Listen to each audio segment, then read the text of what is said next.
en español, por favor acérquese al escenario donde están los maletines negros a recibir su equipo. Muchas gracias, buenas noches.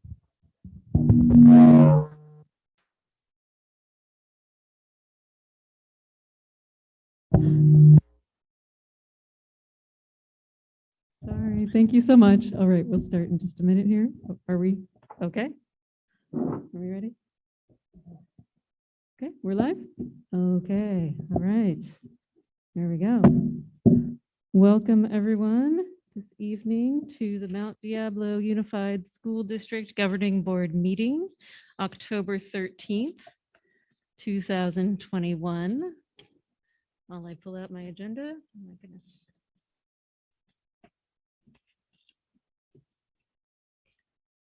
All right, we have the agenda. There we go. All right, excuse me. Okay, so we will begin with our Pledge of Allegiance and roll call.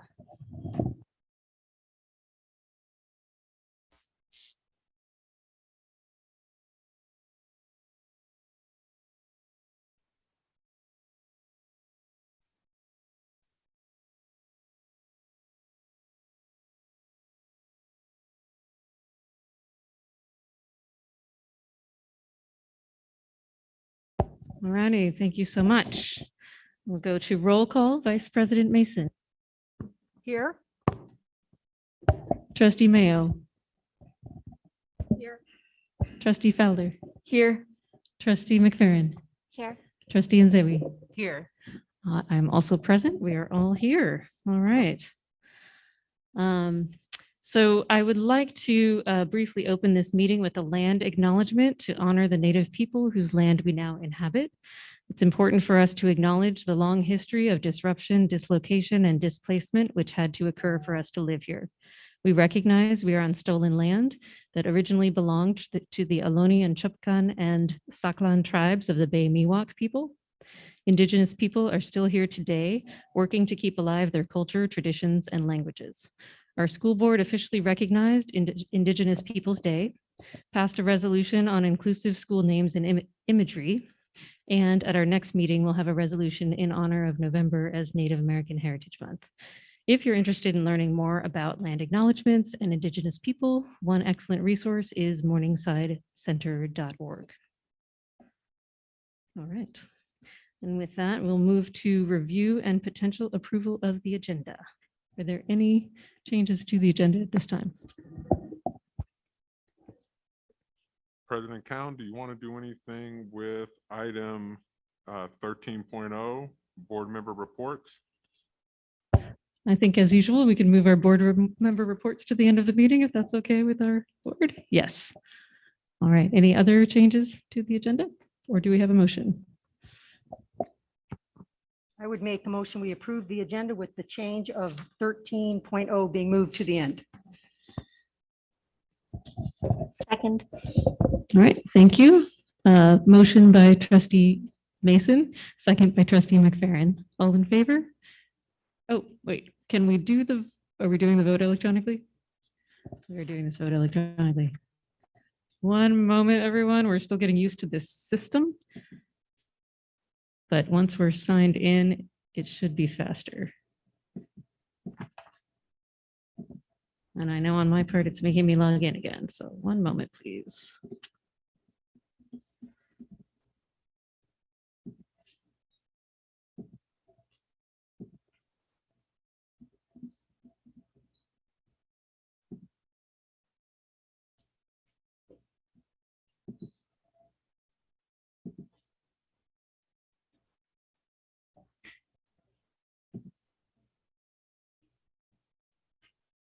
Okay, I see the motion on the screen. Do you all see where to vote? So there is not a place for us to vote on the screen at this time.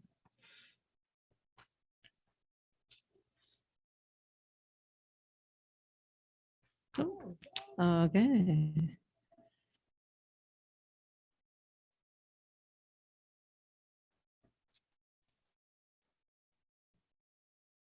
Okay, so with our system right now, we do not have our student board member in the electronic system. So I think what we'll do, Trustee Fowler, is to have you give your advisory vote verbally with each of the votes, and then the rest of us will vote electronically. Does that make sense? Okay, so how do you vote? Yes. All right, thank you so much. And we'll have you go first on the next one. Okay. All right, I think we have our system down now.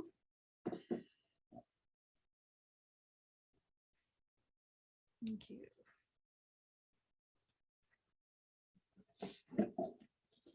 We got a little while until it'll come up, so. All right, so our next is the report out taken in closed session. So 7.1 negotiations. The board may discuss negotiations or provide direction to its representatives regarding represented employees pursuant to Government Code Section 54957.6. The board received information and provided direction. Item 7.2, there was no item needed for that item. Item 7.3, existing litigation, conference with legal counsel pursuant to Government Code Section 54956.9D, 2 cases. The board received information. Item 7.4, existing litigation, conference with legal counsel, paragraph 1 of subdivision D of Government Code Section 54956.9, Mount Diablo Unified School District v. Clayton Valley Charter High School. Contra Costa Superior Court Case number MSC 15-00574, First Appellate District Case number A15895. And 1 moment, please, for that report. In closed session, the board voted 5-0 to seek a petition for rehearing and petition for review of the Court of Appeals order in the lawsuit against Clayton Valley Charter High School. Item 7.5, Public Employee Performance Evaluation Superintendent pursuant to Government Code 54957. A motion to approve the superintendent and board goals was approved 5-0. Item 7.6, Public Employee Appointment Employment, Government Code Section 54957, Title Superintendent. This item will be addressed this evening in open session in item 18.11. Okay, so with that, that brings us to public comment 8.1. The public may address the board regarding any item within the jurisdiction of the Board of Education of the Mount Diablo Unified School District that is not on this agenda. These presentations are limited to 3 minutes each, or a total of 30 minutes for all speakers, or the 3-minute limit may be shortened. If there are multiple speakers on any one subject, the public comment period may be moved to the end of the meeting. Speakers are not allowed to yield their time. So for anyone who might be new to public comment, we on the board cannot engage in a discussion with a public comment since the rest of the public was not notified of that topic ahead of time as an agenda item, according to the Brown Act.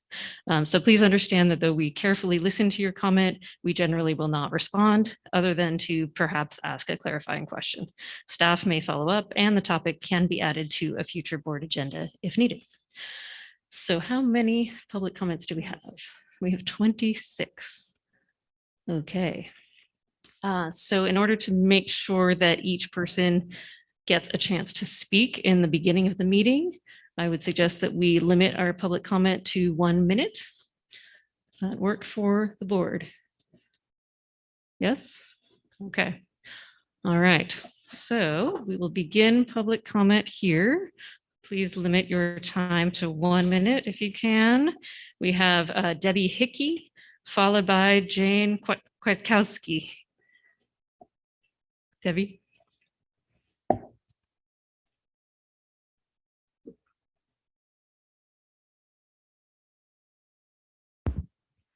Good evening, board members, superintendent, council, and audience. Transparency is an operating in which a way in which is easy for others to see what actions are performed. Transparency implies openness, communication, and accountability, and that's straight out of the dictionary. Here's the district's definition of transparency. We are broke due to lack of ADA enrollment. However, there's no deficit in the district 2021 ending balance of $89 million. There is a continual hiring of directors or assistant directors. Proof of that can be seen on the agenda for tonight. 4 new cars for the district, top. Who knows who's driving them? Do you? And why?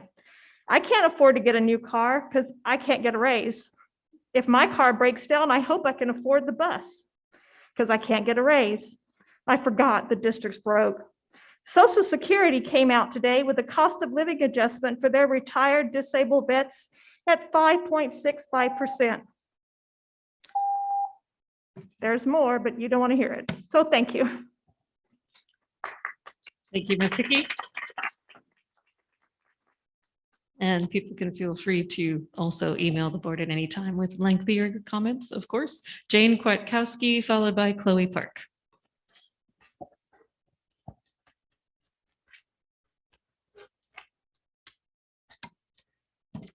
Hello, I'm Chloe Park. I'm a proud CST union member and bargaining team member, but I'm even more proud to be the office manager at Bel Air Elementary, a Title I school that often goes neglected and underserved in this district.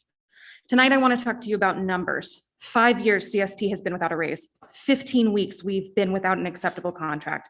A 2% offer with California cost of inflation being at 18.6% from 2015 to 2020. And that's from the Association of Bay Area Governments Consumer Price Index. 31 elementary schools, 9 middle schools, 5 high schools, 16 alternative schools and programs, 2 adult education centers, and 1 district office. There are 5 bargaining unions, CST, Medea, Teamsters, CSCA, and MedSpa, but only 1 Board of Education. We are meeting, we are sharing, and we are organizing. Numbers don't lie. There are more of us than there are of you. The district cannot function without us, and remember that when coming to the bargaining table. Thank you. Thank you. Dan Harper, followed by Nicole Hurley.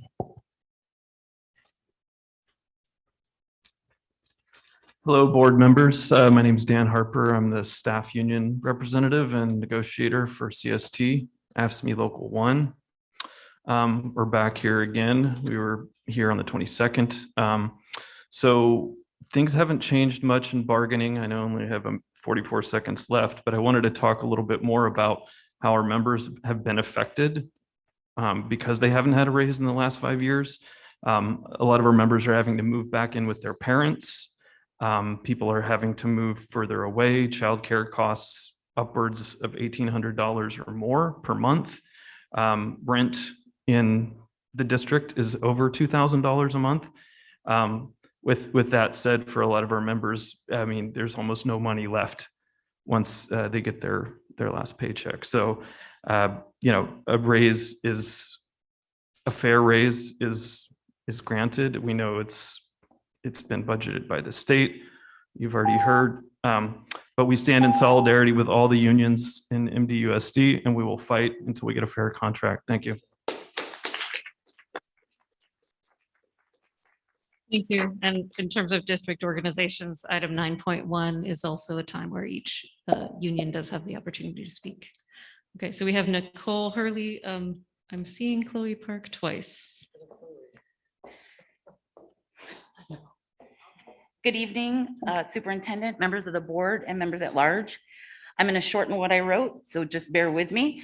I'm going to start by giving you a sample of my day as an SEA 4. I'm currently working in an autism classroom with a behavior student.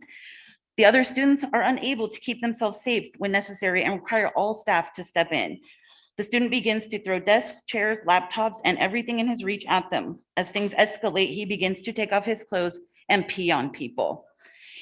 He continues this for about 5 out of the 6 hours a day in our classroom.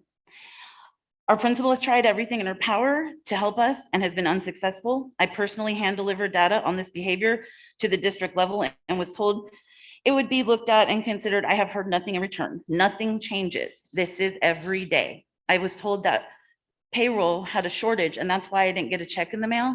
We have a shortage too, and it is affecting every child's education every single day. Thank you.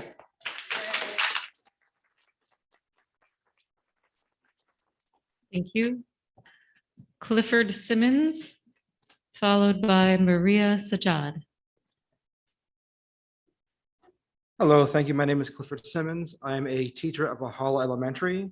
I'm also the parent of a first grader at Hidden Valley Elementary. And I wanted to talk to the board about retention. It's extremely important that we retain good teachers. And with the current contract offer, we can't do that. I've been teaching in MDUSD for 2 years. This is my second year, but I have 9 years of teaching in special education. And I cannot find a single district where I would make less money doing it than I do here. I would make more money in Walnut Creek. I make more money in Pittsburgh. I make more money in West Contra Costa. I made more money when I worked in Oakland.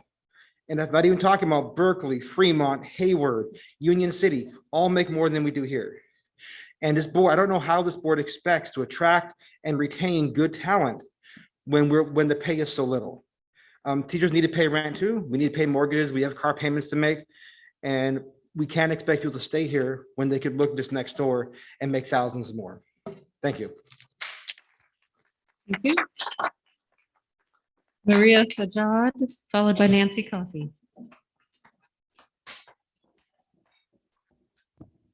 Can you hear me? Because I want to be heard tonight. Okay. Yes. It's Maria Sajad, Bancroft Elementary second grade teacher. So you've already heard it all, so I'm not going to stick to talking points or beg you for anything. I know I'm not getting a raise this year. I know my 4-year-old and I will be surviving on $4,700 a month with $2,000 going to rent after 11 years of dedicated service. All I'm here to do is finally speak my truth. I have been conditioned from childhood to put up with emotional and financial abuse.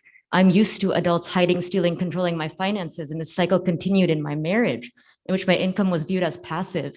Checkbooks, accounts, and savings were hidden from me from someone I trusted. Imagine my surprise that when I left my toxic marriage, I realized I wasn't actually free from the abuse, because here it is in my career, one which I loved, cherished, and gave my all to. Just like a toxic relationship, I was giving and not receiving. I'm evolving, but you are not. You are not ready to change. I'm doing the work, doing my best, jumping hoops and getting blamed for all the failures. You're not giving financial transparency, a livable wage.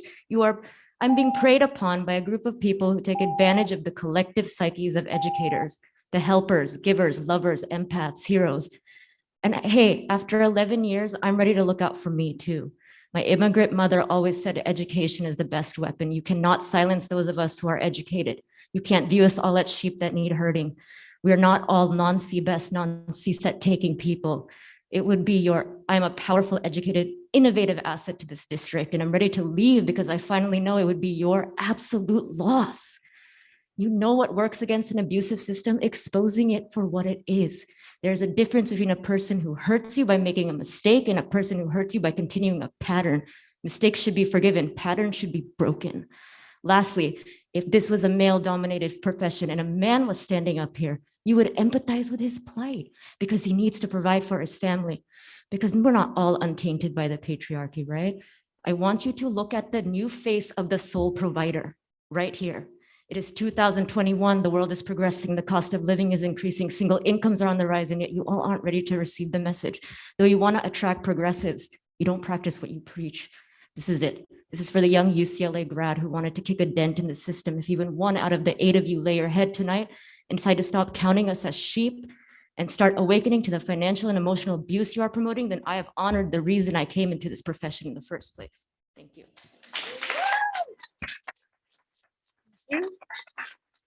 Nancy Coffey, followed by Lorna Tyrell.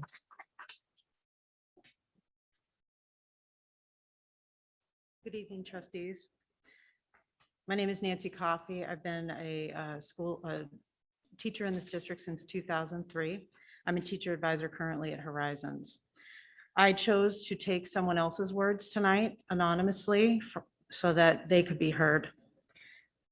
I can't tell you my name because I'm afraid. I have to work 2 jobs just to be able to buy the things my own kids need.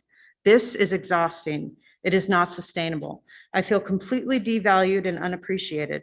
Please approve a raise that will allow us to live a decent life and get some rest. We deserve it.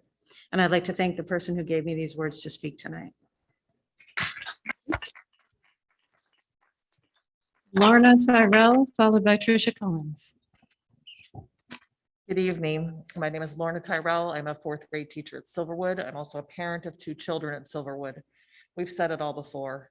We need your help to get this settled. We need a livable wage. I need to be able to support my family. 2% is deplorable. It's an insult.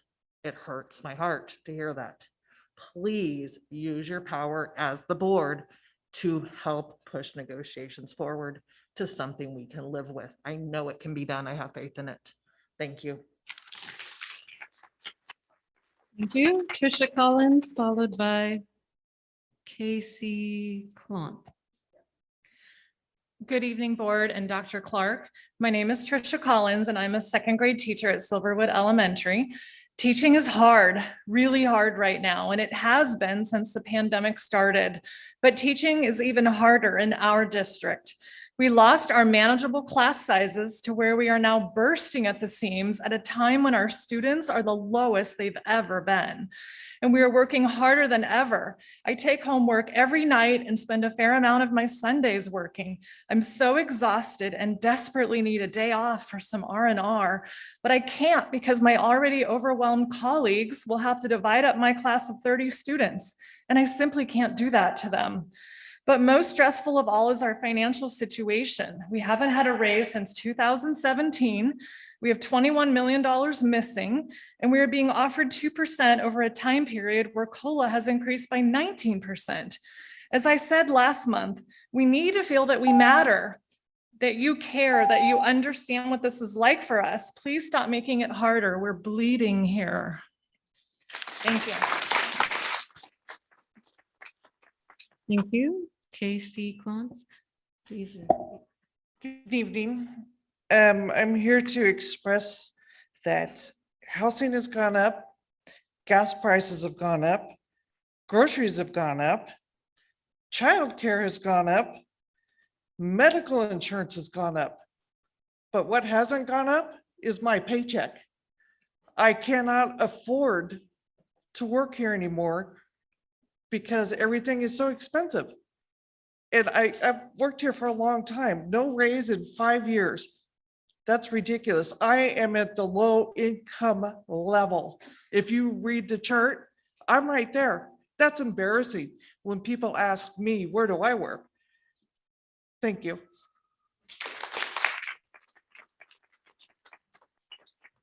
Thank you. Claire Key, followed by Jennifer Zuniga.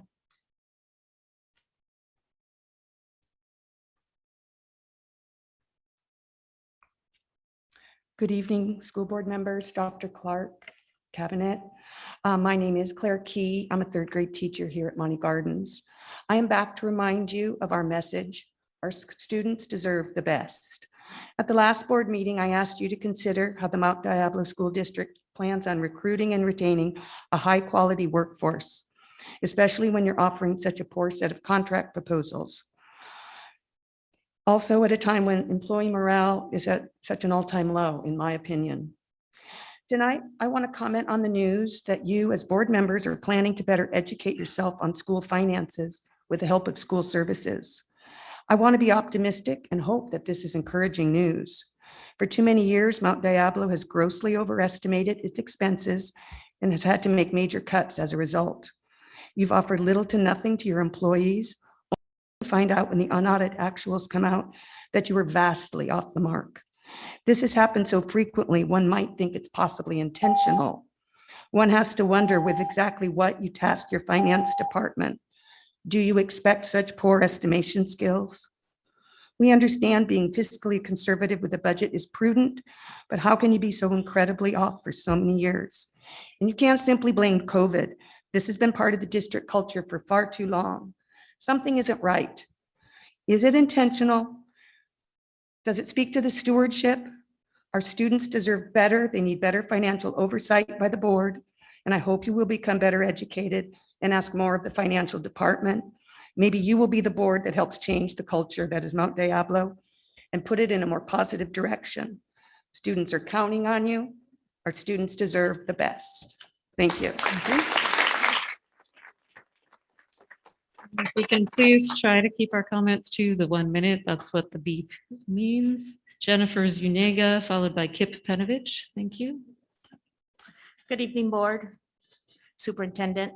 I don't often speak at the board, but I need to show you who I am. I am an MDUSD teacher for 26 years. I have a bachelor's in early childhood education, a master's in special ed, 2 credentials, and multiple certifications. And as of yesterday, I can add, I'm an Amazon employee.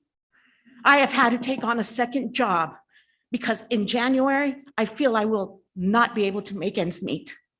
I am the sole income in my family. And I am 59 years old and I am delivering Amazon packages. Amazon packages. This is not right. I used to take pride in being a teacher. And now I deliver Amazon packages to make ends meet. This is not right. Please, please fight for us.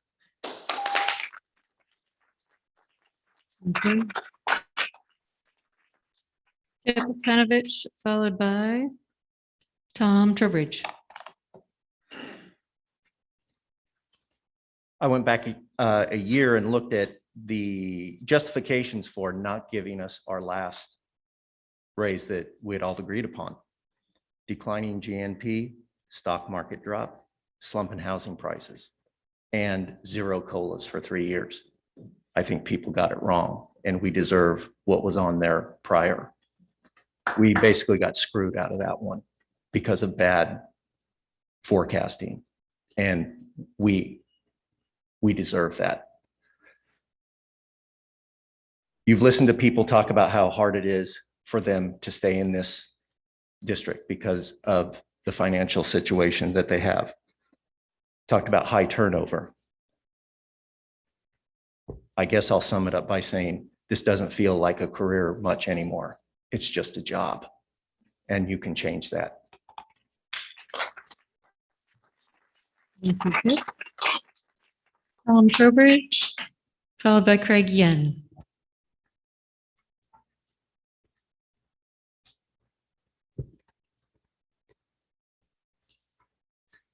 Good evening, board. Dr. Clark. Before let's see, I had to pare it down to a minute, and now it's going by. I came before you a few years ago and you approved the sale of the tiny house from Concord High School. Thank you. I'll be back this year. A couple of years ago, we brought before you energized and fully engaged students and their robots. They were mentored by energized and fully engaged teachers. And a couple of you, and Dr. Clark, you saw the power this summer of what energized and fully engaging teachers can do. In this district, I feel fully supported and I'm home. I love the wealth of diversity that is our district. I love working with the dedicated, energetic, and forward-thinking administrators and staff at Concord High School, and those I've had the great pleasure to work with across our district. My request to the board is that you do everything in your power to provide not only the contract we deserve, but a contract that will attract and retain the quality of teachers and staff that our students deserve. Everyone deserves an MDSD that is a destination and not a way station. You can finish your sentence. Thank you, Tom. All right.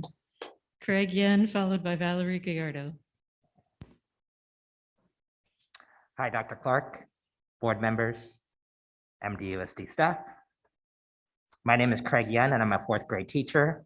I'm also a Cal graduate with degrees in economics and statistics. Worked in this district for 19 years. Looking over these numbers, I don't understand them. But fortunately, that is not my job. That is your responsibility to go ahead and figure out how it is that you are going to run our district. Whether you're going to value your #1 asset, yep, that'd be us, your employees.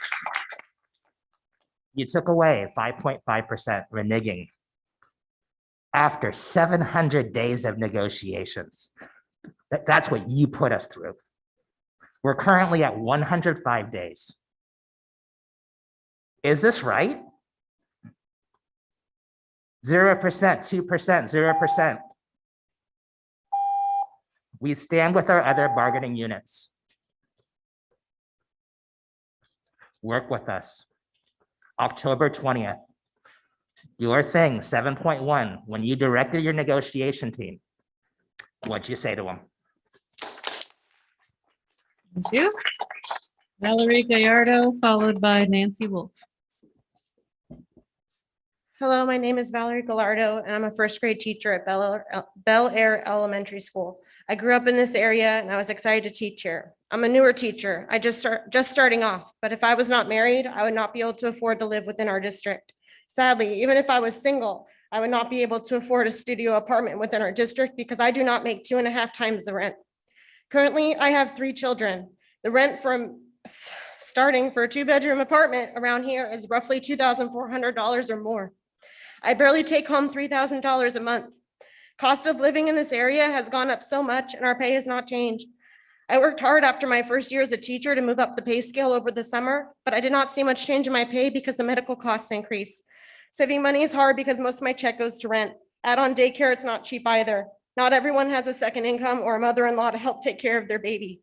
We're a paycheck to paycheck and cannot save to buy a home. I'm not asking to live in luxury, but I'm asking for pay to allow me to feel comfortable and safe, to be able to contribute to my family and be able to come to work not feeling stressed about paying my bills. As I said, my credential just cleared. I've learned so much from these brilliant teachers and built relationships with my students, but unfortunately, if pay does not improve, myself and many other new teachers are going to take our valuable experience and leave. Thank you. Nancy Wolf, followed by Dan Reynolds.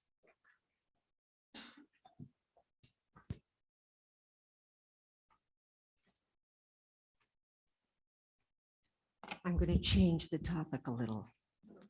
I've come to talk to you about our precious children. I'm concerned about the mandate for 5 to 12-year-olds.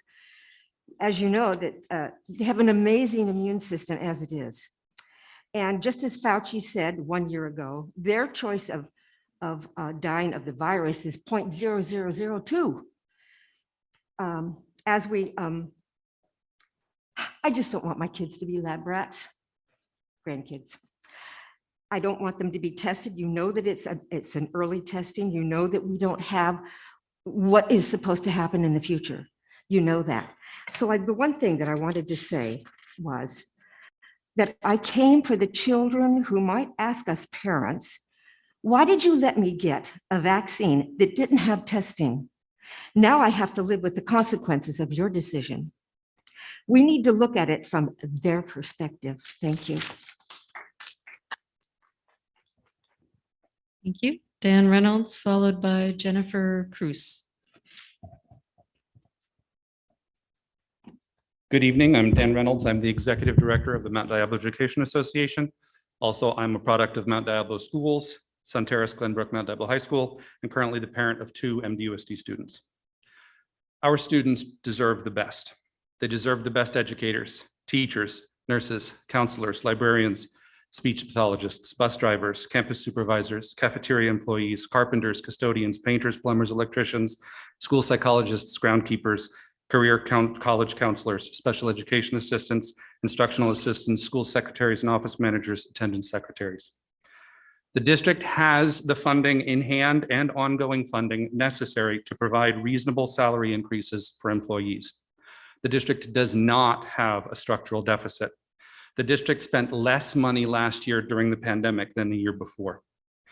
There has been cuts of more than $20 million. There have been new ongoing funds of more than $10 million. The district has the money to purchase textbooks and new tech.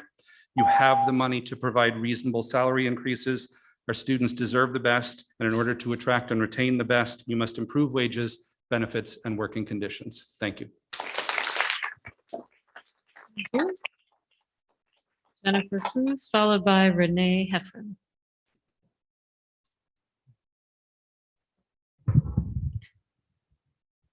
Hello, I'm Jennifer Cruz. I am legal guardian to one of your students who is currently in between schools. This is because the district decided to end the contract they had with the non-public school, Seneca Oliveira. We were apprehensive, but we gave the district a chance to prove that they could take this program in-house. We had a lot of concerns. We met with the director of special education and she assured us that it would remain the same staffing levels at that school, the same amount of support at that school. And despite our apprehension, we gave the school a chance. We were notified 16 months ago that this was going to change. And to this day, none of those promises have been fulfilled. I had to pull my child out of school because it was physically too dangerous for her to be there. She was threatened and cussed at daily, but it wasn't until things started being thrown at her and her being physically assaulted on campus that I had to pull her out of school. The district is refusing to allow her to attend the Seneca school that is moved just to Brentwood, and decided it might be better off for her to go all the way to Alameda to be in school. It's ridiculous. She has regressed so much emotionally and academically. They're not meeting her IEP goals. They're not even attempting to anymore. It's ridiculous and change needs to happen. This is our most vulnerable population. Students who have suffered severe traumas that affect their education. They're not getting the support they need. Thank you. Thank you. Renee Heffron, followed by Daniel Chavez.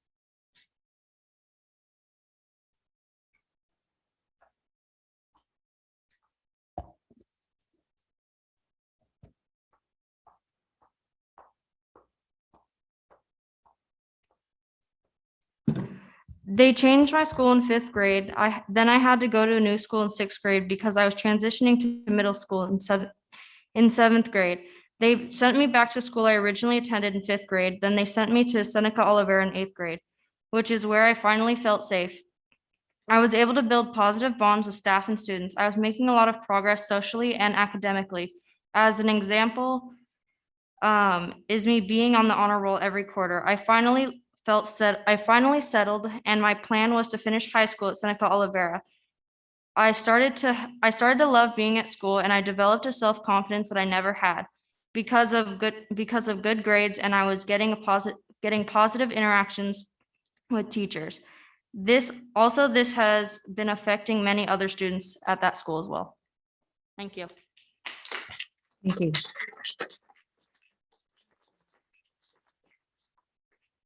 Daniel Chavez, followed by Christy Merrick.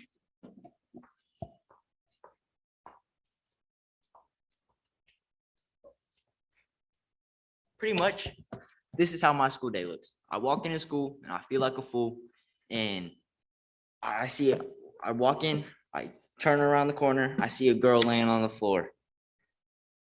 No staff around her, no one there to help her just laying there. It's like, if you're in that type of mental, like feeling that type of way, or can't even like be at school, why are you there? And you're not getting credits. Like, I've been going to school. I've been going to Glenbrook for a year and a half. I have 7 credits. I've been going every day. Where are my credits? I'd help the same girl, no staff or nothing around. She just ran out in the street, wanted to get hit by a car. Staff would just stand there and watch. I went, didn't go on the road. I just tried talking to her, tried helping her. Like, it's not a school. Feels like fuck that minute shit. Shut up. This shit's pissing me off. Like, I don't know what to do anymore. I don't know what I need to do just so I can fucking graduate and do what I need to do as a human being to succeed in life and literally just fucking live. Like, it pisses me off. Like, I don't know what to do. That's what y'all are here for. And I don't see no help. My whole school, the staff are putting in their own, what you're supposed to be giving them, their own money just to get stuff for our school. I don't even call it a school. That shit just pisses me off. Thank you.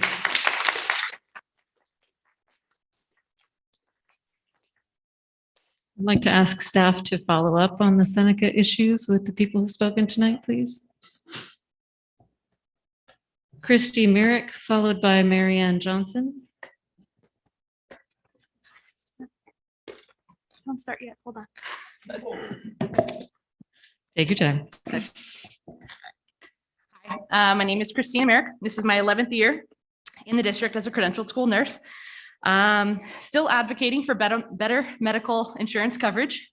Exhibit A would be really amazing because it's otherwise essentially a pay cut with increased costs of insurance. Still advocating for an increase in salary. Additionally, last time I was here, 3 weeks ago, the school nurses of roughly, there's about 14 FTE of us, had covered over 100 out-of-job classifications, whether an SEA or LVN. Now, since the beginning of the year, we've covered over 170 of those. And we are yet to be paid for anything over 3 hours out of that job classification like we used to. Board members, Dr. Clark, you can help us. It would be fantastic if you could please talk to the district to pay us for the work that we used to get paid for. Like how teachers get paid for covering a class during prep, it's kind of like that, but it's not just covering 1 hour or 2 or 3 or 4, it's covering 1 school, 2 school, 3 schools, 6 hours as an SEA. Please pay us for what we've been doing and what we've been getting. We were previously getting paid because also that's another pay cut. Thank you. Thank you. Mary Ann Johnson, followed by Kathleen Garcia. Hello, Superintendent Clark and members of the board. I'm Mary Ann Johnson, one of the credentialed school nurses for the district. And I want to tell you that we need more people, specifically more district SEAs, LVNs, and school nurses.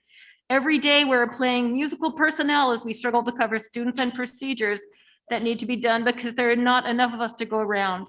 We school nurses are all doing someone else's job for part of the school day. I personally go to one of my 4 assigned schools every single day to perform a procedure that should be done by an SEA, but there isn't one.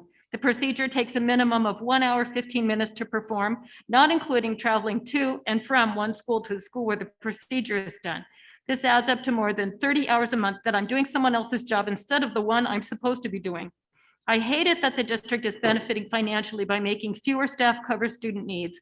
We're being told to ask parents to chaperone on field trips, parents of special ed kids, because we do not have the personnel to accompany them. It has been reported that the district bargaining team has refused to lower school nurse caseloads, nor increase the school nurse leads full-time equivalent as Medea has proposed. I would argue that the #1 job of our district is to keep students safe at school. #2 is to equip them to be able to attend school and to learn. #3 is to give them an education. I'm tired of hearing that there's no money for this.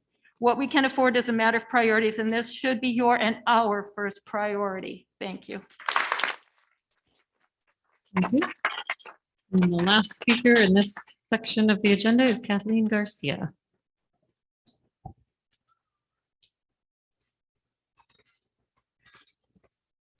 Hi, I'm Kathleen Garcia. My son, Daniel Chavez, was just up here speaking a moment ago. I'm sorry for his language, but he's very passionate and very driven for his education. He's been through a lot. What he was receiving with the Seneca program was everything, the structure, the whole setup of the program was exactly what he needed and what it was designed for. Where he attends now at Oliver or at Glenbrook, he's not receiving any of that. I feel like I'm sending my child to a romper room every day. There's no structure. He's not learning. He's not gaining any credits. We're very upset. We're just, there's a lot, and there's a lot of history that there's no way I'm going to be able to get through in a minute. So I will be going ahead and addressing in an email or whatever I need to do further. But I just want it to be known that we have parents that are very upset and not happy with how our children are being treated because they are not gaining what they need. And that's all I have to say right now. Thank you. Thank you very much.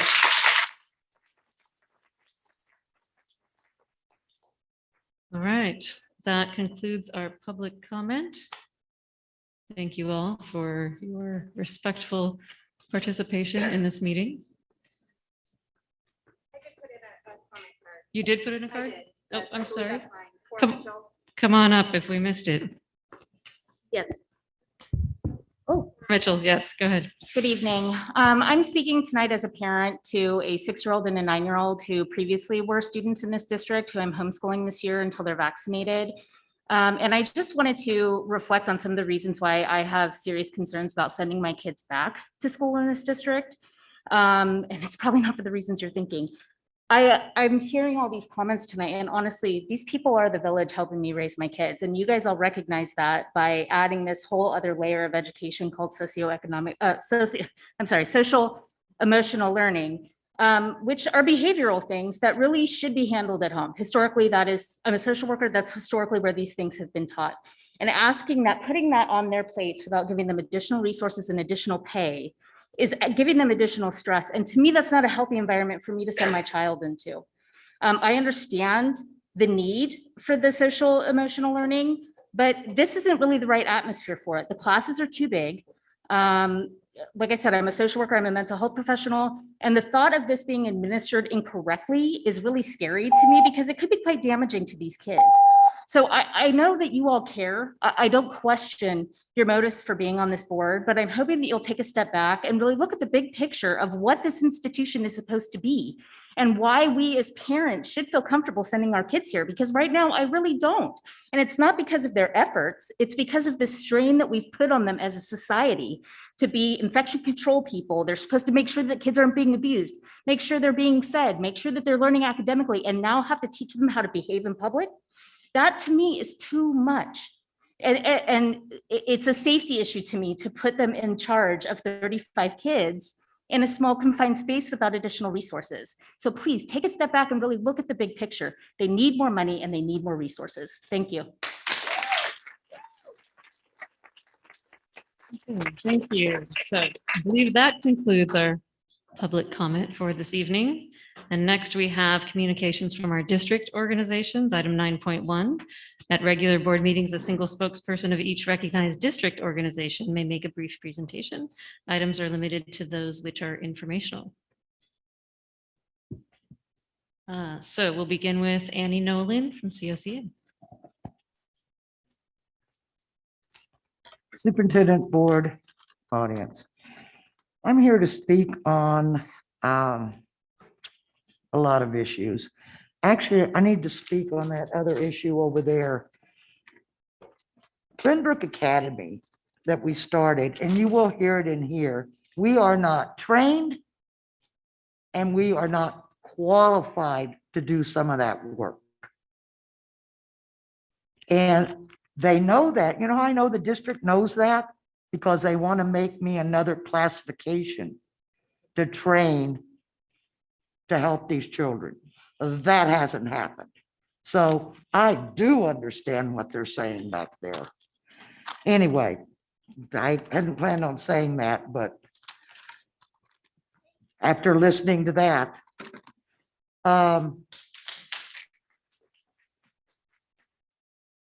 you have employees that have worked here for 20 years, 30 years and more. And you need to respect that with decent wages.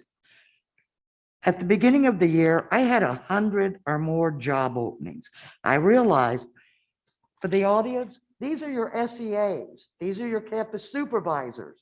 These are the people that take care of your children. I had 100 job opens. I realized that we have hired some. We have not hired enough special ed assistants. My members are getting hurt. They're exhausted because of not having enough help to take care of the students.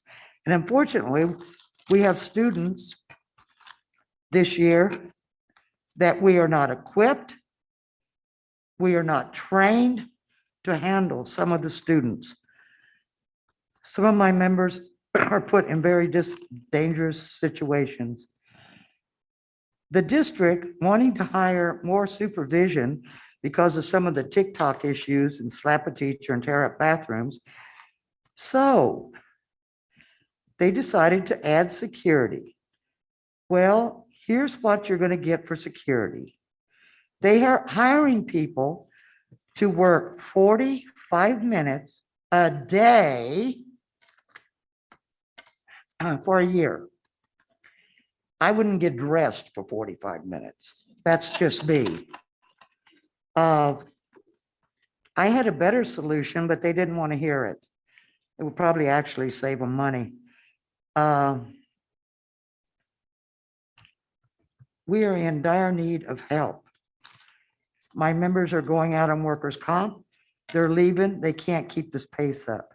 If you plan on hiring or keeping your employees, you need to come up with better wages. You should be thanking your employees every day for those that have hung in here instead of complaining or not wanting to pay them a little extra working longer hours to help the students. Shame on you for not wanting to pay your employees for work when we are so shorthanded.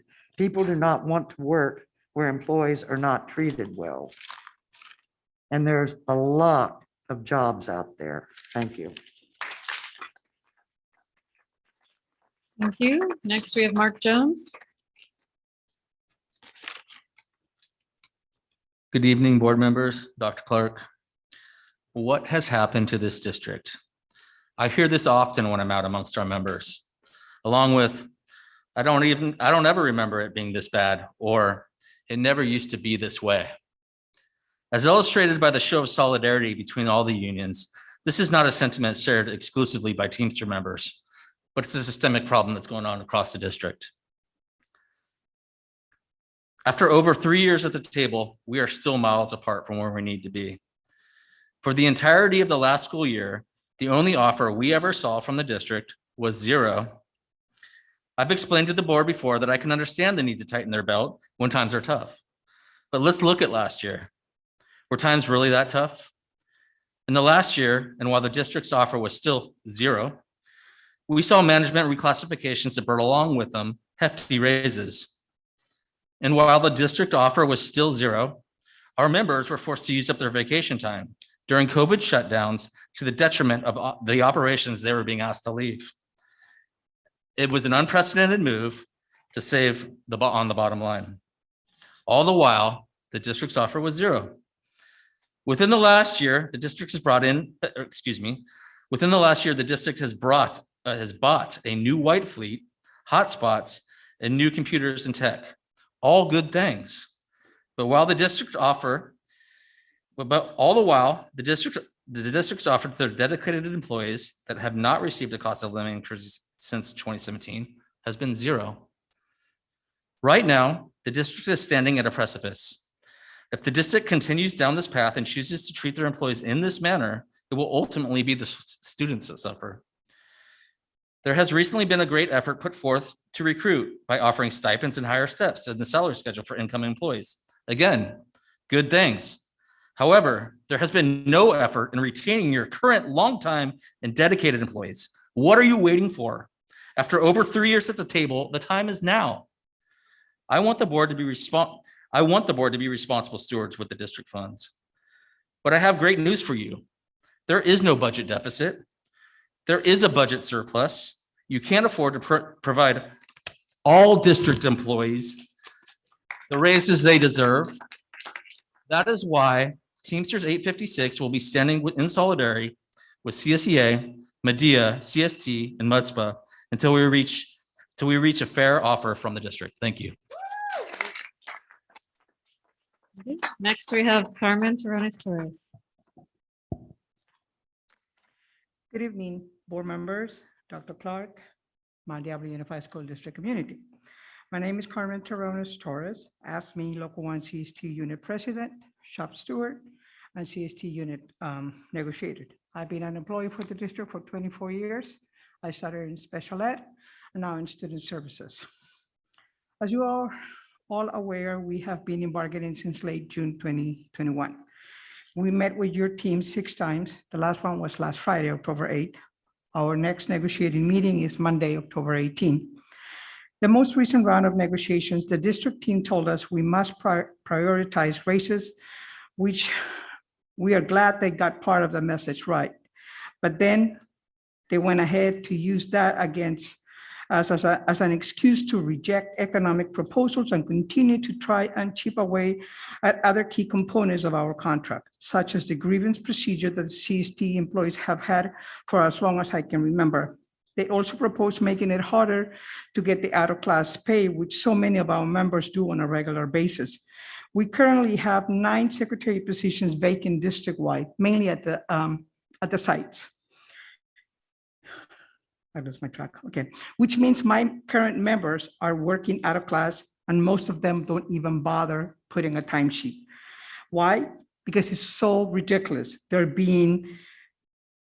integrity is being questioned here. How can you do 2 jobs at the same time?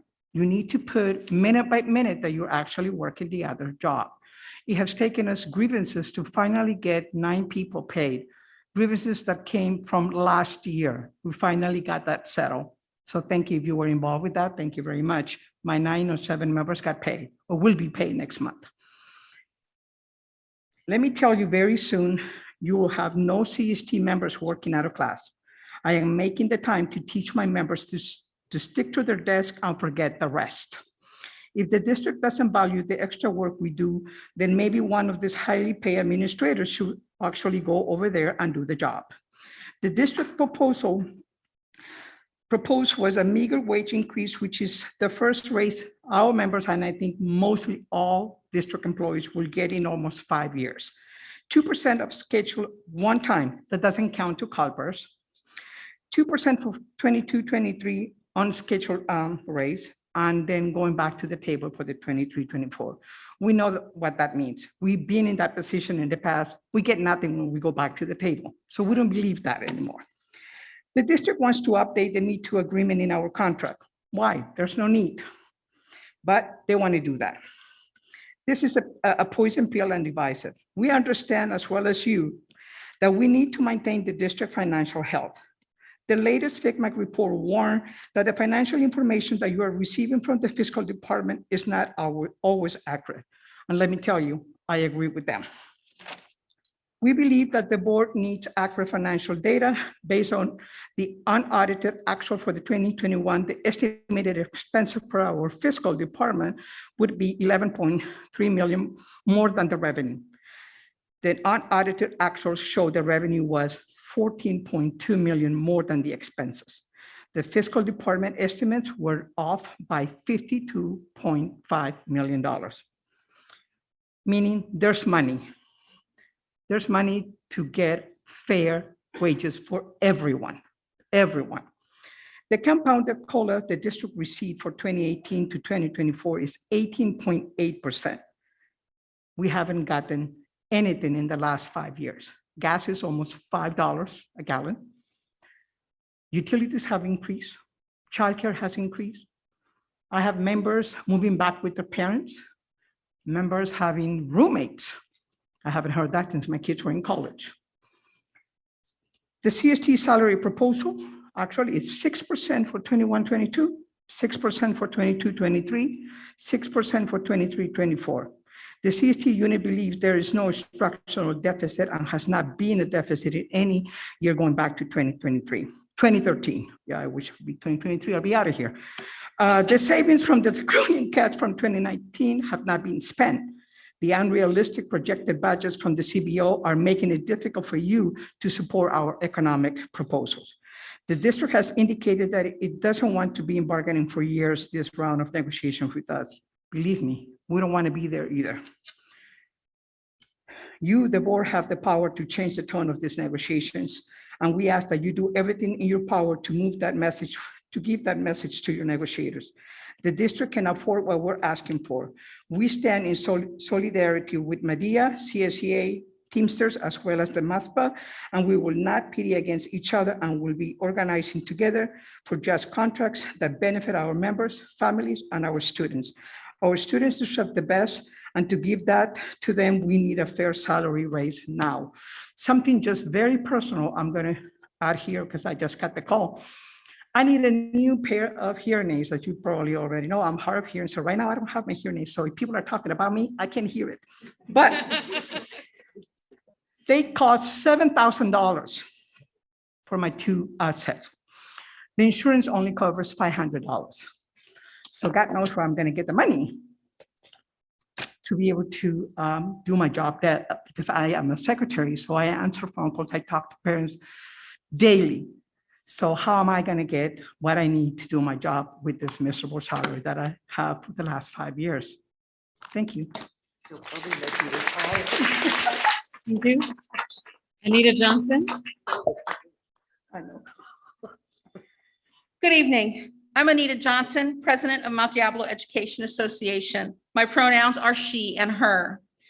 Medea is a united group of educators working together for the benefit of the students of the Mount Diablo Unified School District.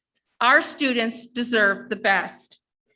We've been hearing a lot about the importance of having high expectations of students, even when they are experiencing challenging circumstances. I agree that high expectations are good, and high expectations of this board and your managers, even though we are all experiencing challenging circumstances. We deserve a raise. Your employees in all bargaining units and all job categories have worked hard to continue to meet student needs despite the pandemic and despite the complications of returning to in-person schooling. We need a raise. It was just announced today that the Consumer Price Index has increased by more than 5% this year. We have bills to pay, and those bills are going up. Too many of us are having to work 2 and 3 jobs and move back in with our parents. Some of us will not be able to stay in this district. There is funding for a reasonable raise. There is no structural deficit. Most of your employees have been in this district for dozens of years, as have most of you. We have seen administrators come and go. We are committed to the students of this district. We can see that failure to resolve negotiations will have terrible impacts on our students. You are in charge. The fate of our students is in your hands. We have high expectations of you. We believe that students deserve the best. What do you believe? We stand in solidarity with Teamsters, CSEA, CST, and MITSPA, and we will fight to get what is fair. And Sarah Cabeza.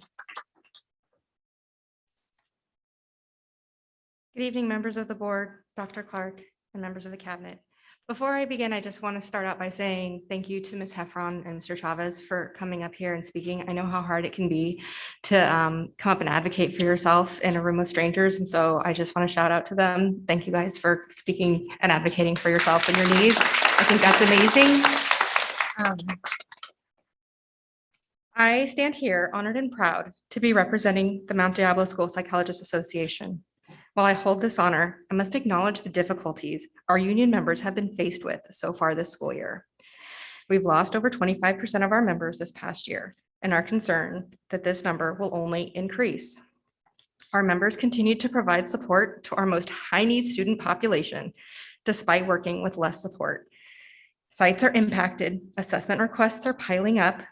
Our counseling clinic is currently having to waitlist students, and it is only October. Our members are spread thin, thinner than usual. This is not okay.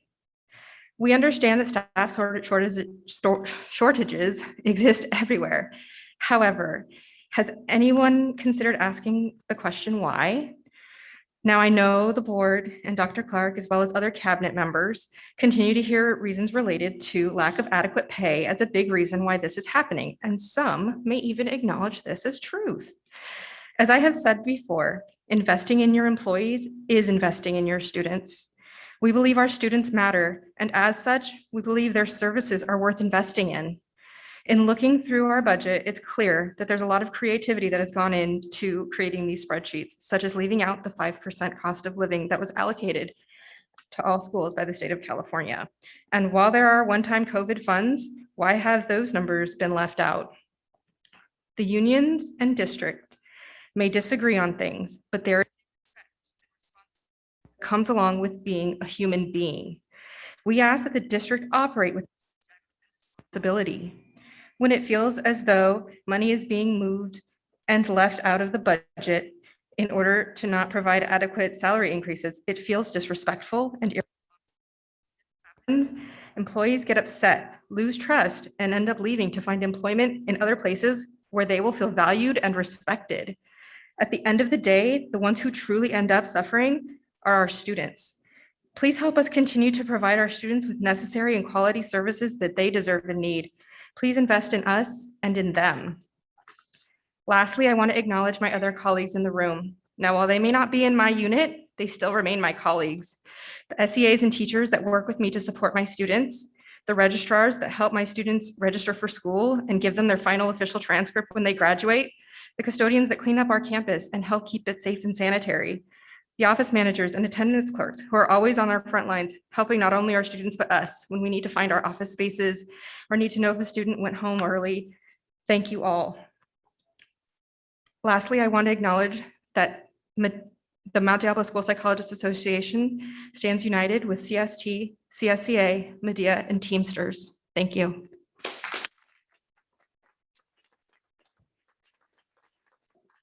you very much. That concludes item 9.1.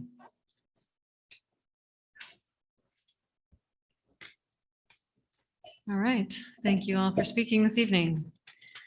Now we'll move on to item 10.0, recognitions and resolutions. Item 10.1, review and potential approval of resolution 2122-13 proclaiming October 23rd to October 31st, 2021 as Red Ribbon Week. Dr. Clark.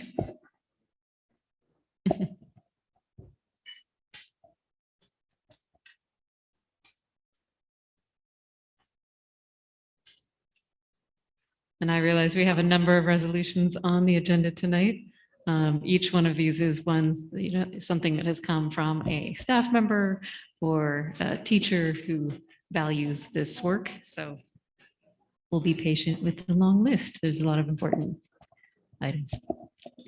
Thank you, President Cowan. So before the board, we would like to bring forward resolution for Red Ribbon Week 2021. Resolution 21/22-13.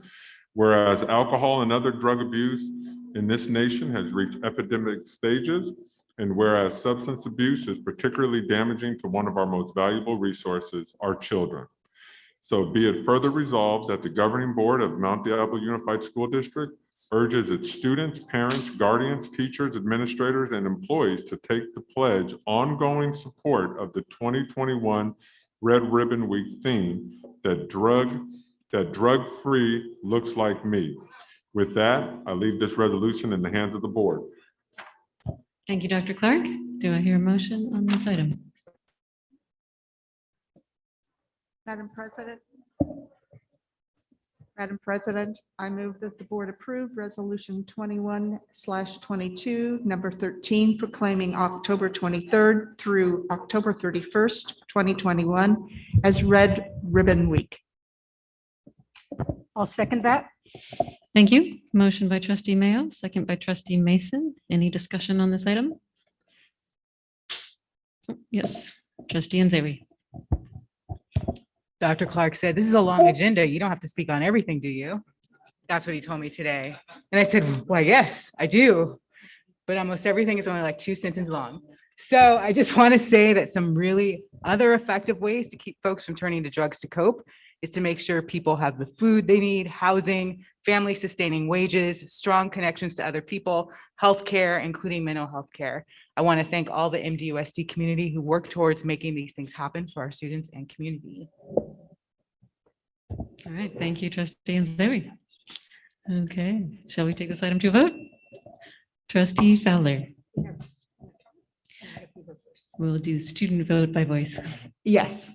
All right, thank you, trustee Fowler. And the rest of us can click our buttons to be able to electronically vote. Motion passes 5-0 with concurrence from our student board member. Thank you very much. Next, item 10.2, review and potential approval of resolution 2122-19 in recognition of Dyslexia Awareness Month.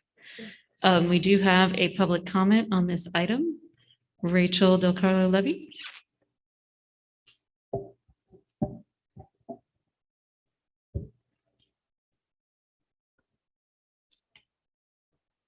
Well, we gotta turn on the mic, Rachel. You gotta turn it on. You can turn it on the top there. No, the microphone. Sorry about that. All right, that's okay. Okay, so hi there, I'm Rachel. I'm a regional leader with Decoding Dyslexia California, a grassroots movement of California parents, teachers, and professionals concerned with the limited access to educational interventions for dyslexia and other language-based learning disabilities in our public schools.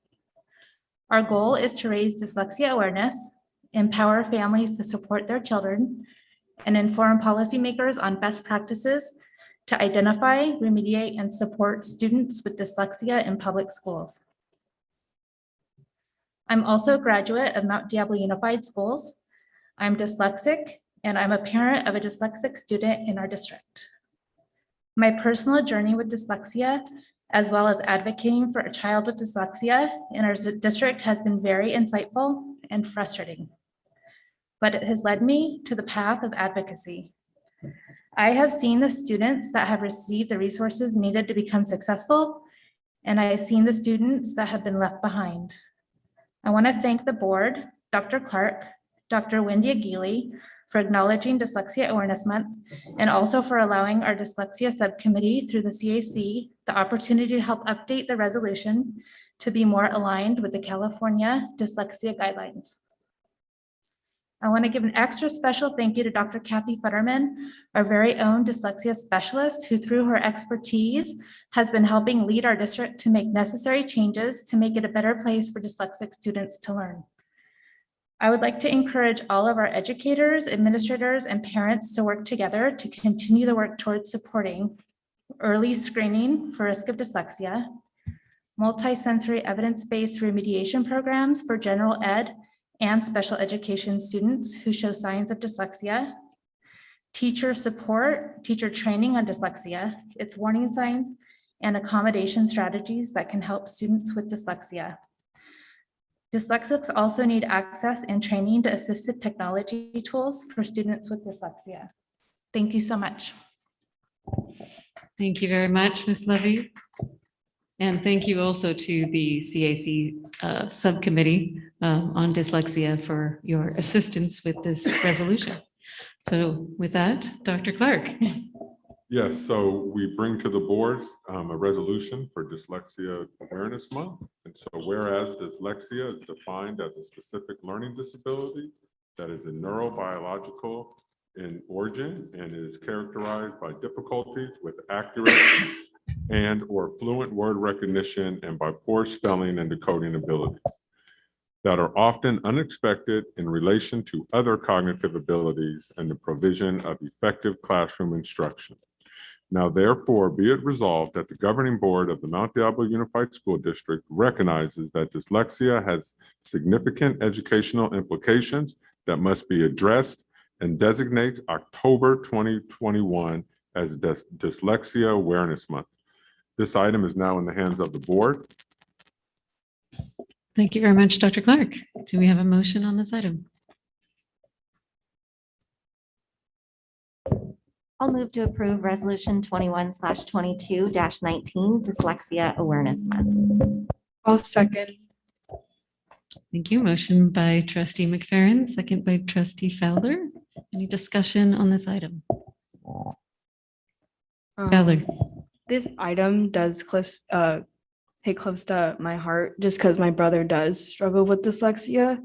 And I've watched him, he was a Mount Diablo student as well. He just graduated last year, but I watched him struggle. And I know, I don't personally know how hard it is, but I am just so proud of the students who get through their obstacles with learning. And I wanted to put that out there that just keep trying. My brother did it and I know you can too. So that's all I had to say about it. Thank you, trustee Fowler. Trustee Nzeri. Literacy is a civil right, yet Black children across the country are not diagnosed appropriately, including misdiagnosis, leading to their intense struggles with reading, disengaging from school, over-discipline, and combined with bias and racism, contributing to the school to prison pipeline. I just want to thank so much the folks within our own district who I know raise this issue and are fighting in every way possible to make sure children are diagnosed and receive the support they need to become strong readers. Thank you very much. Shall we take this to a vote? All right, trustee Fowler. Yes. All right, and the rest of us can click on the electronic. Motion passes 5-0 with concurrence from our student board member. Thank you so much. All right, so that takes us to item 10.3, review and potential approval of resolution 2122-20 in recognition of Disability Month. Dr. Clark. Yes, President Cound, we bring before the board resolution 21/22-20 Disability Awareness Month for October 2021. Whereas a significant number of people with disabilities throughout history have been recognized nationally and internationally as positive role models for their significant contributions in many fields. So be it therefore resolved that the Board of Education of the Mount Diablo Unified School District, that all schools in this district be strongly encouraged to teach about and celebrate disability awareness during October 21 and throughout the year. President Cowan, this item is now in the hands of the board. Thank you. Do I hear a motion on this item? Madam President, I move that the board approve approve Resolution 20/21, number 19, declaring Disability Awareness Month for the month of October. I'll second that, even though I thought it was March was Disability Month, but we're going to do it in October this year. Okay. It should All be right. every month. There we go. Motion by trustee Mayo, second by trustee Mason. Any discussion on this item? Trustee Nzewi. Disabilities can be visible and invisible. So to all the people who navigate this world that most often is not designed with you in mind, and especially to our MDOSD parents, teachers, and staff who are stretched so thin but never waver in their advocacy for our students with disabilities, thank you. Thank you very much, trustee Nzewi. Also, I wanted to mention on the previous item, although these two are related, that item 18.5 later on in our agenda will be a report on the dyslexia screener pilot study for those of you who are interested in that issue. All right, any other discussion on the Disability Month resolution? We'll take it to a vote. Trustee Fowler? Yes. Thank you. And we are clicking. Motion passes 5-0 with concurrence from our student board member. Thank you very much. Next, we have 10.4, review and potential approval of resolution 2122-21 in recognition of Anti-Bullying Awareness Month. Dr. Clark. Great. I bring to you tonight Resolution 21/22-21, Anti-Bullying Awareness Month for October 2021. Whereas the Mount Diablo Unified School District's Local Control Accountability Plan goals indicates, in quotes, all students will receive a high-quality education in a safe and welcoming environment. Now, therefore, be it resolved that the Board of Education of the Mount Diablo Unified School District declares October as Anti-Bullying Awareness Month, and the superintendent and other appropriate staff will initiate anti-bullying activities at all schools among all students to be planned, coordinated, and implemented by the individual school students and staff. Be it further resolved that the Board of Education encourages parents, guardians, and the community to support the work of the students and staff. I now put this item in the hands of the board. Thank you very much. Do I hear a motion on this item? I move that we approve resolution 2122-21 in recognition of Anti-Bullying Awareness Month. I'll second. Thank you. Motion by trustee Nzewi, second by trustee Fowler. Any discussion on this item? Trustee Nzewi? Although this month is focused on bullying among children, I hope the adults in the room, all in the world, stop and ponder how we may be bullying children, as my youngest cousin experienced, or bullying other adults in person or online. It's easy to be mean and disrespectful through a keyboard, and it's just as harmful to the person on the receiving end. I might be stealing your thunder, but there's a website full of resources. It's a government website, stopbullying.gov, that covers all types of bullying, in person, cyber, all of it for students. Thank you, trustee Nzewi. No thunder stolen. Appreciate that. Like you usually have. No, but I think you're right. There are a lot of good resources out there. But point taken, I think the other piece of this is that the youth are watching the adults and how they interact and learning from us. And so our behavior is very important in all of this. And I would Absolutely. encourage, if you really are against bullying, that you get off of Facebook, Snapchat, Twitter, Instagram. That is where the bullying's happening, that they just had a congressional hearing about the damage that Instagram does to people. And the more you join in the Facebook, you support the people that aren't willing to step up and do what they need to do to cut out the bullying that happens online. Because it's a lot easier to be a jerk to someone online than do it to their face. Thank you, trustee Mason.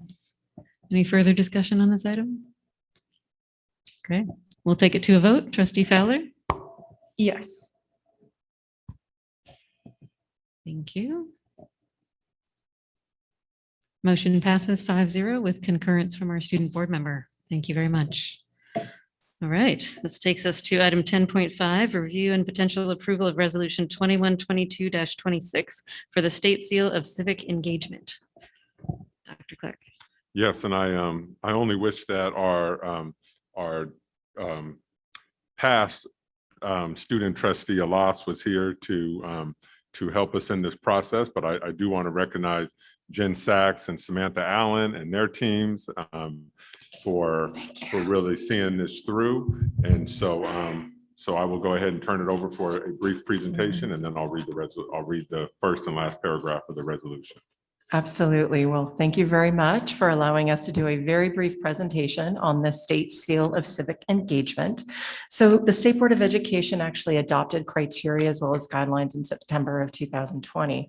And our prior trustee, Michelle Alas, was somebody that actually brought this to our attention, as you did, President Cowan. So we're very excited to have had one of our district coaches, Jeannie Johnson, work with our history and social studies department chairs in order to kind of move this initiative forward.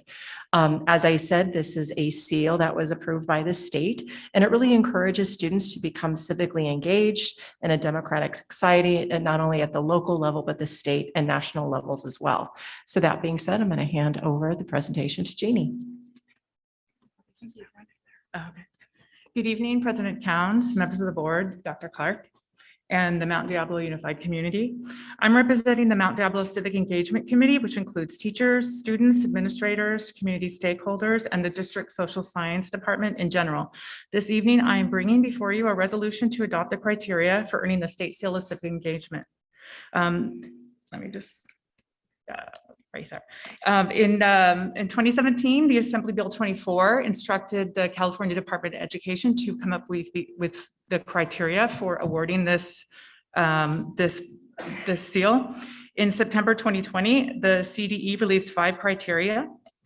And as far as eligibility, all California 11th and 12th graders are eligible to earn this award. The hallmark of the state seal is accessibility to all students, regardless of their backgrounds, communities, and experiences. Therefore, the seal may be placed on high school diplomas, GED certificates, certificates of completion, and/or transcripts. The state seal criteria are listed here. These are the ones that the California Department of Education came up with. And so we formed a civic engagement committee in 2020, and our goals were there were 3 goals. One is to interpret the CDE criteria.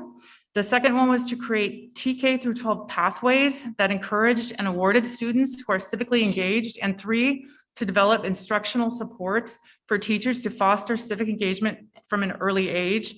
Here are the 5 criteria that our team came up with. We put them out to stakeholders for feedback and comments, and then finalized them last spring. Here is our Ed Services website. These are collapsible, and they give more information for staff. And then finally, here is a student toolkit, so they can see their state seal completion all the way through submission. Thank you very much. Thank you. So again, I just want to thank the committee at large. It was absolutely a collaborative effort, and actually our work was being highlighted across the county at one of the county Office of Education meetings when they heard about Jeannie and the rest of the team and what they've been able to pull together. And so again, we appreciate you listening and hopefully approving the resolution. Thank you. Thank you so much. All right. Do I hear a motion on this item? Oh, I should probably read it. Oh, should I read it? excuse me. Let me let you read it. Yeah, but I want to thank Jeannie Johnson, was it? Yes. So when Trustee Alas brought this to me, she thought it could be done in like a week. And so I really appreciate the work that went into this, because there was a committee formed and they did put a lot into this.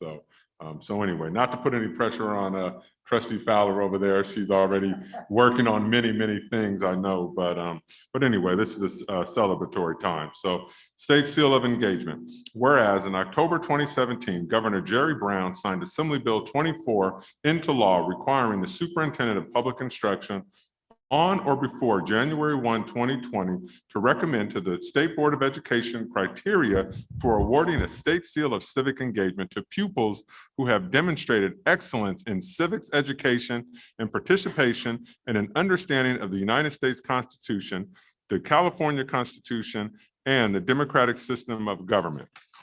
Now, therefore, be it resolved that the Mount Diablo Unified School District hereby supports the schools in their effort to provide opportunities for all students to earn the seal of civic engagement by providing civic learning, instructional resources, and technical assistance to schools, and calls on education communities to provide local schools and district with appropriate resources, support, and opportunities to strengthen students' civic learning capacities to appropriately address real-world problems in our democratic society.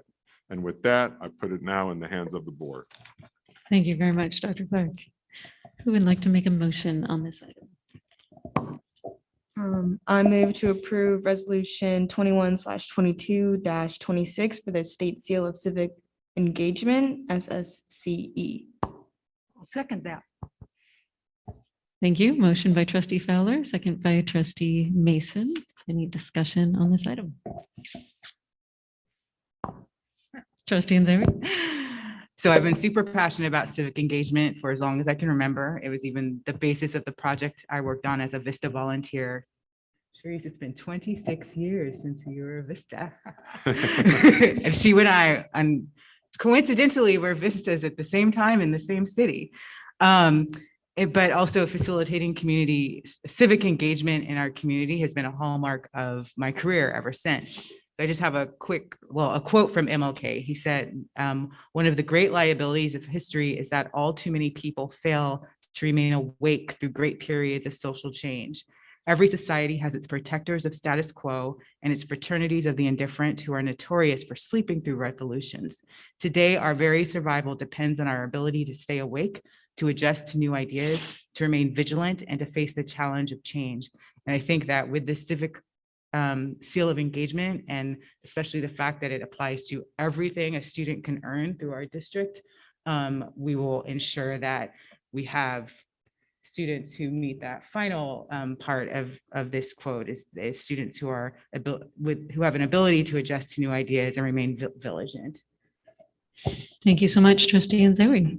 Any other discussion on this item? Trustee Mason? I would just say it comes at a very timely manner in our country when we have elected officials that don't understand what the Constitution means, don't understand what democracy is. So I think the more that we can educate our youth, so someday Trustee Fowler can be up there showing them how to do things positively and what it means to defend the Constitution. I think it's a good reminder to all of us that, and I think, as always, Dr. King was way ahead of his time in telling us not to take your eye off the ball. Thank you, trustee Mason. Trustee Fowler? Wow, you guys just really took everything I was just about to say.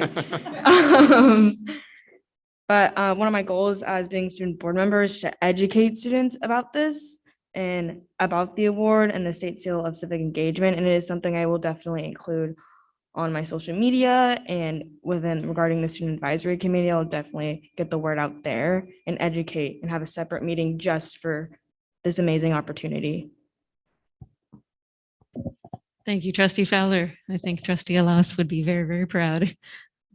Yeah, and I think the other key to this is for students to realize that they don't need to wait to be civically engaged. It's not something that only adults do.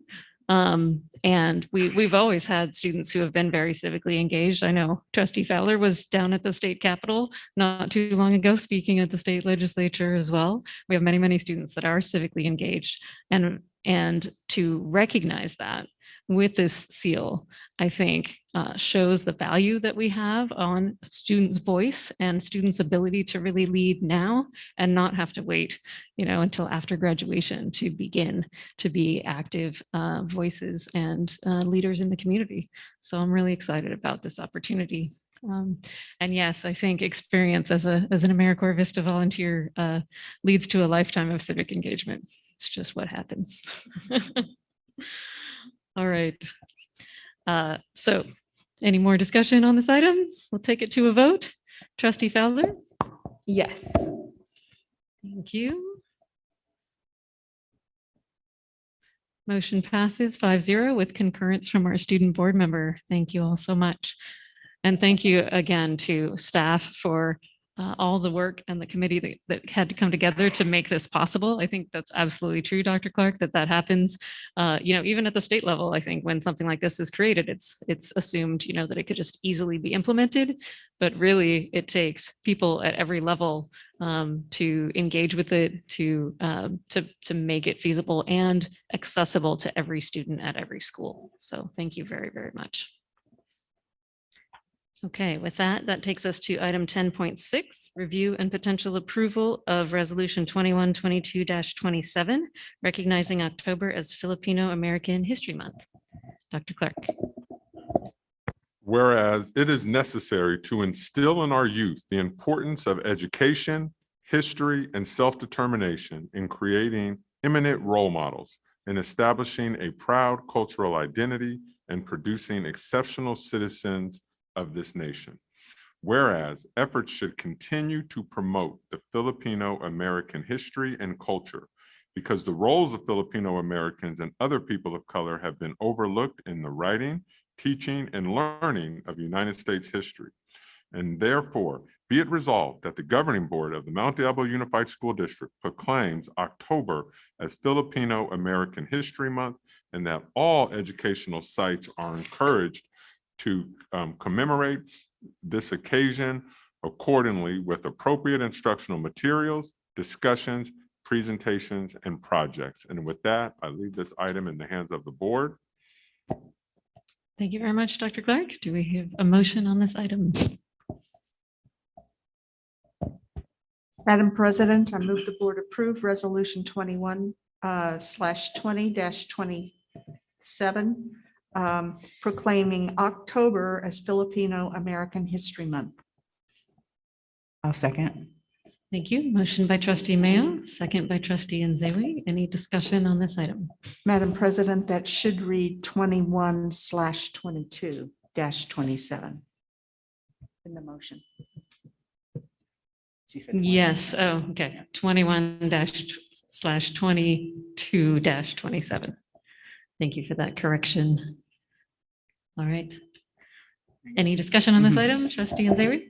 It wasn't until several years ago when then Assemblyman Rob Bonta introduced a successful bill in 2013 that now requires the role of Filipino Americans in the farm worker movement to be included in California's curriculum, that I had even an inkling of how without them, there may not have been that great movement. I always focus on farm worker stuff because I'm from the Central Valley. It all happened where I grew up. So California is such an integral part of Filipino American history that the National Filipino American National Historical Society Museum is right here in Stockton. The society has a page on Facebook, and that page is called Filipino American History Month, where I checked it out today. They're sharing resources. They're posting not daily, but over the month, and knowledge that we can all use. So I encourage you to visit it if you're on the Facebook, just for that, not for bullying reasons. Thank you very much, trustee Nzewi. Any other comments on this item? Trustee Fowler? I am happy we're honoring October as Filipino American History Month. I think this is one step closer to unity and representing all students of color, which is very important at this time.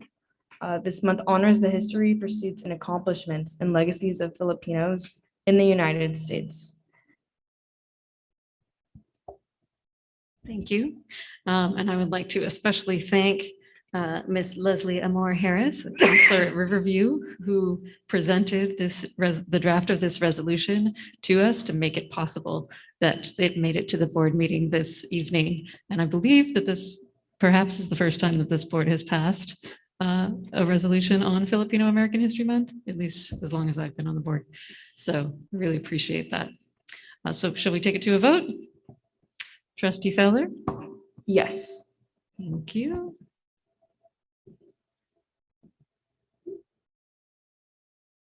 Motion passes 5-0 with concurrence from our student board member. And with that, I would like to invite Ms. Harris up to good. speak to this. Thank you.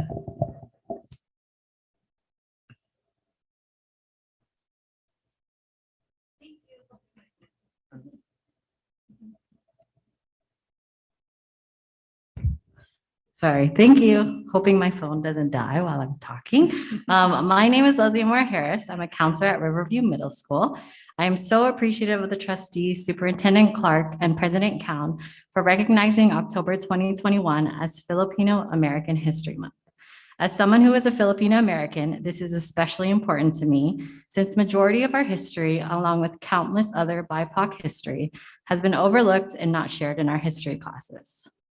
The resolution quickly mentions some of the contributions, including Lara Itilong's advocacy with farm workers, veterans in our armed forces in multiple wars, and just in these almost 2 years of the pandemic, Filipino doctors, nurses, and healthcare workers who have placed their lives on the line to take care of COVID patients. There are so many other ways Filipinos and Filipino Americans have contributed to our history, especially in the Bay Area, that many of us, including me, don't know about. Contra Costa County Office of Education has provided resources to discuss Filipino American history about this month, which schools like Riverview and Ignacio Valley High have shared. At Riverview, I'm excited to work with my fellow Filipino American colleague and special education teacher, Mary Cebu, on a lesson about our heritage, specifically about paroles and ornamental lantern usually put up during the holiday season. I see this as a starting point for MDUSD to recognize and teach our Filipino American history and all other histories that have since been left out. I look forward to hearing more stories about how others are celebrating this month. Thank you so much. Thank you so much, Ms. Moore Harris. Much appreciated, and thank you for all of your efforts. All right. That takes us to item 10.7, review and potential approval of Board Resolution 2122-28 for personnel with provisional internship permits. Yep, and I'm going to turn that over to Dr. Rubio. Good evening, board members. I have before you for your consideration a resolution to review and potentially approve 21/22-28 for personnel with provisional internship permits. As you know, this permit provides applicants with additional time to complete their subject matter requirements, and we have before you this evening 2 teachers for which we are seeking approval. Thank you very much. Do I hear a motion on this item? I would make a motion that we approve Board Resolution 21/22-28 for personnel with provisional internship permits. Second. Thank you. Motion by trustee Mason, second by trustee Mayo. Any discussion on this item? We'll take it to a vote. Trustee Fowler? Yes. Thank you.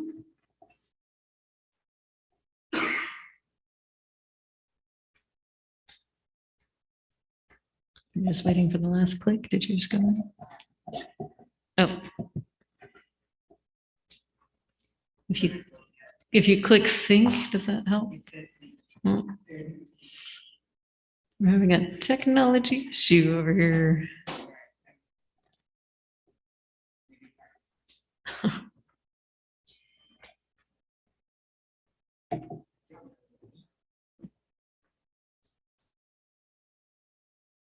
We'll see if you can get you back on board for the rest of the meeting here.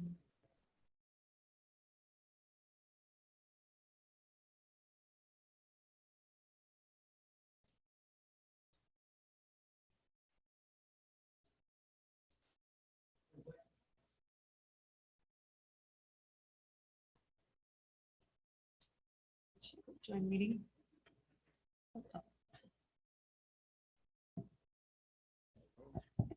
Okay, there we go. Thank you very much.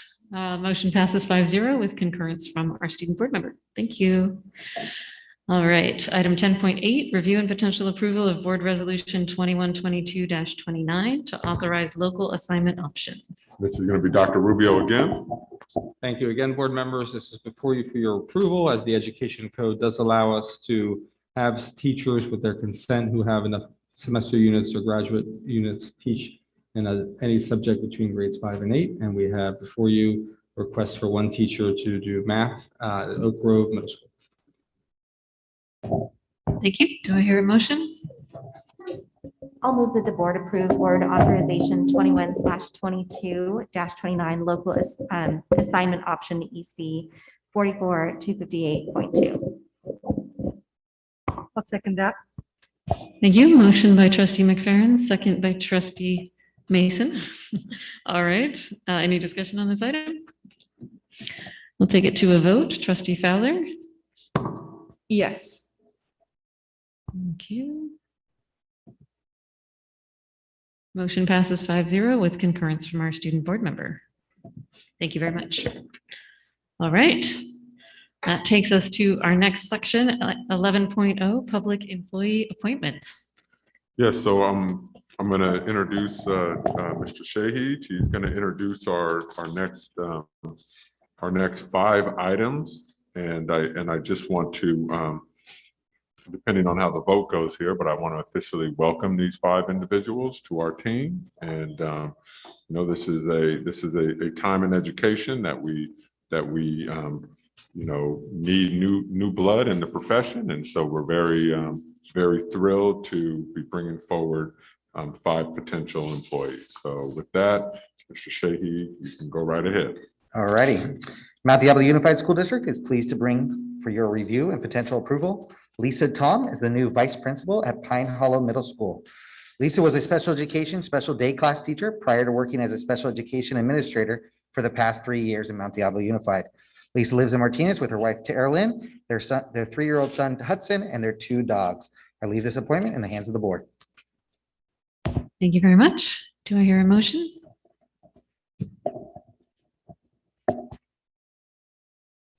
I'll make a motion that we approve the appointment of Lisa Tom as Pine Hollow Middle School Vice Principal.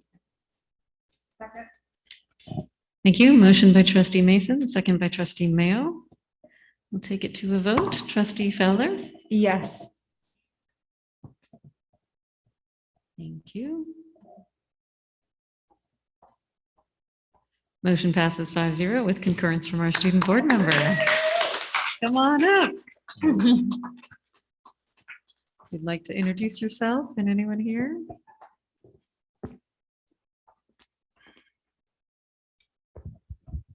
Oh, thank you so much. All right, board members, Dr. Clark, executive cabinet, thank you so much for this opportunity to learn and grow in this new position. I'm just really excited to work with the students, families, and the staff at Pine Hollow Middle. So thank you very much. Congratulations. Mount Diablo Unified School District is pleased to bring for your review and potential approval Mark Estrada Dennis as the new vice principal at Meadow Homes Elementary School. Mark is a graduate of San Francisco State and is joining MDUSD with 20 years experience in education. During the course of his time, he's taught grades levels 1 through 6 and has 3 years experience as a vice principal in a middle school setting. Mark is the proud husband of Angela, and together they have 2 strong-minded children who attend school in Mount Diablo. I leave this appointment in the hands of the board. Thank you very much. Madam President, I move that the board approve Mark Estrada Dennis as vice principal at Meadow Homes Elementary School. Second.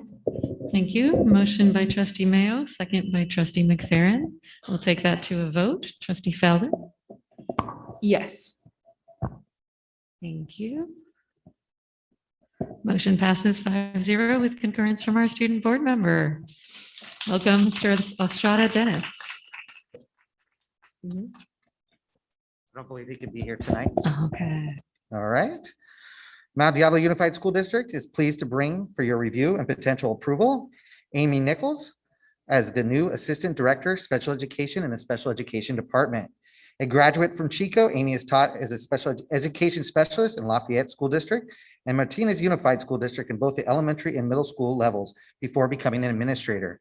Amy served as vice principal at Pleasant Hill Middle School and as principal at Morello Park Elementary School in the Martinez Unified School District. Amy is married and has 2 children and enjoys spending time with her family and watching her children play sports. I leave this appointment in the hands of the board. Thank you very much. To make the motion. Madam President, I move that the board approve the appointment of Amelia Nichols as Assistant Director, Special Education. I'll second that. Motion by trustee Mayo, second by trustee Mason. We'll take it to a vote. Trustee Fowler? Yes. Thank you. Motion passes 5-0 with concurrence from our student board member. Come on up.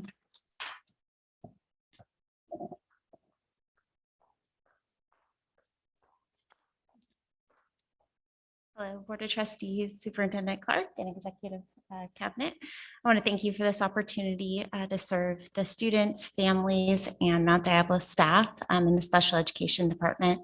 I look forward to advocating for our students and our staff to make sure we have positive outcomes for our students with special needs. Thank you for the opportunity.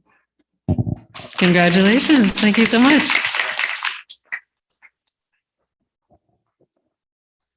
Mount Diablo Unified School District is pleased to bring for your review and potential approval, David Lewis as the new program specialist, special education for Glenbrook Academy and Workability. David began his career in education in 1998 as an education specialist with Cragmart Academy, which later became Options in Education, which he assisted in starting and worked as a lead teacher. David also co-founded and was the director of the Stockton Educational Center. David returned to public education as a moderate severe teacher in 2019. David has been married for 23 years and has 4 beautiful children. I leave this appointment in the hands of the board. Thank you very much. I move that we approve the appointment of David Lewis as Program Specialist, Special Education at Glenbrook Academy and Workability Program. I'll second. Thank you. Motion by trustee Nzewi, second by trustee Fowler. We'll take that to a vote. Trustee Fowler. Yes. Thank you. Motion passes 5-0 with concurrence from our student board member.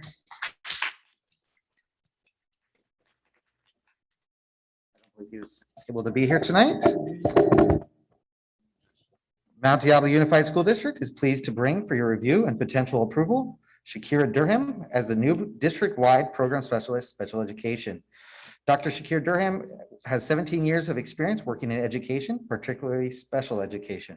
She has worked as a school counselor, school psychologist, program specialist, and assistant director of special education.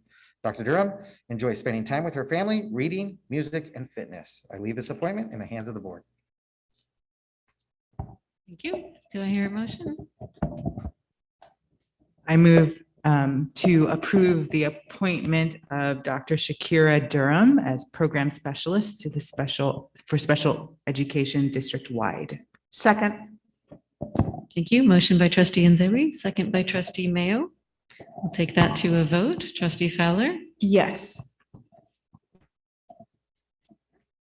Motion passes 5-0 with concurrence from our student board member.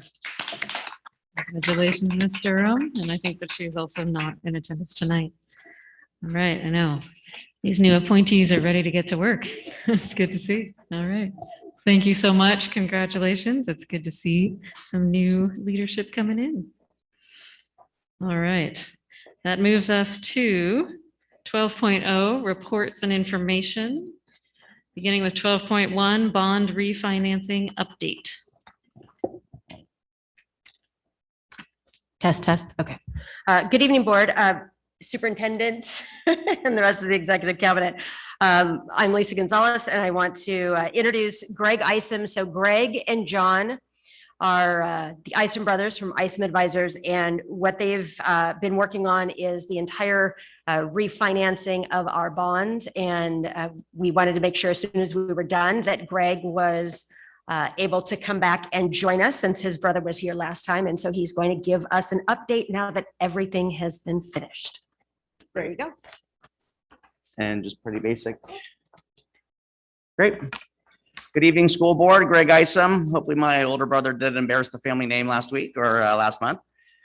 So I am here to just give you an update on the bond refinancing that we did for the school district. The first couple bullet points here was what was shown last time, which just shows the bonds that we actually refinanced going back to 2011 and 2012. And as my brother explained, that we are kind of in a near historic low interest rate environment, which provides a fantastic opportunity for municipalities to refinance their debt. I kind of thought about putting the last bullet point at the end of the presentation, but I thought you guys would just want to see right there. Okay, so $48 million was saved for the Mount Diablo Unified School District taxpayers. Everyone should be clapping right now because that's incredible. It really is. As I told your finance committee, and I've done more probably refinancings than anyone in the state of California in the last 10, 15 years. And this is the second highest amount of savings that I've ever seen for a school district. So pretty incredible. On this page right here, just to show you how volatile the interest rate environment has been, at the right-hand side, you can see where it says the high in the last 20 years or so was a 6.01, which was October of 2008, right around when, the stock market crashed, Lehman Brothers and all that. The low was a 2.02 in August of 2020, and we were able to lock in rates when rates were at a 2.15%. I mean, truly remarkable. Since that time, I had my analyst actually, tell me, well, where have rates gone since we actually sold bonds? They've actually gone up 13 basis points, which doesn't sound like a whole lot until you hear that 13 basis points translates to $3 million. So had we locked in rates this week, it would have been $45 million, not 48. So you guys couldn't have timed it any better. On page 4 of the presentation, this just kind of explains, in true details, the election, when it was sold, the par amount, the outstanding par refunded. More just details. There's nothing really that stands out from last time. And to me, what's truly important is the next page. So on page 5, this is the actual details from July when something's proposed to you guys, which was, hey, maybe we just do this little teeny piece, to August, when the presentation showed, hey, we can save $40.9 million. And I think everyone was excited at 40.9. And then, as I said, sold the bonds, September, $48.7 million. Now, what's important to note, you can see there's that circle around the 22.03%. Typically, when a school district does a refinancing, it's like a 3 to 4% is supposed to be like, if it hits 3 to 4%, financially it pencils out. 22% net present value savings is so high in this bond, in the bond world that we live in. What's important to note is that this money does not go to the district. Okay, this is savings to the taxpayers. Okay, and what it means to the taxpayers for the average homeowner in the district over the span of these bonds, it's going to save them about $500, which is pretty cool. Most of these refundings save somebody like a quarter, or like a buck. But $500 spread out over 16 years that's real money that we're talking about. So that's the average homeowner. Think of some of your big businesses, some of the largest taxpayers. This is going to save them thousands upon thousands of dollars in unnecessary interest payments. So that is the quick presentation for you guys. I can answer any questions that you have. Any questions? Trustee Mayo? Just thank you. Thank you. Anything else? Great. Thank you very much. Thank you. Have a good night. Really appreciate it. And I want to recognize Dr. Gonzalez for her leadership in this matter. This is something that, she really took the lead on, and our taxpayers, are going to really benefit from this action. So again, thank you, Dr. Gonzalez. Really appreciate it. Thank you. That takes us to item 12.2, the enrollment update. And Dr. Gonzalez is going to present this information. And I'm going to have assistance by Dr. Gillies. So let me. We also do have a public comment on this item. Would you like to present first and then have the comment, or would you like the comment first? We'll have the presentation first. All right. So our outcomes, the points that we're going to cover this evening include taking a look at the statewide enrollment, give you a snapshot of the last 7 years in Mount Diablo Unified, where we're actually jumping down into the grade ranges, the impact of the end of hold harmless. We're going to do a little bit of attendance trends in those grade levels, and some recommendations for districts that are facing declining enrollment. So to start with, wanted to give you just a little bit of a snapshot into some of the statewide trends right now. We're seeing declining enrollment pervasively across the state of California. As a matter of fact, in fall of a year ago, 160,000 students did not come back to school. So October CBEDS date, which was last Wednesday, October CBEDS date is really the date that everybody in the state takes a look at. And so what we're doing this evening is we're bringing you information not only historically, but from what is in our school district CalPads and what was reported to the state. Of course, they go in and they verify everything, but that's really what we're presenting tonight. And so we've also made sure that on all of our slides, we are sharing what the source is down on the bottom. A year ago, we saw that kindergarten dropped most significantly, and unfortunately, it's what we're continuing to see right now. And the reason that kindergarten is important is because most school districts use cohort survival. We'll explain that a little later. But what you do is you take your kindergartners and you look at the trend there. And what we're seeing is that the birth rates in our county have been declining, just like the rest of the state.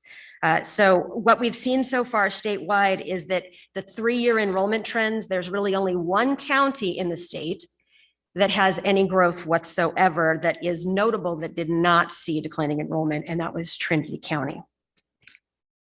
Here's a real quick visual as to the enrollment trends. And again, this goes through the last report here, which is end of September. Again, this comes from the California Department of Education and School Services report.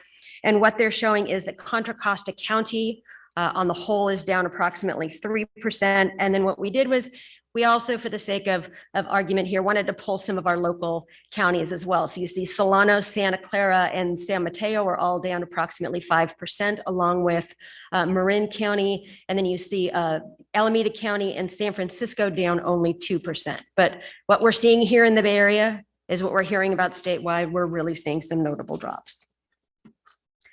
One of the interesting pieces of data that we did pull up from the Public Policy Institute, and this came out in the spring, is that what we're seeing is the enrollment of low-income students is dropping even more substantially.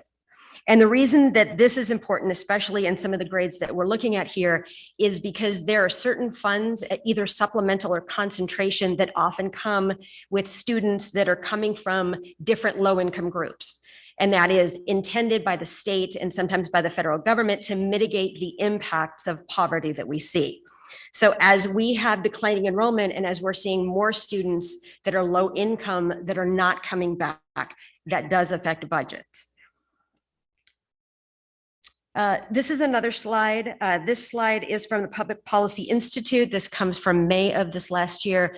And what you're able to see is you're able to see the enrollment decline pretty notable in some specific grade levels. And again, this is statewide. So you see kindergarten, first, second, third, all took notable drops, as well as 9th grade. A couple of updates from the Department of Education, Department of Finance. First of all, what they take a look at is they take a look at trends across the state because they're really making sure that the state is monitoring this, but school districts are as well. And again, this comes from School Services just a couple of weeks ago. And they're projecting through the 2030-2031 school year, so about the next 9 years. And they're projecting over the next 9 years that 500,000 students will be leaving the state of California. They will no longer either be enrolling in public education or they will be going elsewhere. And quite honestly, if we talk to some of the folks that are in states like Idaho and Colorado and Utah, there's a mass exodus here in California for a number of reasons. But on top of all of that, the birth rates are really impacting a lot of what it is that we're seeing. So certainly we're in a really tumultuous time because we're not entirely sure what's going to happen from the pandemic. As a matter of fact, we've been talking to Davis Demographics because certainly they came out with some demographic information, and all of the demographers in the state of California were entirely off this year.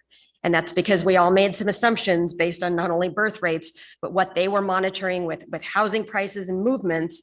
There were some notable expectations that students were going to come back this year.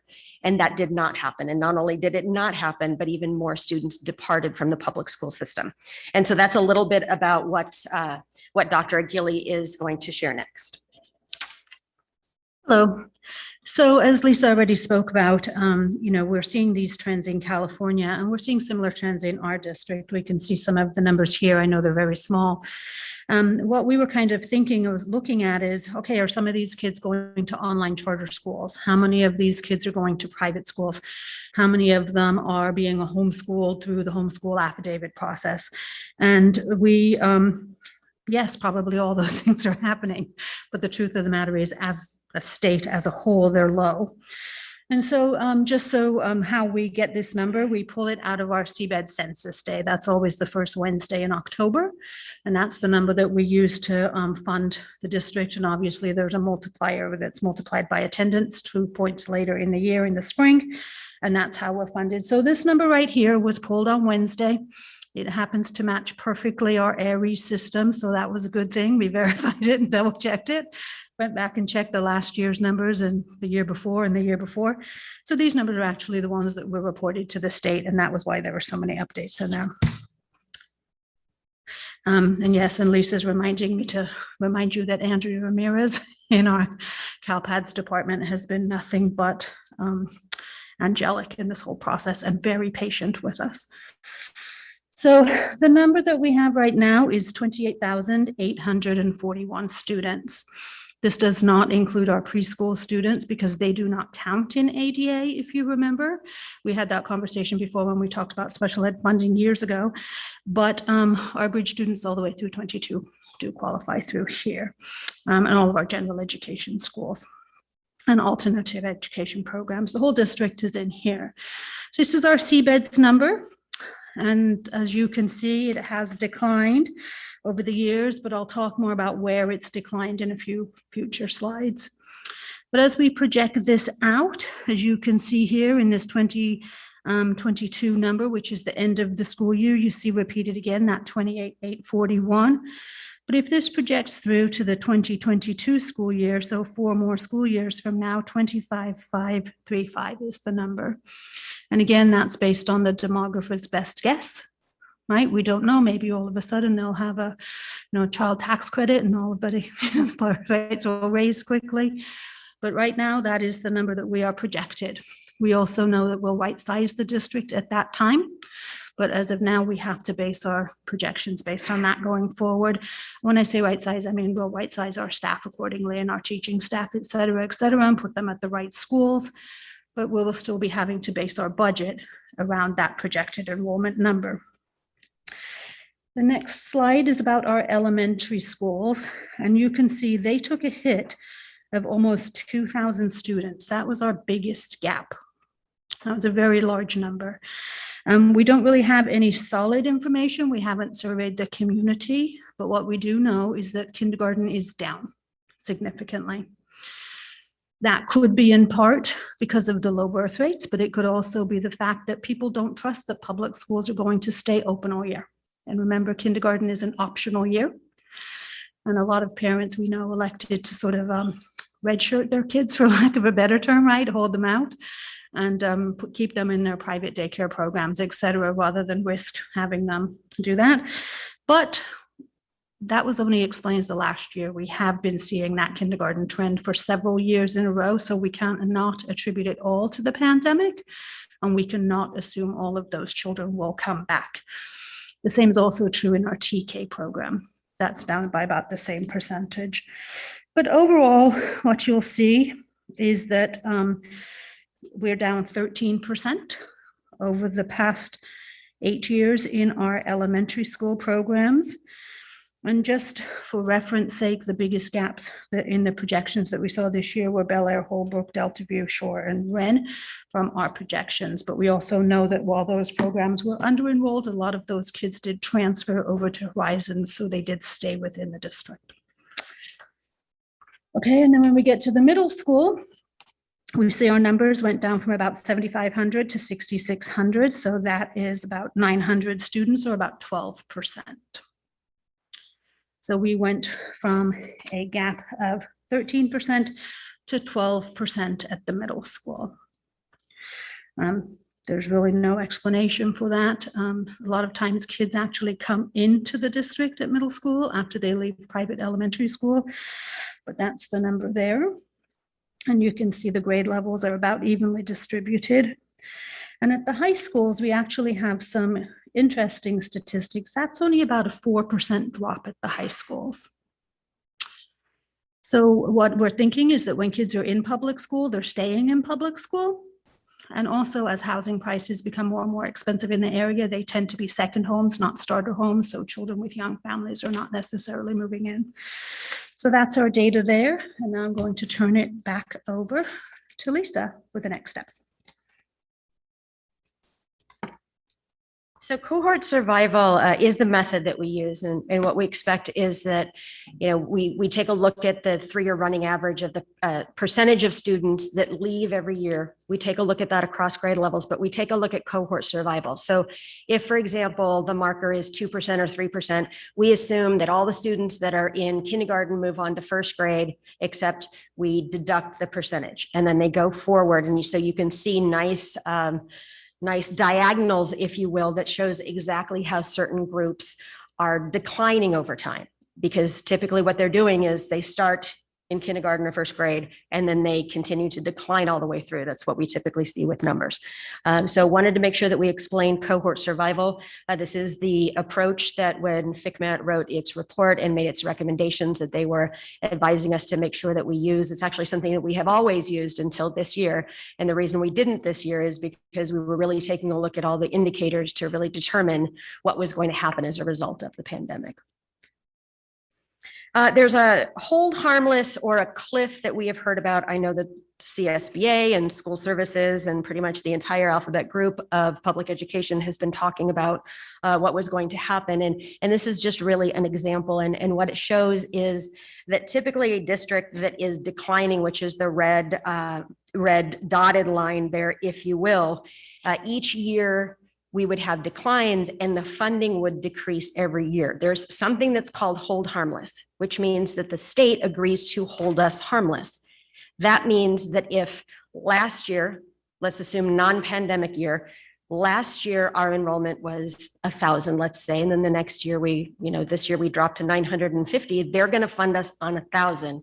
And they're going to give us a year to make sure that we're making the proper adjustments. However, if we jump from 1,000 to 1,500, they would fund us on the 1,500. So they basically hold us harmless for 1 year. Well, what they did in the pandemic was they held us harmless for the 21-22 school year. But what's happening is we take an even further jump the following year, which is exactly what we see. I'll show that in just a second. What we also wanted to show real quickly is that statewide, we're seeing some pretty notable trends. There's information that's coming out across the state almost on a daily basis. This information comes straight from EdSource from a report approximately 2.5 weeks ago. And Long Beach Unified typically had about 4% of the students not coming to school on a daily basis. They're up to 9%. Oakland Unified was at 14, they're up to 33. Stockton at 18, up to 39. And so you kind of see this panning out as I checked with West Contra Costa yesterday. They were typically at 6.2% prior to the pandemic, and now they're up to 10%, which is pretty consistent with what we're seeing as well. Right now, we've been averaging approximately 9% of the students absent on a daily basis instead of approximately 5.5%. That's been the trend that we were seeing prior to that. So our numbers are about 3.5% off there. Our drop seems to be a tad bit lower, and we're certainly monitoring that. I think our biggest concern right now is we've got students that are going home on quarantine. We don't have vaccinations for everyone. And we have not hit cold and flu season yet. And we know that with cold and flu season, we know that our attendance always drops. So it's going to be really important for us to focus on independent study and some of the other options that we have. But right now we are using 91%. We're a little uncomfortable with that, but we decided we weren't going to change all of the markers and all of the assumptions. We were going to try to keep some a little more consistent. And again, this data is coming straight from what we submitted in our own CalPads up to the state, and that's after it uploads into our areas attendance. So teachers take attendance, it gets verified by the office, and then whatever happens with that gets reported. And those are the numbers we've been monitoring, along with what's often called the warm body count. And so we did about a month of that when the school year started to watch the trends on a daily basis. And that's where we were seeing that approximately 91% or 9% of the students not at school. So one of the things that we do want to be aware of is the financial impact of the declining enrollment. And so what is in this slide is the fact that we are held harmless this year. That means that we are funded on the enrollment that we had from 2 years ago. So that number was 30,724. We're held harmless this year, which means next year we would be funded on 28,841, which is almost 2,000 students less. So if you look at it, you know, at approximately $10,000 a student, you can see what that drop is. However, we can't just change that one number based on what the data is showing us. We also have to take a look at the ADA rate. That's the number that we were just sharing. And so we've got approximately 9% of the students not in school every day. So you can see that the adjustment goes from 94.7 down to 91. And then the UDP, this is actually something that we can really make a difference on. The UDP is the unduplicated pupil count. And one of the challenges that we've had during the pandemic is that we have not been, parents haven't had to fill out free and reduced meal forms, right? We've got universal feeding and everyone is able to eat.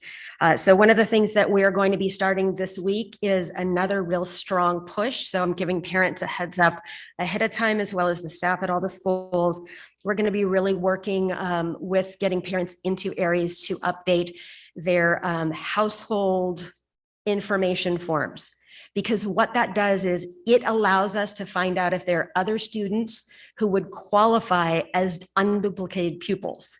So that's going to be really important for us because it's one of the few indicators here that we can really address. But right now, with approximately 2,000 fewer students, with our ADA or our average daily attendance rate dropping, and with our unduplicated pupil count dropping, which of course is calculated on a 3-year average, we would be down in funding for the upcoming school year of approximately $28 million. So what we do to mitigate that is there are some natural things that we see when we start running multi-year projections. The first one is that we're able to mitigate some of that with things like increased COLA. We also know that our lottery funds are going up a tad bit. We also know that the funding for special education was just increased. And so it helps us not see a huge hit of $28 million, but it's not going to be that far off of that one. There are some recommendations for districts that are declining enrollment. And of course, we are all tuning into this year because everybody's pretty much in the state of declining enrollment. And these are really best practices. I know that Mika Arbelbeit, our Director of Fiscal Services, attended a training with me last year at School Services. It's the same exact training that they're running this year with some updates. But for the most part, here are the recommendations. They really include making sure that we are addressing in our MYP, the decrease in students and the impact of average daily attendance, that we're monitoring as much as possible our enrollment and our projections. And believe me, we run those numbers through a lot of individuals and a lot of scenarios to try to arrive at those. We make sure that we have an effective position control system. One of the things that FCMET did was when they came out, they had some questions about our position control system, and we're pleased to report that we went back and we spent about another 2 hours explaining exactly what we do with the checks and balances and the process from beginning to end. And although we don't have exactly what other districts have, which is an individual indicator for each staff member, an individual unique code, we have everything else that would qualify us as having strong position control. And so that's a positive off this list.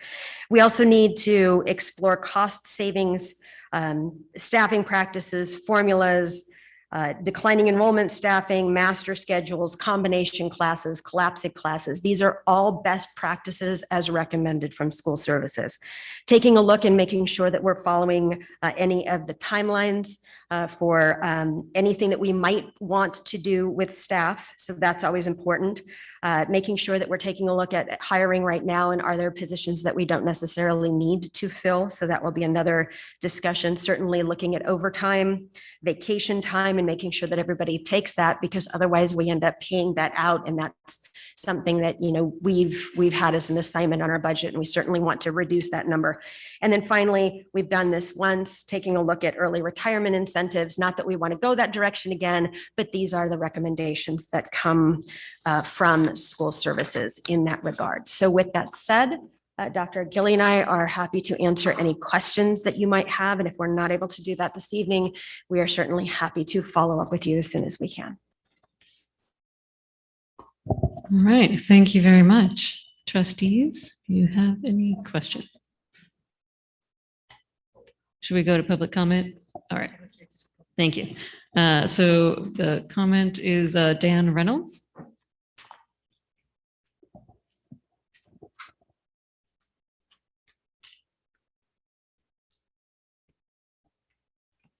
Good evening again. In looking at enrollment, it is important for you all to talk about how you will mitigate budget impacts. Sure. But please also discuss and direct your staff to do something about the issue here in MDUSD. How are you directing staff to recruit students? Especially, how are you communicating to those kindergarten students' families that didn't enroll? Simply saying they aren't here doesn't do anything to try and bring them here. What are you doing to try and bring them here? Discuss, please, and direct your staff to consider the year-over-year decline numbers. Pay attention to what was happening before the pandemic and during the pandemic, and as we emerge after the pandemic. Your staff talked about cohort survival, students who start here and what happens to them as they move through. Slide 8 in the PowerPoint really lets you look at this. If you look at that slide, 2015 and the fourth graders, you lost 100 of that cohort between 5th and 6th grade.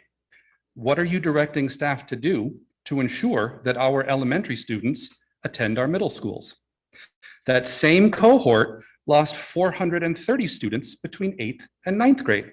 What are you doing to direct staff to ensure that our middle school students become our high school students?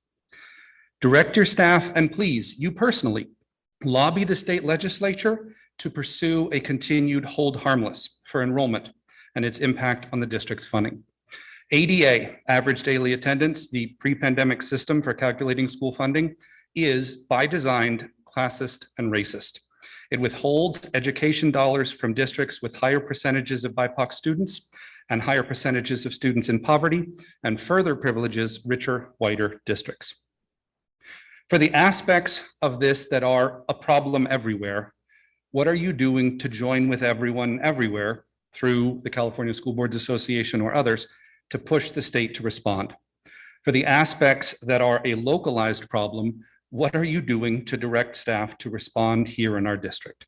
Responding will mean mitigating budget impacts, but it also should mean doing what we can to slow or stop the decline and to potentially increase enrollment.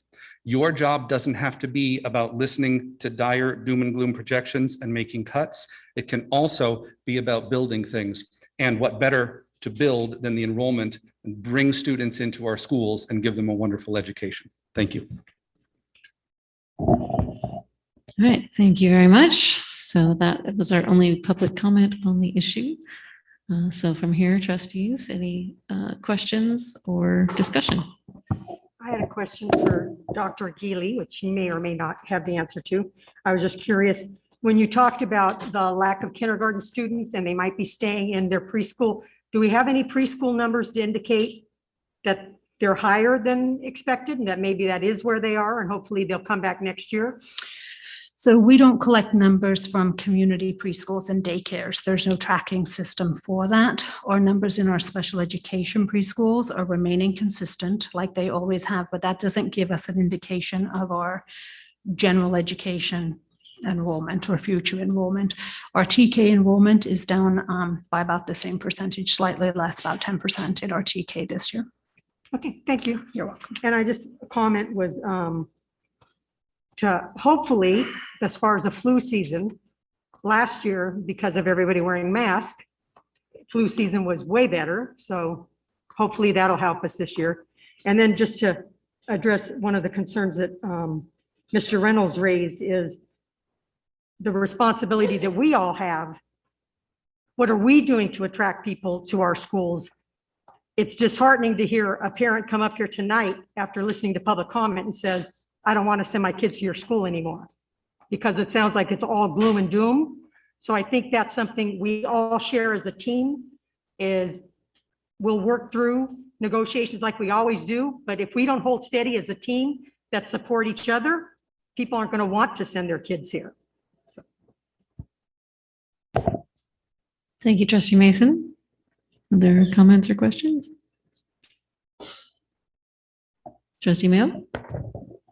Well, I'm not an expert on any of this, but I do know that I have a grandson that's in kindergarten this year, and many of my daughter's friends who have children of the same age, because they are either working from home or they lost their jobs during the pandemic, they are part of the group that are keeping their children out of kindergarten this year. Because, and with, when their students become ill or their children become ill, it's easier for them to keep them at home rather than send them back to school early when they're on the tail end of a cold, which contributes to our attendance problem.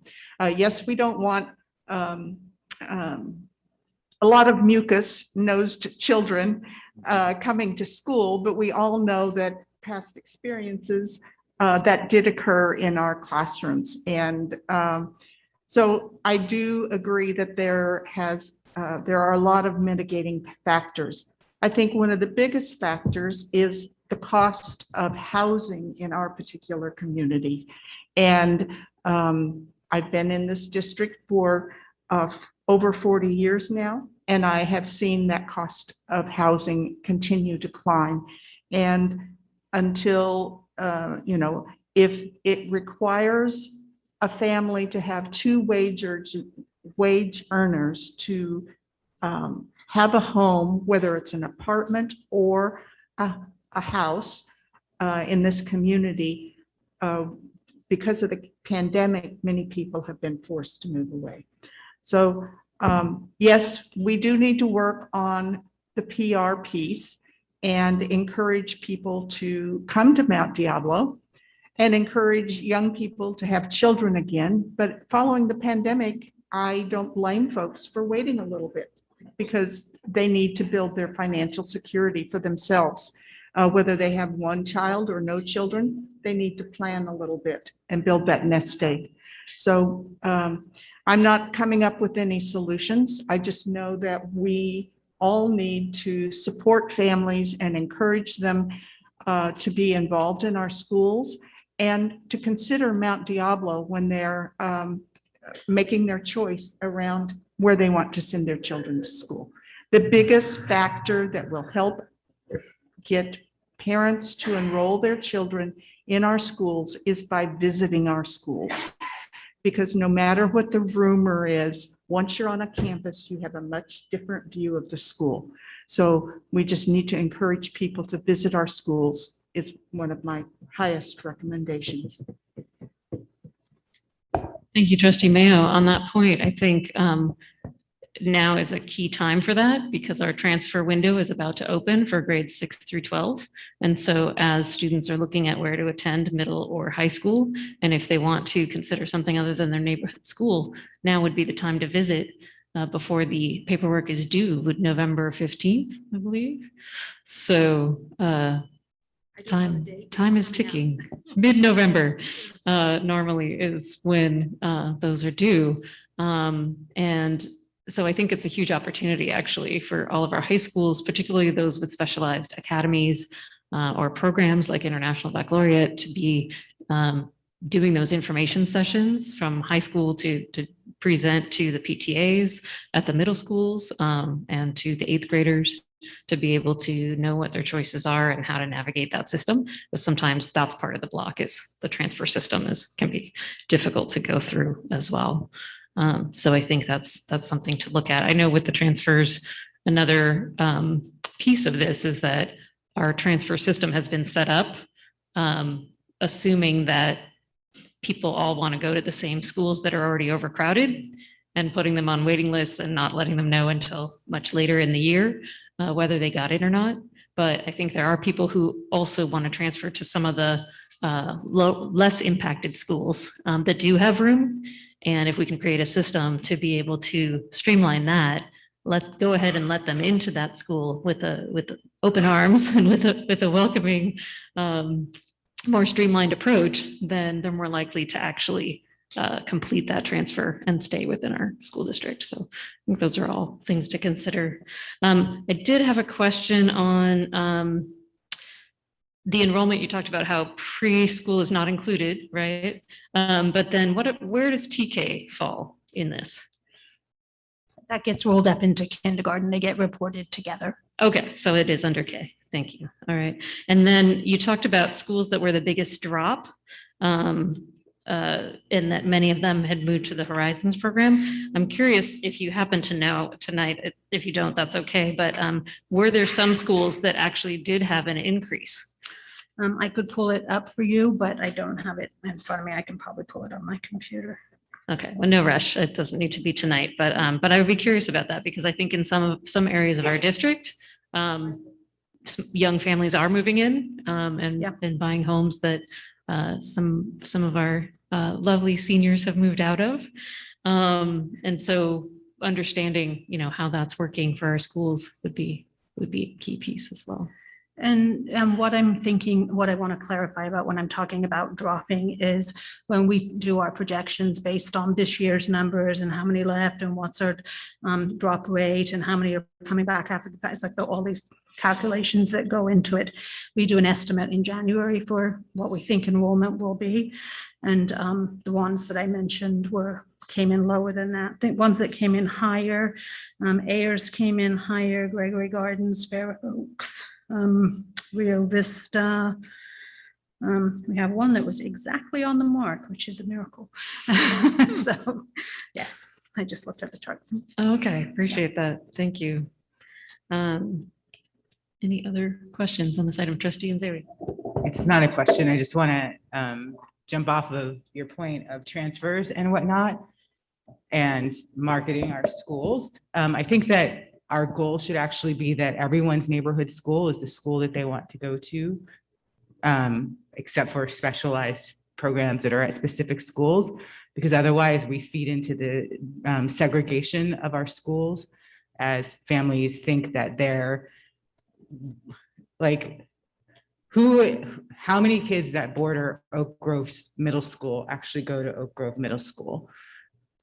I'm sure it's zero. I have no idea, but I don't bet. So, okay, I'm not going to bet, but it's between, let's say, 0 and 1%. And that's because of the perception and because they've never stood on that campus and visited, and the assumptions that people make based on where a school is or what the demographics are currently. So while families should be able to have their students in schools that best fit their students' needs, I think that our overall goal should be that every school in our district is able to meet every student's needs so that everyone can go to their home school.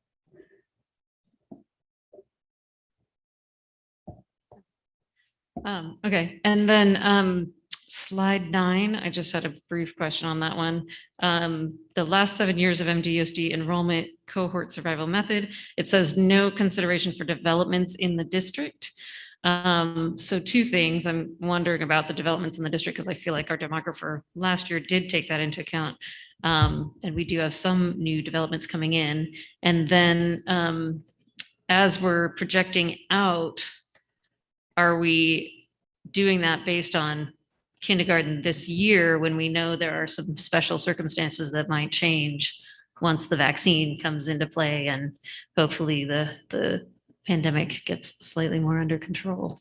So the first question has to do with Davis demographics, and they're waiting for all the CalPADS numbers to be reported out of CBEDS. That has not happened. So what we've done internally is we've pulled our own numbers. They will go ahead and they will take a look at that. As a matter of fact, they were just here in the district about a week and a half ago, taking a look at some sites and trying to figure out, what they're seeing with developments. And so that's the one piece that is not factored in here. And so we will most definitely go back with them. It's just a little premature for them to have anything ready. We're guessing it'll probably be like that late December, early January timeframe. And the second question. Yeah, so the second question is more because it feels to be like kindergarten right now is so up in the air. People may, be staying home for some of the reasons Trustee Mayo mentioned. And so if we're basing our out year projections on that, that's a little bit concerning, but I don't know the answer to that, how many of those you assume necessarily would come back. Right. I think that's one of those big unknowns, but when we were working through this with Forecast 5, they're able to pull the same exact demographic information about birth rates and zip codes, the same exact way that Davis demographics does. So I would expect that Davis would probably be pretty close to what we're coming up with here, but we certainly want to disclose that everything is just an estimate at this point. We've used the best data that we can, and we'd like to be off by a couple hundred students the other direction. Thank you very much. This is really a lot of work and some important information. And I think the key piece is we do know what numbers will be used for next year's funding from the state at this point in time. And that is concerning. So thank you. And again, just in closing, I just want to point out that we are being 100% transparent and bringing this information forward in a public meeting, sharing it with the board, posting it on our agenda so it's accessible to all. And declining enrollment has been an issue in this district for a number of years. And I just want to caution this board that as we look at attracting parents to our district, that we have multiple programs throughout the district, right? We have dual immersion programs. We have STEM schools. We have wall-to-wall academies. We have CTE pathways. We have, I could just go on. And so what that does is all of those take resources. And so as we are firmly committed to working with our labor partners to ensure that we can increase salaries, we have to be mindful of spreading ourselves too thin in trying to chase enrollments. And so again, it's just real important that this board get factual information because we live in a misinformation world right now. And so this report is an effort to be very transparent with our enrollment numbers, which is vital to our district. And so I appreciate the team for putting this report together and for making it public and for presenting it to the board so that you have all the information you need to make sound decisions. So thank you, staff. Thank you very much, Dr. Clark. Absolutely. All right. That takes us to item 12.3, presentation by Contra Costa Water District, Fire Service Improvements.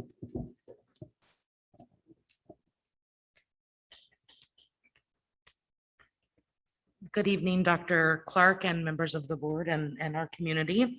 I just wanted to introduce Anna Chung, who's an associate engineer with Contra Costa Water District, as well as Oliver Simons, who's a public information specialist. They are going to give a brief presentation, which I don't want to take their thunder, about an upcoming project that we are working with Contra Costa Water. I just really wanted to extend appreciation to both Anna and Oliver for their collaboration that they've done not only with Dr. Scripter out at Strandwood Elementary School, but also with Paul Lundholm, our maintenance manager over at the M&O yard. They've really met, they sort of gone over the project, and we're bringing it forward to you for information. There is an easement that has been submitted to our general counsel department. I just wanted to a little caveat We did have a draft easement originally posted on the docket. That was in my error. That was just an example of what the easement would look like. We have since removed it when we added the PowerPoint, and yet the correct blank easement has been submitted to the general council for approval. So while we don't necessarily need board approval for the easement, we do this with our utility partners. We do want to go ahead and let both Anna and Oliver give an explanation of this project. And we just look forward to continuing, a better working relationship with all of our agencies that we work with. So thank you.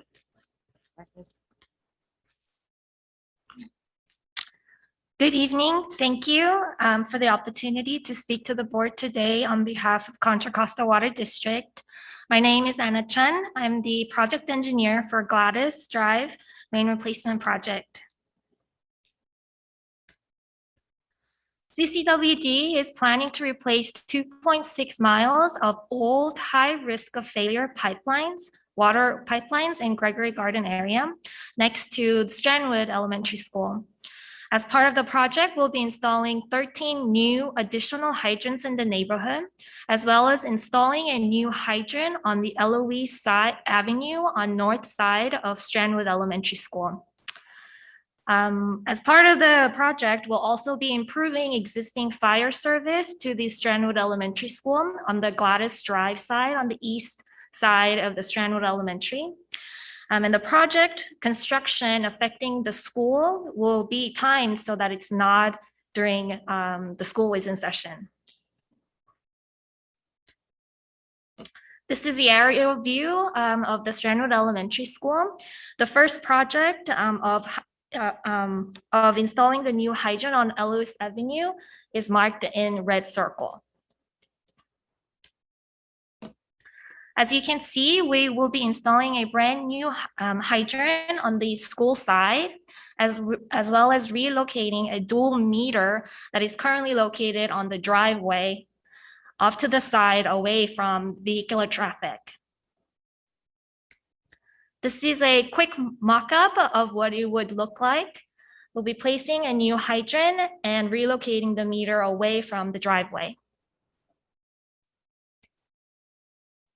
The relocation of fire service that is currently underground in a vault is located on the Strandwood Elementary School east side entrance, on the Gladys Drive, marked on red circle. We will be relocating an existing hydrant that is on the concrete sidewalk where the foot traffic for pickup and drop-off zone is high. We'll be relocating it off to the side, which will enhance the access, as well as relocating the fire service, bringing it above ground for easy access and future maintenance. This is a mock-up of how it would look like with a new hydrant, as well as the fire service off to the side. The new fire hydrant will increase fire coverage for the school as well as an adjacent neighborhood in the Gregory Garden area. And relocating the fire service will reduce impact to the school foot traffic in pickup and drop-off zone and improve CCWD's future maintenance access. To implement these improvements, CCWD is seeking approval of the easement as well as a relocation from the Mount Diablo Unified School District. And lastly, I'll end with the project schedule. We will be completing the design and advertising for bid construction in November 2021 this year. The contract will be awarded in February 2022 next year. And the construction will be divided into 8 phases and are expected to take about 15 to 24 months. And again, the portion of the construction that will impact Strandwood Elementary School will be timed so that it will take place when school is not in session. And that brings me to the end of my presentation. Thank you again for the opportunity to work together with the school board to improve the fire service and the coverage in this area. Thank you so much. Trustees, do you have any questions? Trustee Feller. I just have a comment. I I actually live in the Gregory Gardens area, so I did see my street on your presentation, and I do appreciate the fire coverage increasing. Thank you. Thank you very much.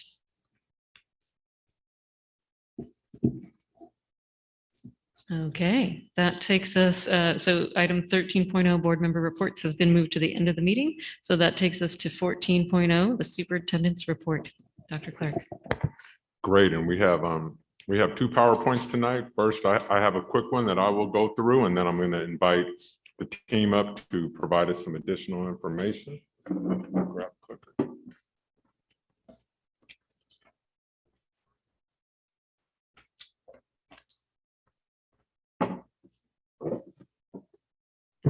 So first of all, I just want to, again, just bring attention to our LCAP goals.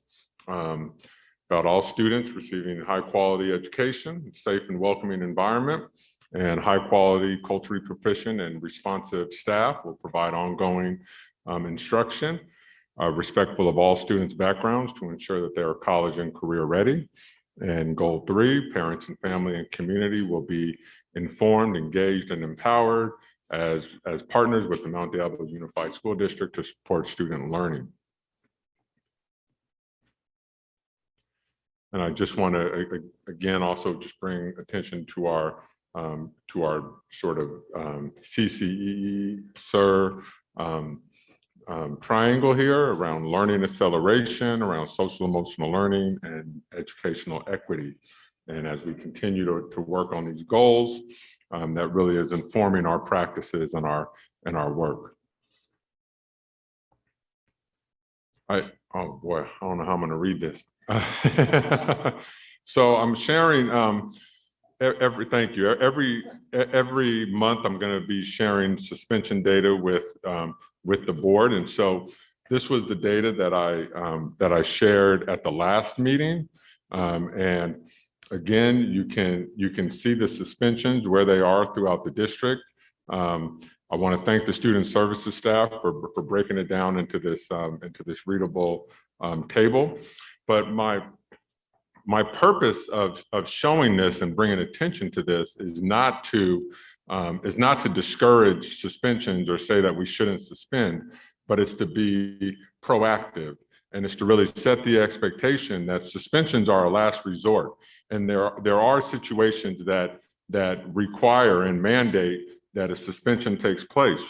However, when we have caring adults on our campuses who are present, who are forming relationships with students, who have high expectations with their students, who respond to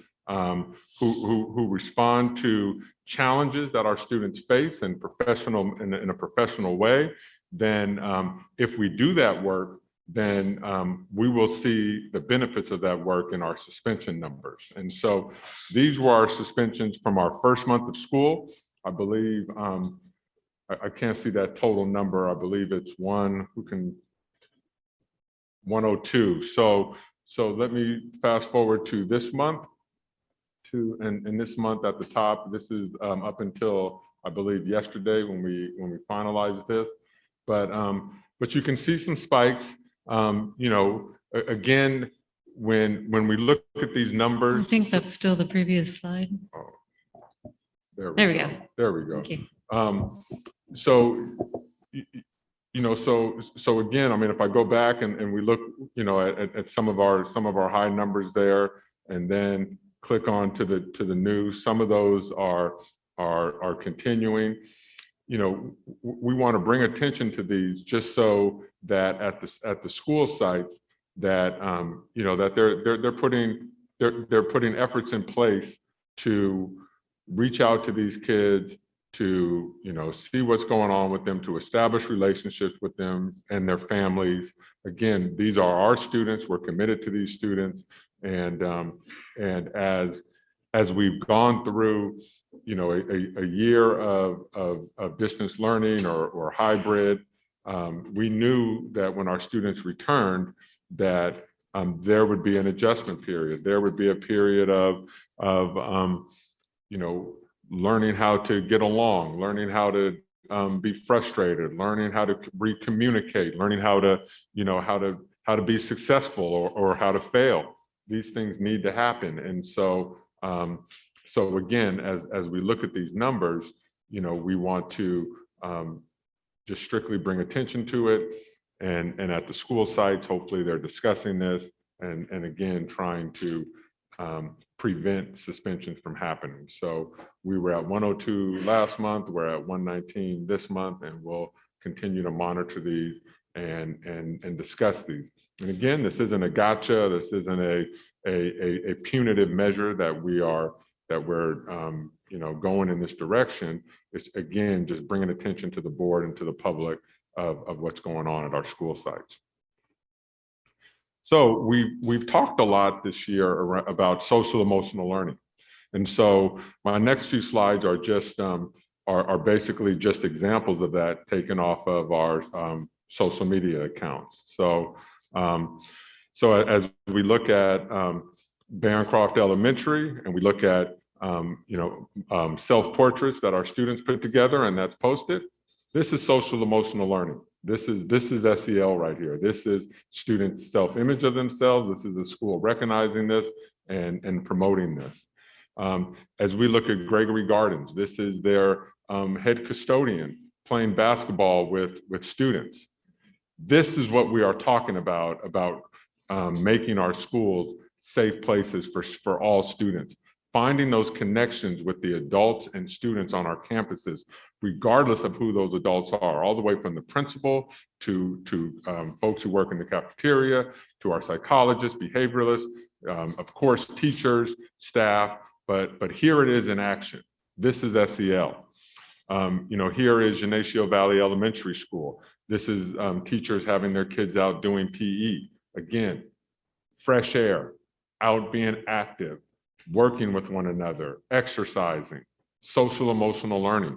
You know, this isn't difficult stuff, right? You don't need a special training to do something like this, right? This is relationships, working with kids, and building students' confidence. Geneseo Valley High School, this is taken from Monday. This is that staff looking at their SEL data.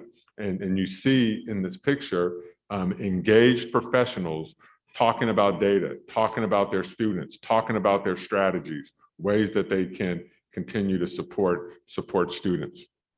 The same day, this is Olympic High School. Again, this is SEL at work, and it's collaboration, it's giving people time, giving people data sets to be able to discuss, all in the hopes of supporting our students.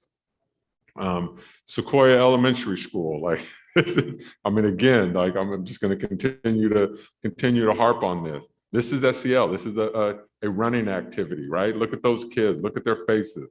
They're engaged. They're being supported. They have relationships. Next picture is their teachers cheering for them, supporting them.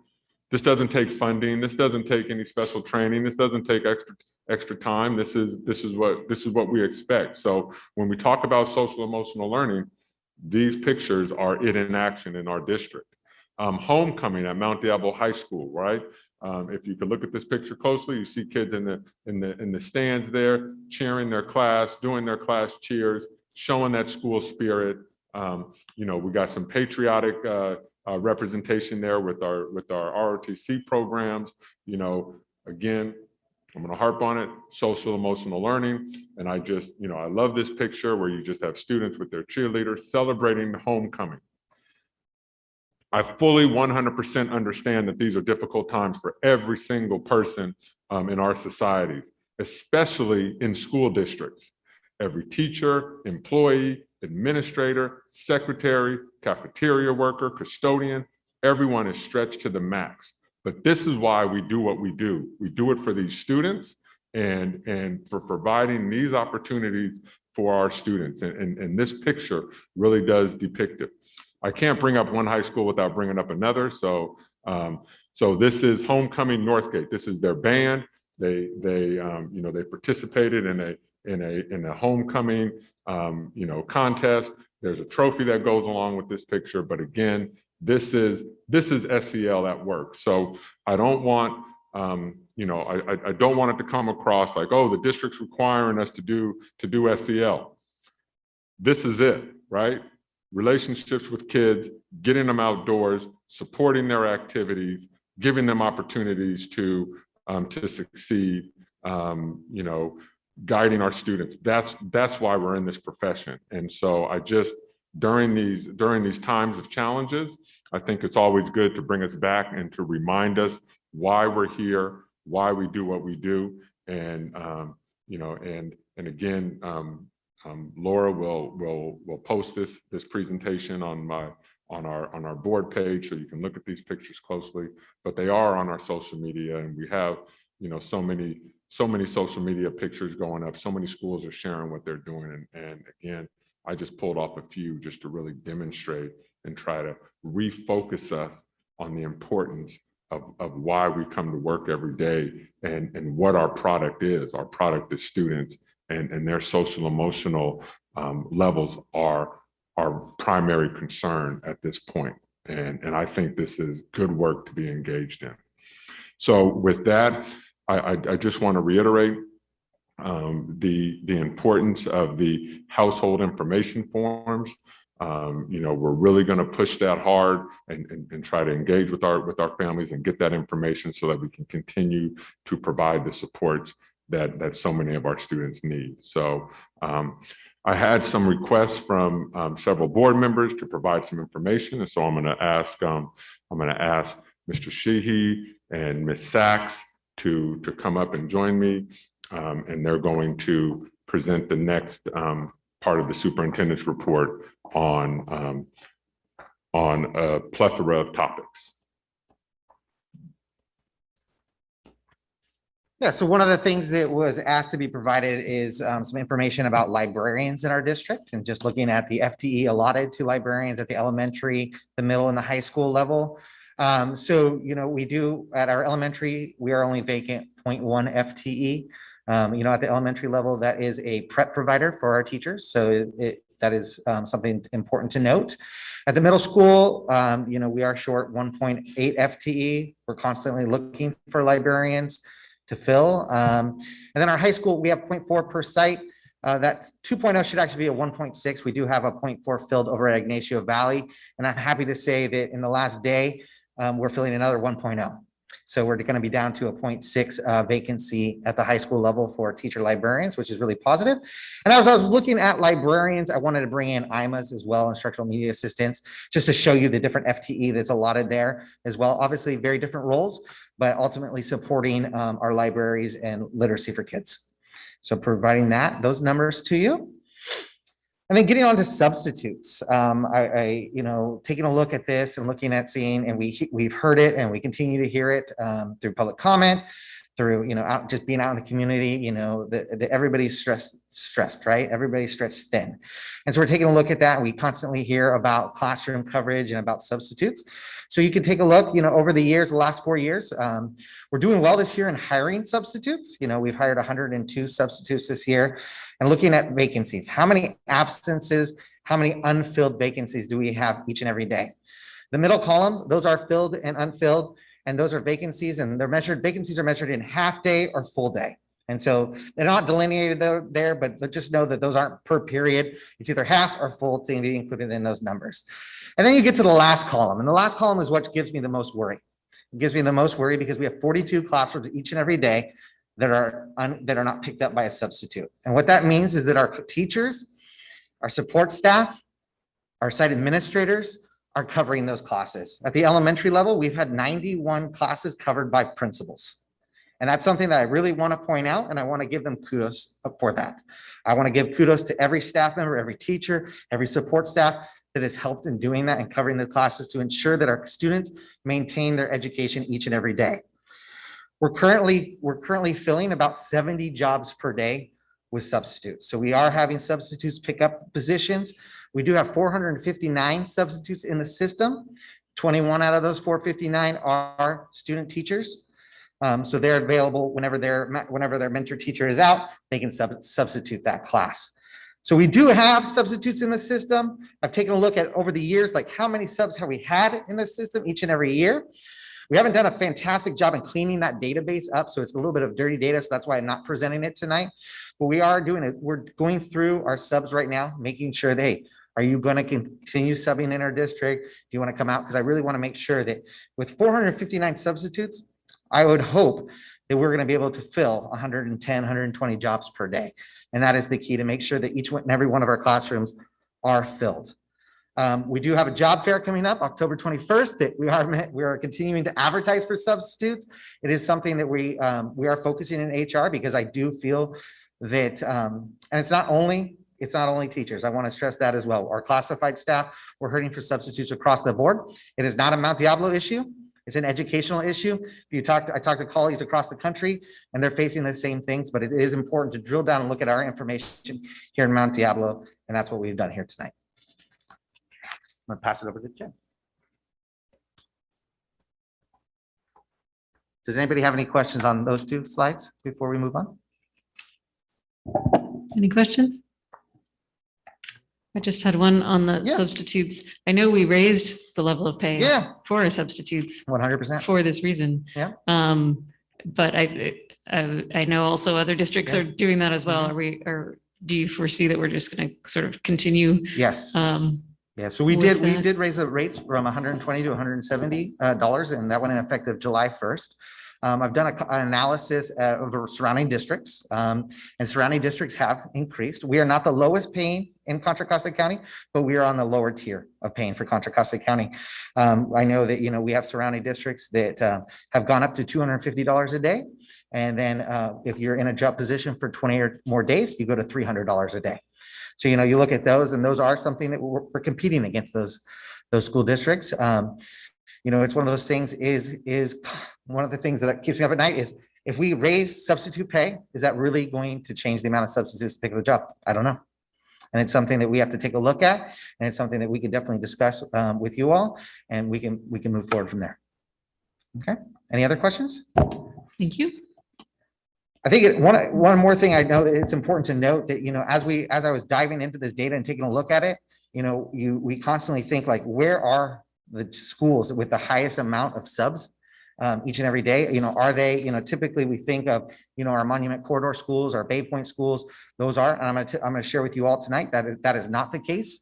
We are definitely, it's spread across the district. Our three highest elementary schools that are left unfilled each and every day is Delta View, Holbrook, and Pleasant Hill.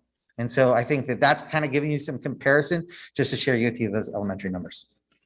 Thank you, because that is very useful information. Because if we find that there are certain schools, that are lacking, and we can figure out why that's happening, if it's related to a specific school, that would be helpful. And then actually, the other question I have, which I don't know if you would have this information today, but if there are specialty areas where we have trouble filling subs, like let's say it's a dual language position that is vacant, and then someone needs to be trying to sub for that position, but they need a specific skill. Yeah, I have not taken that close of a dive into exactly what subject areas and grade levels we have the most need in terms of subs, so it's definitely something I could take a look at. Right. All right. Thank you. Any other questions? Yes. I think these might be items that I requested, so thank you for presenting on them. I just want to share that librarians and libraries are a big concern for like the families that are on my block that all have like kindergartners and first graders, and so I appreciated that information.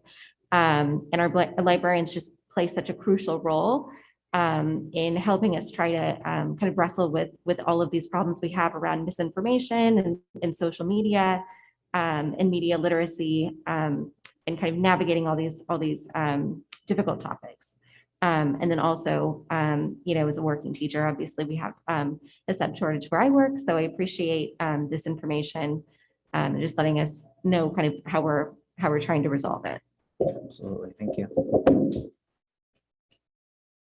Just for our listening audience, would you review what the requirements are to be a substitute in our classrooms in Mount Diablo School District? Yes, and so I should have all these memorized. I don't have them all memorized. I go right onto EdJoin and post off of that. But you do have to have a bachelor's degree. You have to have the CBEST. And do we have other ones in our district? No, I believe that's it. Yeah.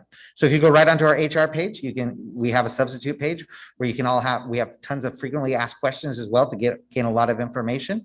I know some districts have different sub requirements, but those are ours. And also the basics of fingerprinting and background check. Yeah, so you would apply first via EdJoin. We take a look at your applications. Once we process you, we invite you in for an onboarding appointment, and that's where we do the fingerprintings, and we give you information for the TB test. And the TB test, we can give you multiple locations, but you can also go to your medical provider to take care of that. Yep. So if you already, let's say you were a parent volunteer who already had the TB test and the fingerprinting, Yeah, would we you can- have to repeat that as we an can- employee? Is it separate? We can get you in quicker if you've already gone through the system. There will be some paperwork, and we'll work with you on that. Wonderful. Absolutely. Good. Okay.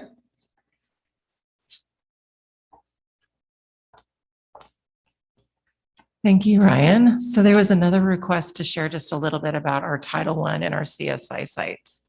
So just to let folks know, our Title I schools are ones that actually receive support through a federal grant called the Title I, federal grant. It's something that's listed under the Elementary and Education Act, and it's really funding to mitigate the impact on poverty on the students in a particular community. These are the schools in Mount Diablo that are being supported with Title I funds. These schools are all having low income percentages of 60% or more. But it's important to note that in federal guidance, any school that's 35% or more could be considered what's called a targeted assistance school. They could receive some Title I dollars in order to support certain student groups on that campus, and those dollars are monitored quite intensely. If schools are 40% or above, you can actually be eligible to run a school-wide program. And all of our programs on the screen are school-wide programs since they are over 40% and they've submitted the paperwork to do so. Any schools 75% or over are really considered mandated Title I schools. They should be getting Title I funds. And if not, then the school district needs to submit some very specialized paperwork to determine how else are you supporting that school with other funds in order to ensure that you've got that equitable funding. So if they're not going to get it from Title I dollars, where else are they going to get these dollars from?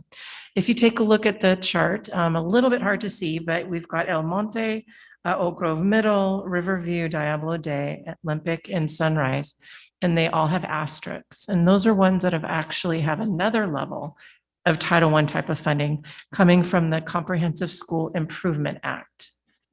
So with the CASP scores over several years, the state identified some schools that were significantly struggling with regards to having their students meet particular targets. So the underserved school sites, as they're taking a look to see what they can do better for their students, are given a different level of support, some additional supplemental funding, and those are those schools that have been receiving it over the last 18 months.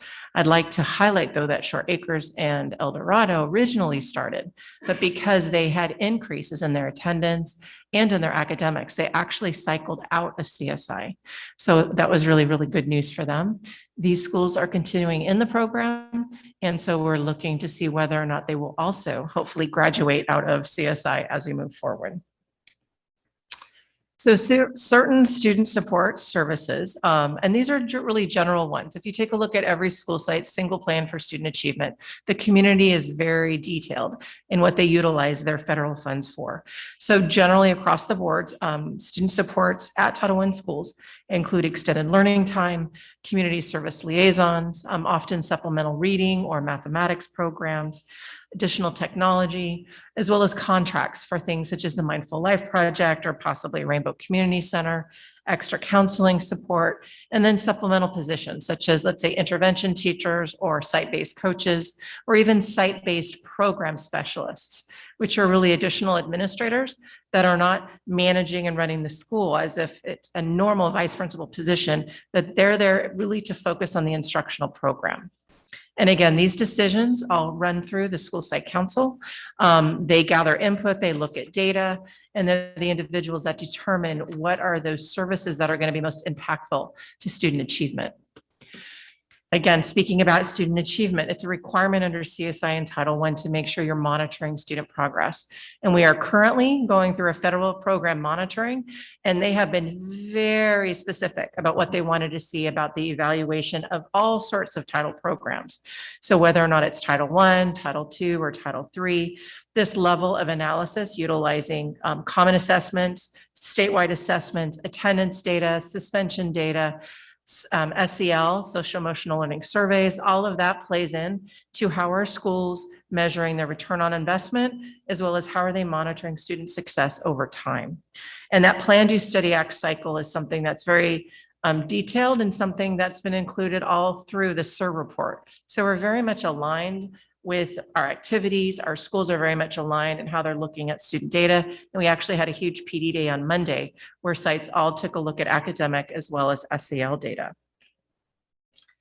These discussions about the data really do happen not only at the school site within staff meetings, but also at the school site with their ELACs, with their school site councils, with their, hopefully with their PTAs and PFCs. So this is information that's incredibly important to school community making really sound decisions about instruction. Lastly, oh, I don't mind. So parent engagement and empowerment is also a huge focus. And if you haven't quite figured it out, some of these are very much aligned with our LCAP goals as well. Community service liaisons and assistants are huge team members at our school sites, incredibly powerful with regards to building family and community relationships. Our school sites generally have lots of different family nights as well as parent education. Translation support is generally supported using Title I dollars. Home visits often, as well as, let's say, parent family university nights, school readiness programs for the little ones. And I just provided a couple of pictures there of a family night, AVID family night, communication. And so, as I mentioned, our single plans for student achievement are starting to be developed. And so anybody that would like to know more about our Title I schools and our schools with CSI funding and what they're utilizing or how they're utilizing their funds to support students and their community, I really do recommend that they speak with the school site, talk with the principals, engage with school site counselor or ELAC, because they could really, tell a wonderful story about how their school community is working together in order to support all students.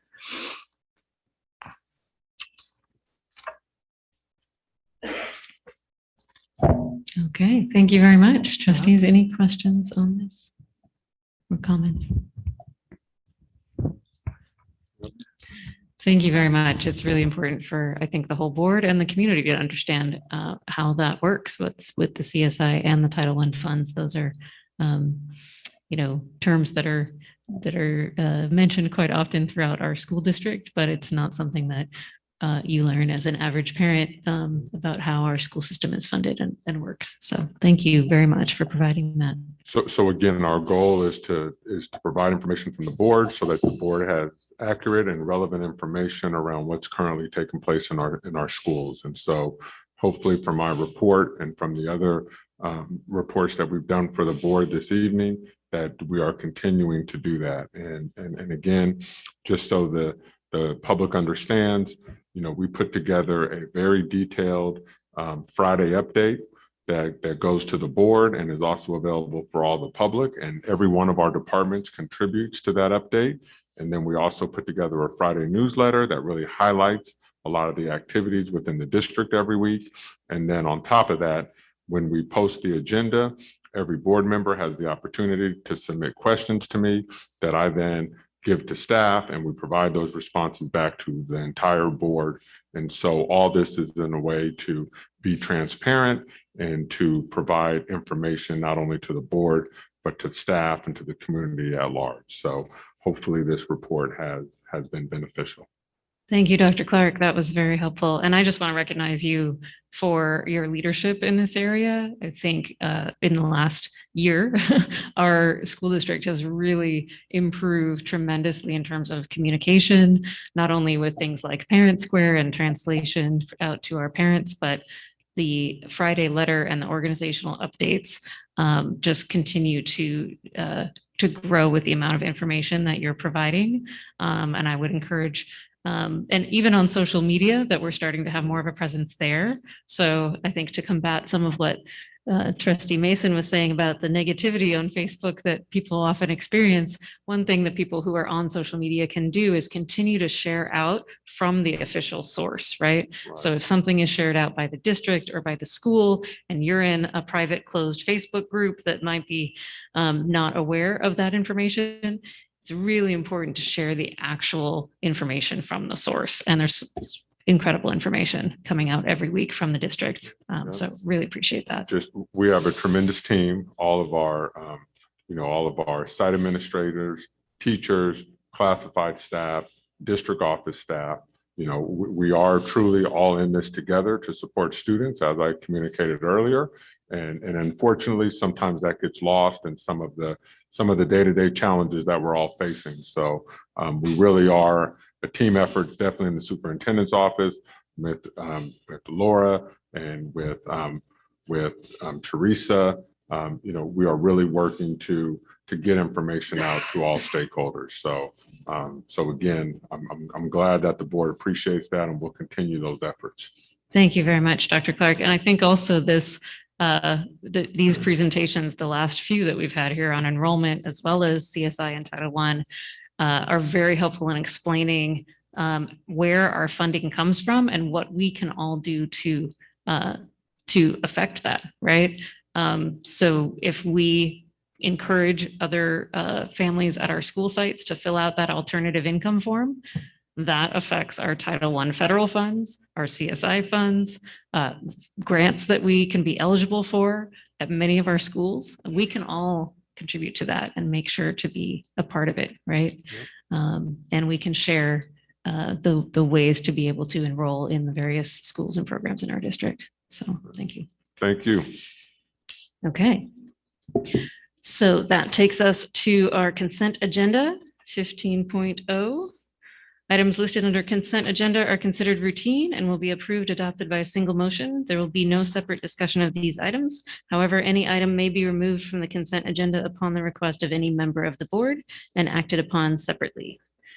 Board members, are there any items you would like to pull? I'd like to pull 15.8.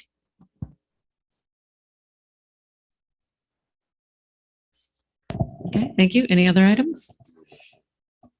Do we have a motion?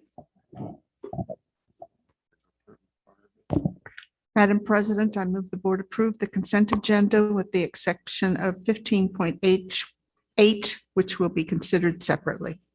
I'll second that.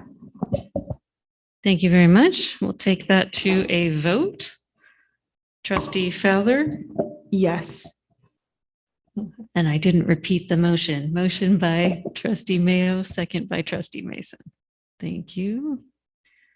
Get that put in here.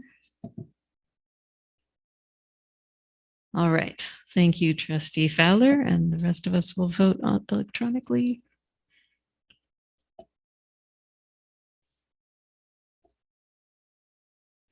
Motion passes 5-0 with concurrence from our student board member. Thank you very much.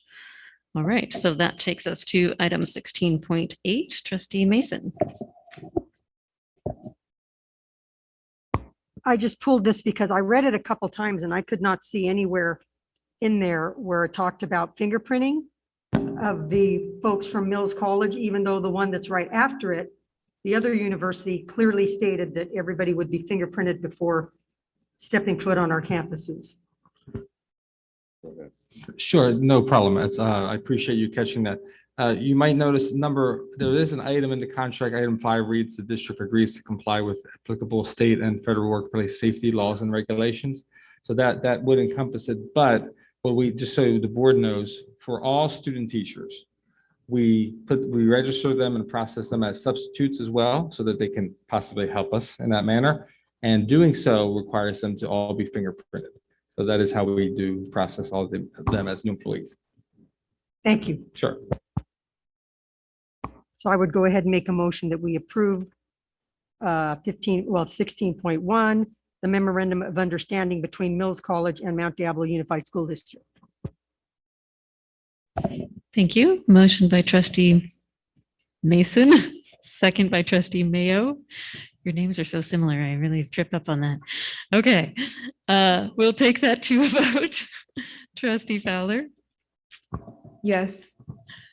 And the rest of us are voting electronically here. Motion passes 5-0 with concurrence from our student board member. Thank you so much. All right. I'll work on my tongue twisters. Okay.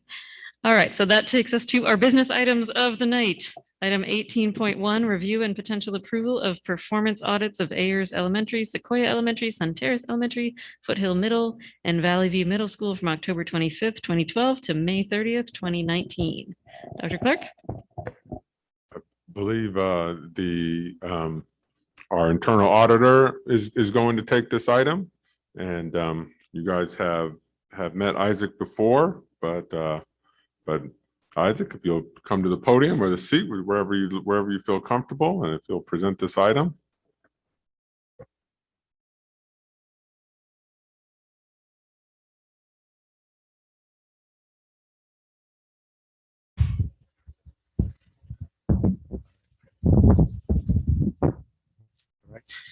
Thank you, Dr. Clark. Good evening, everyone. So this item is related to the school facility program audit that was performed by Crow, the external auditor for the district. And the goal of the audit was to determine the amount of expenditures that the district incurred to make sure that they were in accordance with the laws and regulations of the school facility program. And they review expenditures that occurred during October of 2012 through May of 2019. And the sites that were under review were Ayers Elementary, Sequoia Elementary, Sun Terrace Elementary, Foothill Middle School, and Valley View.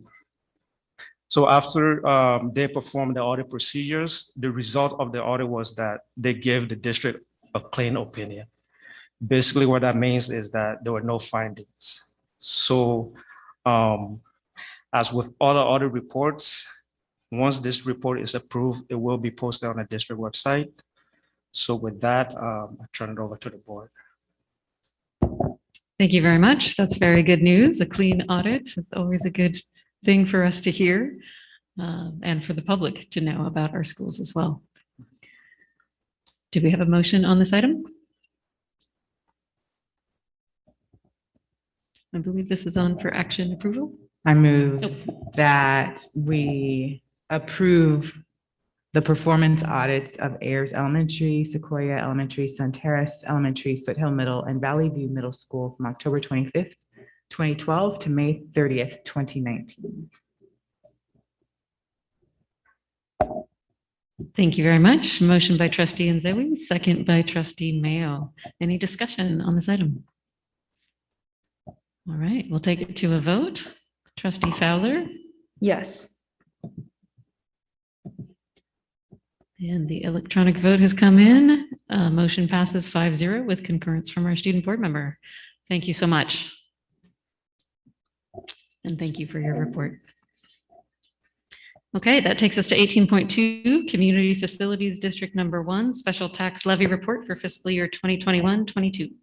And Isaac is going to handle this item as well. All right, and this report was produced by Goodwin Consulting Group. And some of the objectives of this report, this is not an audit report, so there's no opinion on it. The goal was to identify the amount of revenue that was collected for this special taxes and how those revenues was expended during the year. So during the 2020-2021 year, the district collected $6.6 million in revenues.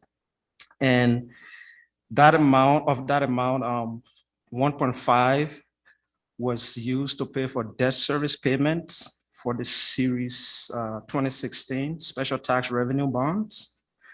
$3.7 million was used to pay for the 2018 certificates of participation debt service payment. And the remaining $1.4 million was used for authorized facilities and administrative expenses for the CFD. And those authorized facility included acquisition and construction of any new elementary, middle, and high school facilities, improvements at existing high schools, middle schools, and elementary facilities, and any equipment that was necessary to operate those facilities. With that said, once this report is approved, it will also be posted on the district website for transparency. So thank you very much. Thank you very much. Do I hear a motion on this item? I'll make a motion that we accept the special tax levy report for fiscal year 2021-22. Second. Thank you. Motion by trustee Mason, second by trustee McFerrin. Any discussion? Trustee Mayo? Let's hope I'm not making a big mistake here. This is Measure A at $67 per quarter acre parcel, and there was a tax exemption available, and individuals can apply for that tax exemption annually according to the beginning of this document. So in this report, which happens to be how many pages? 1,100 pages. 11, no, it's 1,800 pages. 1,800. I only read 11, I guess. All of us should be able to find our parcel number based on our tax bill that we received from the Contra Costa Assessor's Office. So have fun looking up your numbers and making sure that the assessment has been correctly assigned. All right, thank you very much, trustee Mayo, for that explanation for the public who might not have read the 1,800 pages. Okay. All right, so we have a motion and a second. I'm sorry. Deborah Mason was the motion. I don't see the second in here. It was Aaron McFerrin was the second. Okay, it's just not showing up in our vote here. So, okay, there we go. So we'll take it to a vote. Trustee Fowler? Yes. Thank you. And the rest of us are voting electronically. Motion passes 5-0 with concurrence from our student board member. Thank you very much. Okay. That takes us to item 18.3, review and potential approval of the ESSER 3 plan. And we do have one public comment on this item. So Dr. Clark, would you like to present first and then do public comment? Yeah, we'll present first and then have the comment. Okay.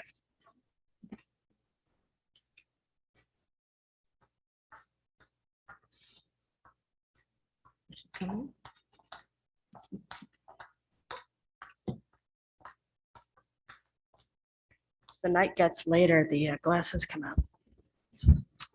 So we're here this evening to answer any questions that the board may have regarding the ESSER 3 plan.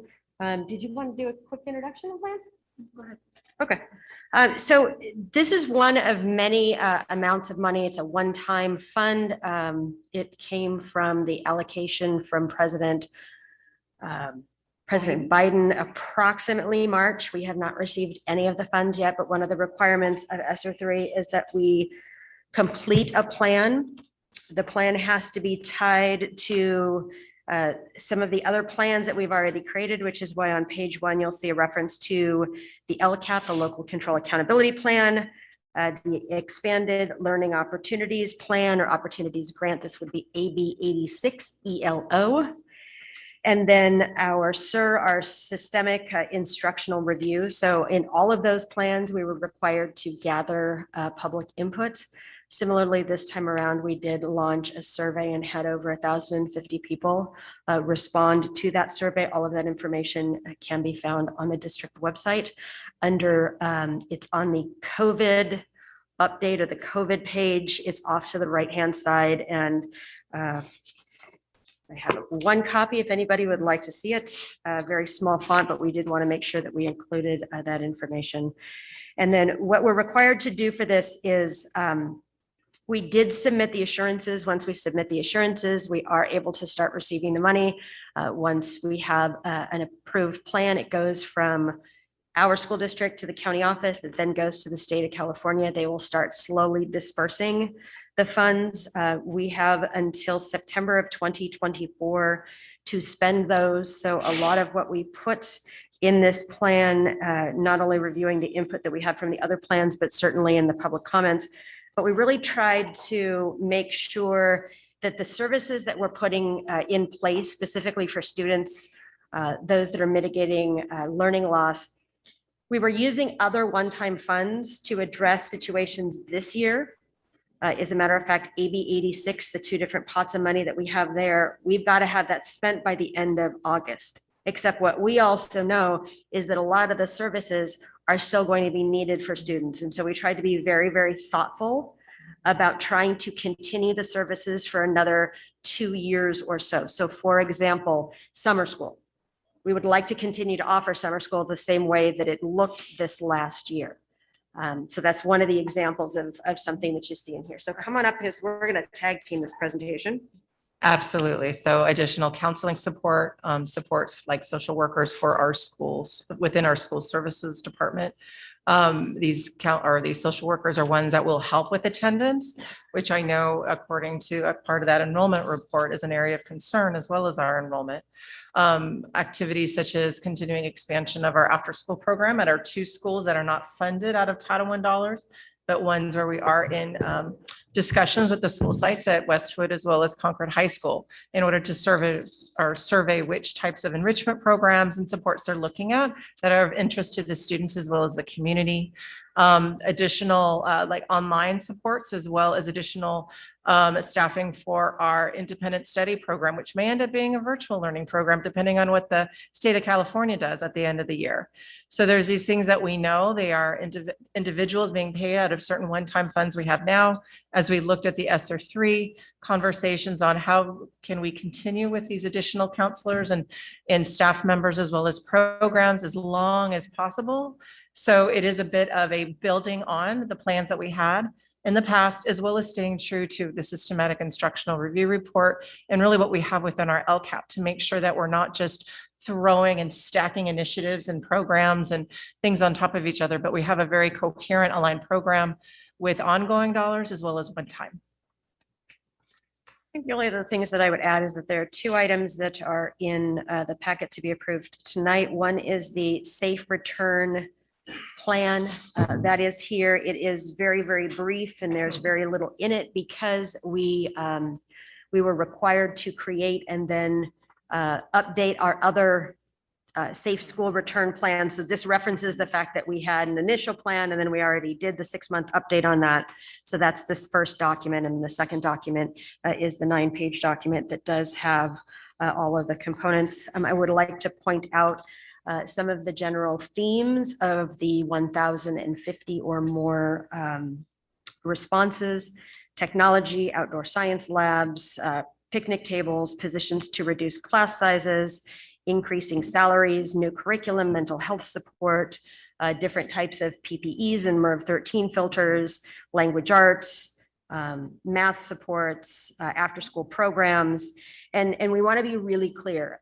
These funds, we often talk about restricted and unrestricted. Unrestricted meaning you can pretty much do whatever you want. Restricted meaning there are very strict strings attached. This is one of those with very strict strings attached, which means that Mika Arbelbide and I are required quarterly to submit pretty extensive paperwork to the state that monitors exactly how we're spending, and it is subject to federal program monitoring audits as well. And so the last part or section within the plan itself, they also are not talking only about the financial audit, but also kind of the academic or instructional audit. So they do want school or LEAs to identify what are these areas that you're going to focus in on, what are those supplemental programs, activities that you're going to embed, and then what are your plans in order to monitor the success, most importantly for our students over time. So we did at the very end provide a couple different circumstances where we will be collecting data, and we've already been collecting some of this data in order to show that these activities are being impactful. You know, I think the last thing that I would like to add is that I know there have been some questions about the spending, some questions about the plan. And so one of the things that I thought might make sense is moving forward, I'll bring regular reports to the Budget Advisory Committee, maybe not every single meeting, but at least every 2 to 3 meetings. I can send them updates as well so that we've got yet another group that is really designed to be overseeing some of those fiscal components that are able to see some of the detailed reports and how the spending is going as we progress. So with that, I think we're happy to answer any questions from the board. Thank you very much for that extensive work that it takes to be able to put different items into the different buckets of funding and what they're attached to. I know that's a tremendous amount of work, so much appreciated. Questions or comments by the board? Oh, we also do have a public comment on this item. Should we do public comment first? Okay, Christy Merrick.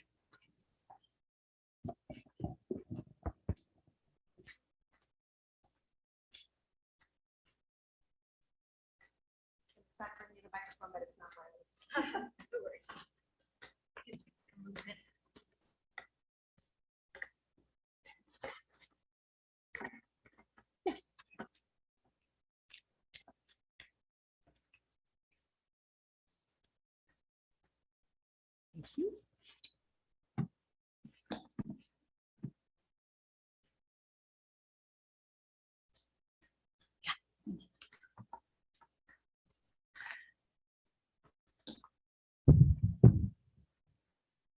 Hello, long time no talk. Good evening again. I'm Christina Merrick, one of the credentialed school nurses. I'm here on behalf of the school nurses, and it may be covered in tonight's presentation and maybe follow-up questions, but we just wanted to inquire if school nurses are specifically included in the ESSER funding. If we are, thank you. If not, could the school nurses please be included? The counselors were listed in the ESSER survey, and so were the nurses. We know in the expenditure plan that the counselors are specifically named. We weren't. We may be partially paranoid that there's no rescue in sight for us. And our workload is increasing dramatically, especially as we work daily as LVNs and SEAs, and we're drowning in our normal workload. I have given you guys the U.S. Department of Education FAQs regarding the use of ESSER funds. I've highlighted in blue for you all the portions where it talks about explicitly stating throughout the document, and especially the last page, that these funds can be utilized for additional new school nurse positions and access for student access to nurses, which is what they don't have. This could be not at a more perfect time. We desperately need these and other funds to hire more district LVNs, school nurses, and our lead needs more lead time. Our lead is 0.5 lead and 0.5 in schools, but she works most every day lead on top of her schools, and thus the district is paying her and staffing her as a 0.5 lead, but expecting 1.0 lead coverage. She's called and texted morning, noon, and night by district admin, and is onboarding brand new school nurses hired last year and this year, is the COVID point person for district admin, as well as assisting with the 170 plus LVN SEA coverage assignments. And if there's no one, they send her. Your district admin team is well aware of what an amazing asset she is, but her schools don't get her adequate time because she's constantly being pulled. These funds can be used to shift more of her FTE into a lead FTE, as our district did last year when they needed her support greatly as the lead. And another nurse can pick up the FTE just like we did last year. Other districts are using some of the millions of dollars they've received from federal and state government to combat this multi-year public health pandemic and using it on health and nurses. Oakley, Acalanes, Orinda, West Contra, just examples of some of our local districts that are bringing on more nursing support, whether hearing and vision screening nurses, so your regular school nurses can focus on their overwhelmed assignments, or just bringing on more nursing support in general. The district has asked community of what they should spend the $40 million on, with the expenditure plan listing $4 million on vehicles, 12 million on tech. Please spend it on your nurses in a public health pandemic. It is interesting to note about the student access to nurses. We desperately need this. Our baseline job has been year over year exploding with healthcare needs, and our staffing has not kept pace. Please include school nurses and LVNs in your ESSER funds and any other funds, one time and ongoing, to lower school nurse caseloads. Bring on more district LVNs, as we have a better track record of retaining and increasing them when we bring them on ourselves versus agencies that they can't staff currently. Thank you so much for your time. I greatly appreciate it. I look forward to your questions. Hopefully school nurses are included. Thank you. Thank you very much. All right. With that, that was the only public comment on this item, I believe. So with that, I will open it up to board comments and questions. Trustee Mason. Okay, just to make sure I understood that the funds you're talking about in the graph you showed here, those are the ones that are available through 2024. The other ones that expire before then aren't listed in this. correct? Absolutely, that is correct. So anything that we would choose, for example, nurses, to fund through that, they're funded through 24 and then that's it. If they were in this plan, it would be one of the options, yes. Yeah. So just so we're clear, if we choose to fund something, which we could do in 2024, that position would have to go away or come from some other funding. Correct. And just to be clear, one of the other things that we're planning on bringing hopefully to the next board meeting is an update for all the one-time funded positions and the length of time. We're waiting until this is over so that we can be very transparent about that as well. Thank you, Trustee Mason. Are there other comments or questions? Trustee Mayo? So I do want to follow up on the public comment. Are nurses included in the plan or are only counselors included? Counselors were the only ones that were included if you're talking about the two. So it does not preclude us from being able to do that. It also does not preclude us from putting that into another one of the one-time funding sources that we have. So they are not included in this plan? Correct. There would have to be another ESSER 4 coming forward before nurses could be included. No, it doesn't preclude us from going in and saying, yes, we would like to add nurses. We would like to add some type of health support. We can certainly put it in the plan. It means that we would need to adjust something along the way. But as I'm taking a look at the category of implementing strategies for continuous and safe in-person learning, or even addressing the academic impact of lost instructional time, it certainly would be an appropriate tie. So that is of interest to me. I do not want to play with numbers at this particular time. I would prefer that the board consider adoption of the plan as presented, and that be a consideration of staff as we're moving forward. But of course, there have to be multiple decision makers that would agree with that. And I also understand that there would need to be a determination of the extent of that. But I do believe that having nurses or improving the services for nurses will increase attendance in our schools. And the more that kids are in the seats, the more they're apt to learn. And that's my philosophy behind that.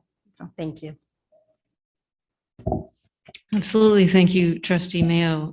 I would agree with that as well, that we should be looking to make sure that in a pandemic, we are fully providing the health services that our students need. I was looking back at the March 2021 ELO plan, where you did lay out the one-time funding positions and how they could, be funded over time or would need to be removed. And there were some ESSER 3 sort of preliminary plans there. I also don't see nurses in that plan. So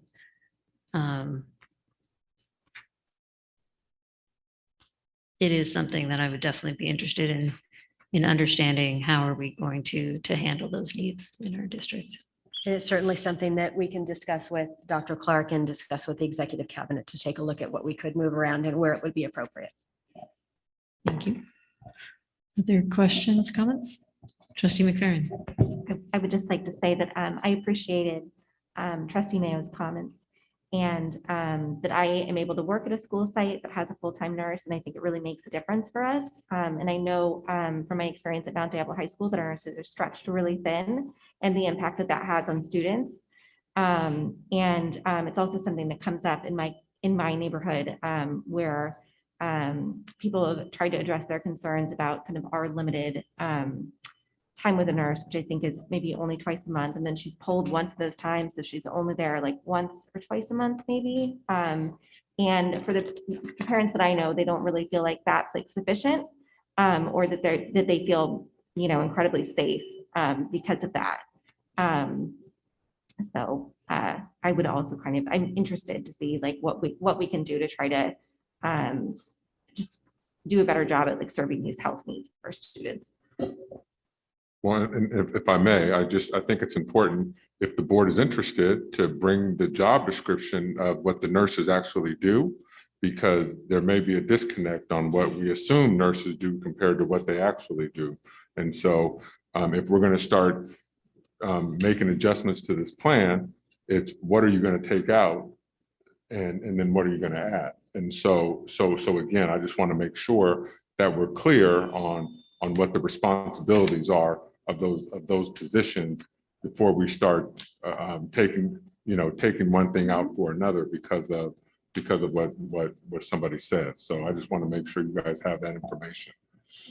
Yes, that's really key. I think I would agree with Trustee Mayo that we're not trying to make edits tonight to this plan on the spot. But rather that is a topic that we're interested in learning more about as we move forward. Yes.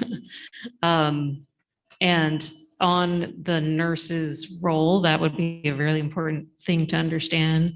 I've recently learned that there are more resources from the state for our nursing staff to be able to tap into a statewide database that already has all the vaccination records of our students, so that it should streamline the system rather than them needing to ask each parent to please provide that piece of paper, which is historically how I'm used to dealing with it as a parent. So it appears that there could be changes even to the job description potentially. So that would be interesting to see. Absolutely. Okay. Any other questions or comments on this proposal? Trustee McFerrin. I almost forgot. Dr. Gonzalez, I really appreciate you mentioning that you could bring some of this information to the Budget Advisory Committee meetings. And I just wanted to remind people that these meetings are open to the public. So it wouldn't be just for the Budget Advisory Committee, it could be open to anyone that would like to attend. That is correct. And the information for anybody who's listening out there, because I know the board members all know where to find it. If you go to departments and you go to business and you go to budget and fiscal, on the left-hand column, there's something that says Budget Advisory Committee, although if you search it in the top right corner, you will find it also. And if you scroll down, you can see exactly when the meetings are, what the links are on Zoom, the agendas, and all the attachments, including about 6 years worth of history on all those. Yes, thank you so much. And the other shortcut to get to it is go to Parents and Community and click Get Involved. And it links to all of your committees. I don't know about that one. I haven't been to that site. Thank you. So very there much. you go. That's for parents who want to join or attend any of the open meetings, such as the Budget Advisory Committee. Absolutely. All right. Yes, Trustee Nzeri. It's not a question. I don't know that Dr. Clark meant to sound dismissive. I'm sure he didn't. But we heard from a nurse who does school nursing. And I think that's a really reliable source of what's needed.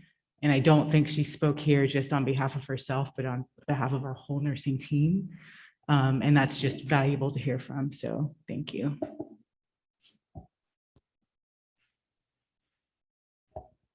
All right. So on this item, if there are no more questions, do we have a motion at this time? Info action. I believe the recommendation is to move to approve the ESSER 3 plan. Is that correct? Correct. I'll move that the board approve the ESSER 3 plan as presented. I'll second that. Thank you. Motion by Trustee Mayo, second by Trustee Mason. Any further discussion on this item? Trustee Fowler. I just have a quick question. This is just to clarify that it could be like the nurses can be added to the funding, correct? Okay. So, right. So we're approving the plan as it stands today. But as I think was explained, this is funding through 2024. So I would assume adjustments may be made along the way as needed. Okay. All right.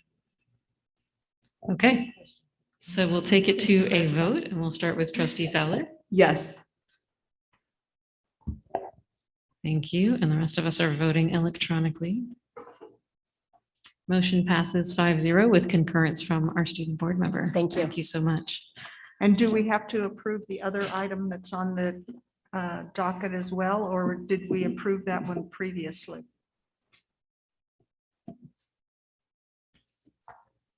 So both were listed. So the MDUSD Safe Return Plan was also attached.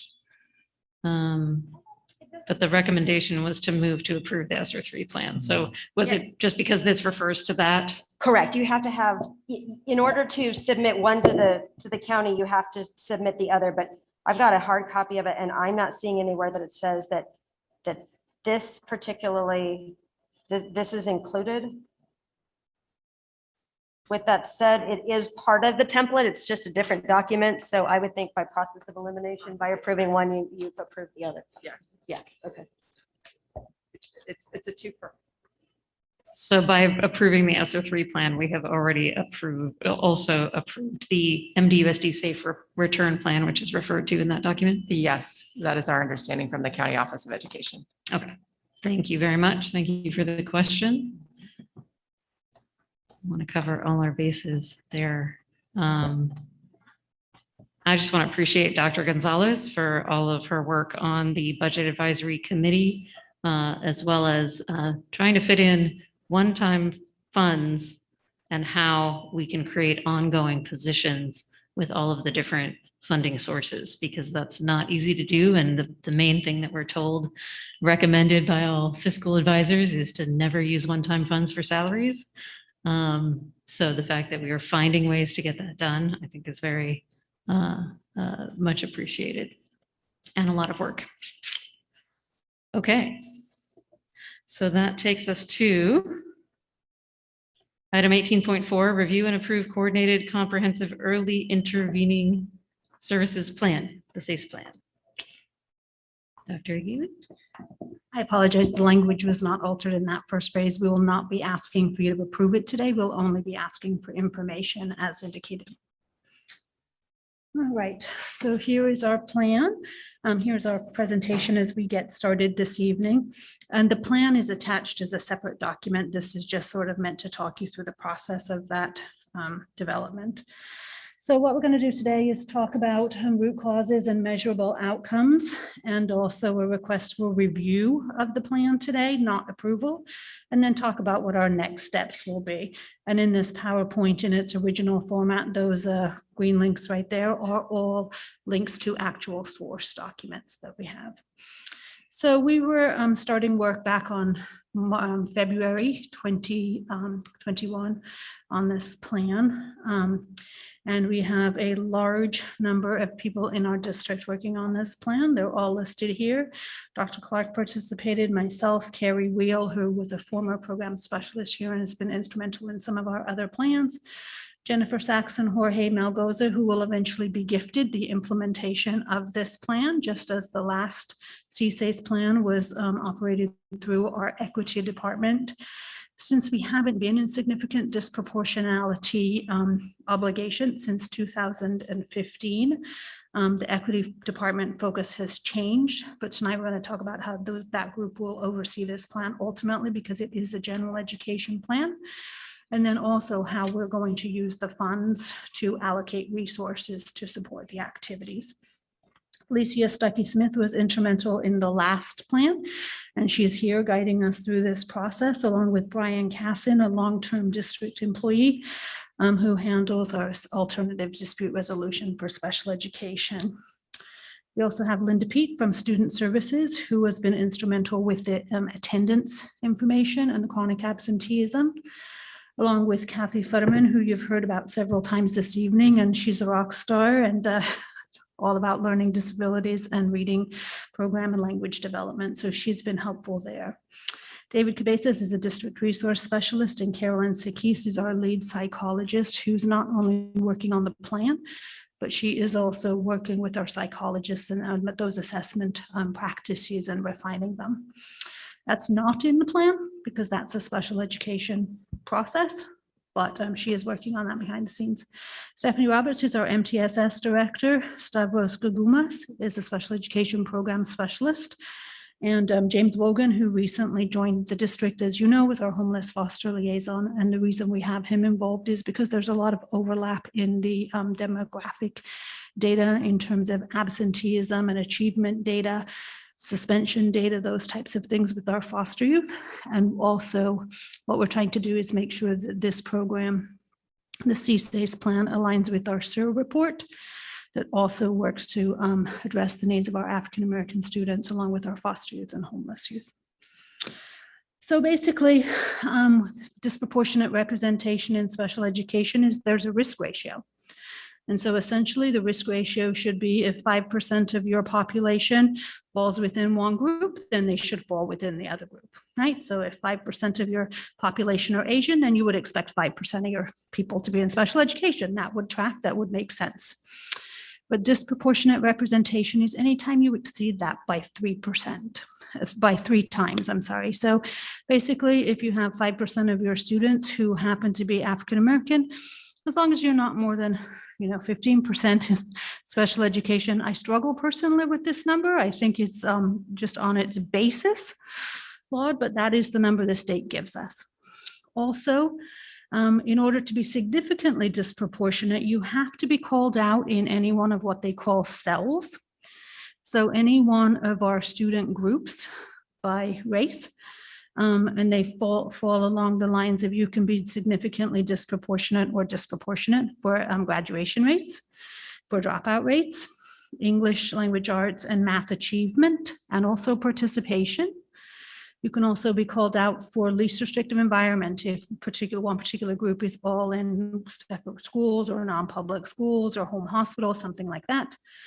You can also be called out by disability areas as well as general referral to special education. So special education as a whole or in any of the 13 specific categories. So off the top of my head, I'm going to tell you there's about 46 different cells you can be called out in. The last one is suspension. And within those cells, we happen to be significantly disproportionate for African-American students with intellectual disability. The actual risk ratio was 3.62.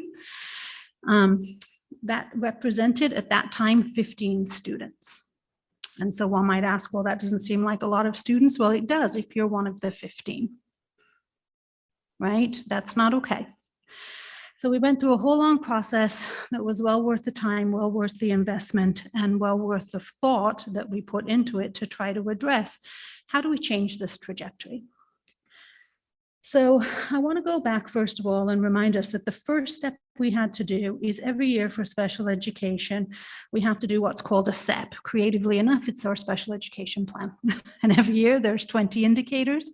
I just mentioned some of them there. But there are others that are not listed in there. That's preschool, least restrictive environment, amongst other things.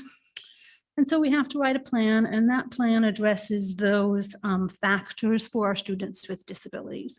And every year we have to do a training, we have to provide documents to families, we have to do all those things. That's just a routine part of business. As a matter of fact, on Monday afternoon, we spent the afternoon with our special education staff doing the required training for our SEP plan. It included information about participation in state testing, on how to get the kids to take the test, right? You have to meet that 95% threshold. Also to help with their achievement on the test, things you can do as far as making sure their modifications are in place, teaching to the standards, those type of basic instructional strategies. In addition, we also had to work with them on things like attendance.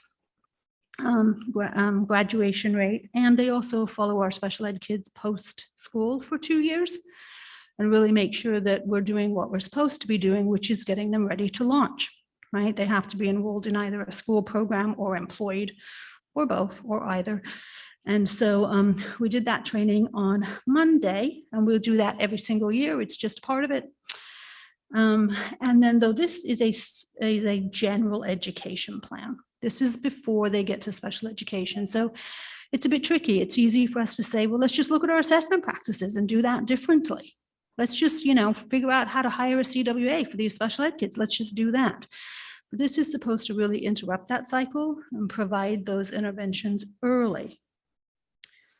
So the first thing we did when we were trying to figure out, well, this is not a good place to be. So how did we get here?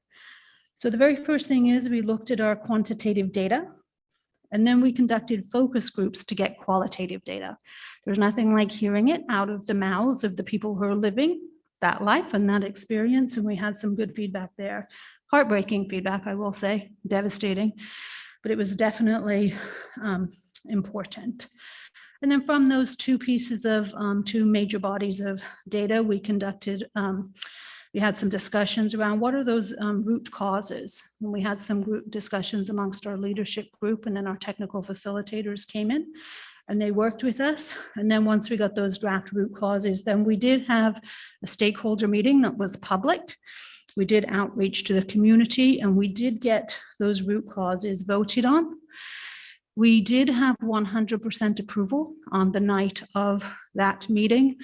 Afterwards, however, 2 more people did come in with votes that said no. And so the first one was, do you agree in concept with these root causes? And one said no. The second question was, well, what other root causes do you have? None. Okay, so that was a little bit baffling. And then the second one said no, because they felt like they wanted to have more parent voice in there. So that was part of the reason why we backed off on the bringing it for approval tonight, because we really want to make sure we have that.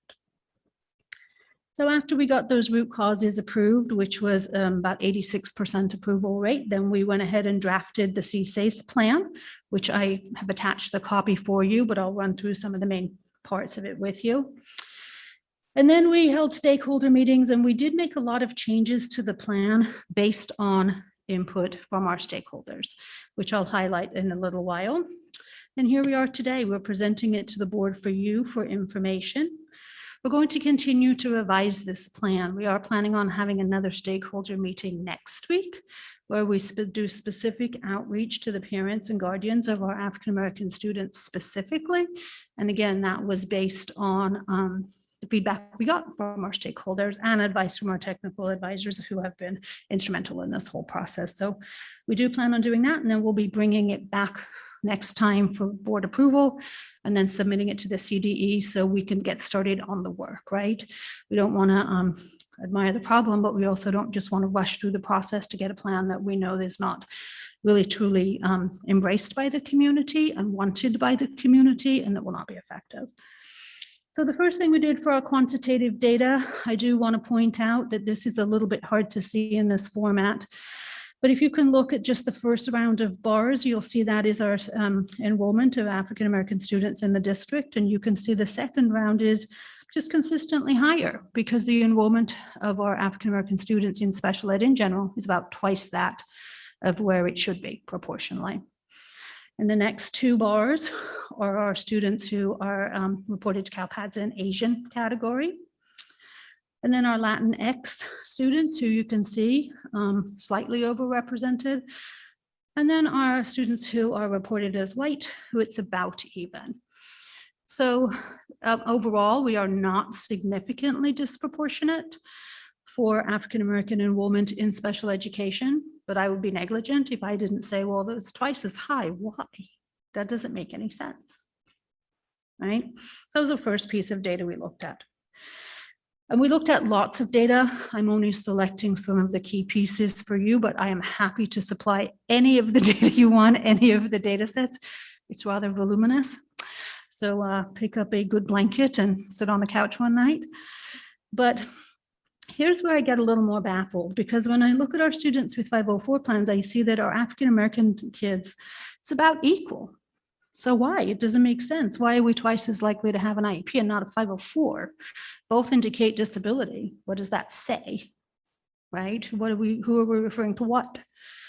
Next, our Asian students, again, far less likely to have that 504 plan, as are our Latinx students, but our white students are very much more likely to have those 504 plans.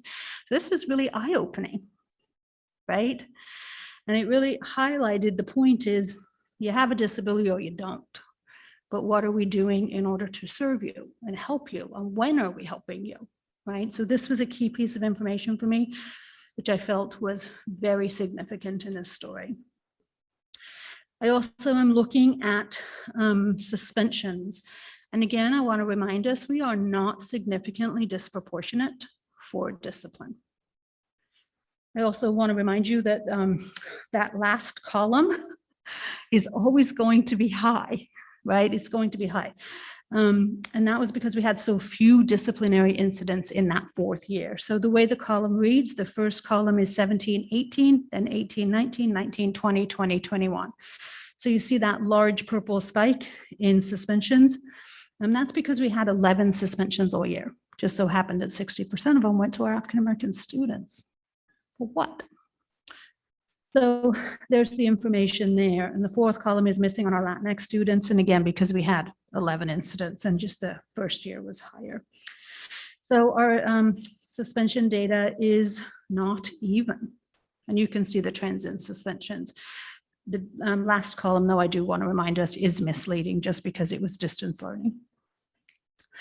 The next one is our students with chronic absenteeism. This was another one that was really important to me, because if you look at our first columns with our African-American students, you can see it dropped significantly when we didn't have to actually go to school. Going to classes is not the problem. Going to school is the problem.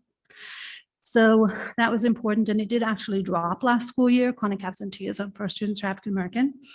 It also dropped in some of the other categories for our students who are Asian also dropped. Our students who identify with white are also dropped.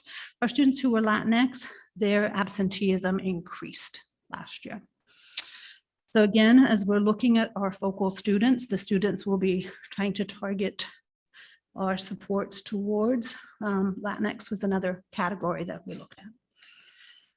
And here's our DNF data.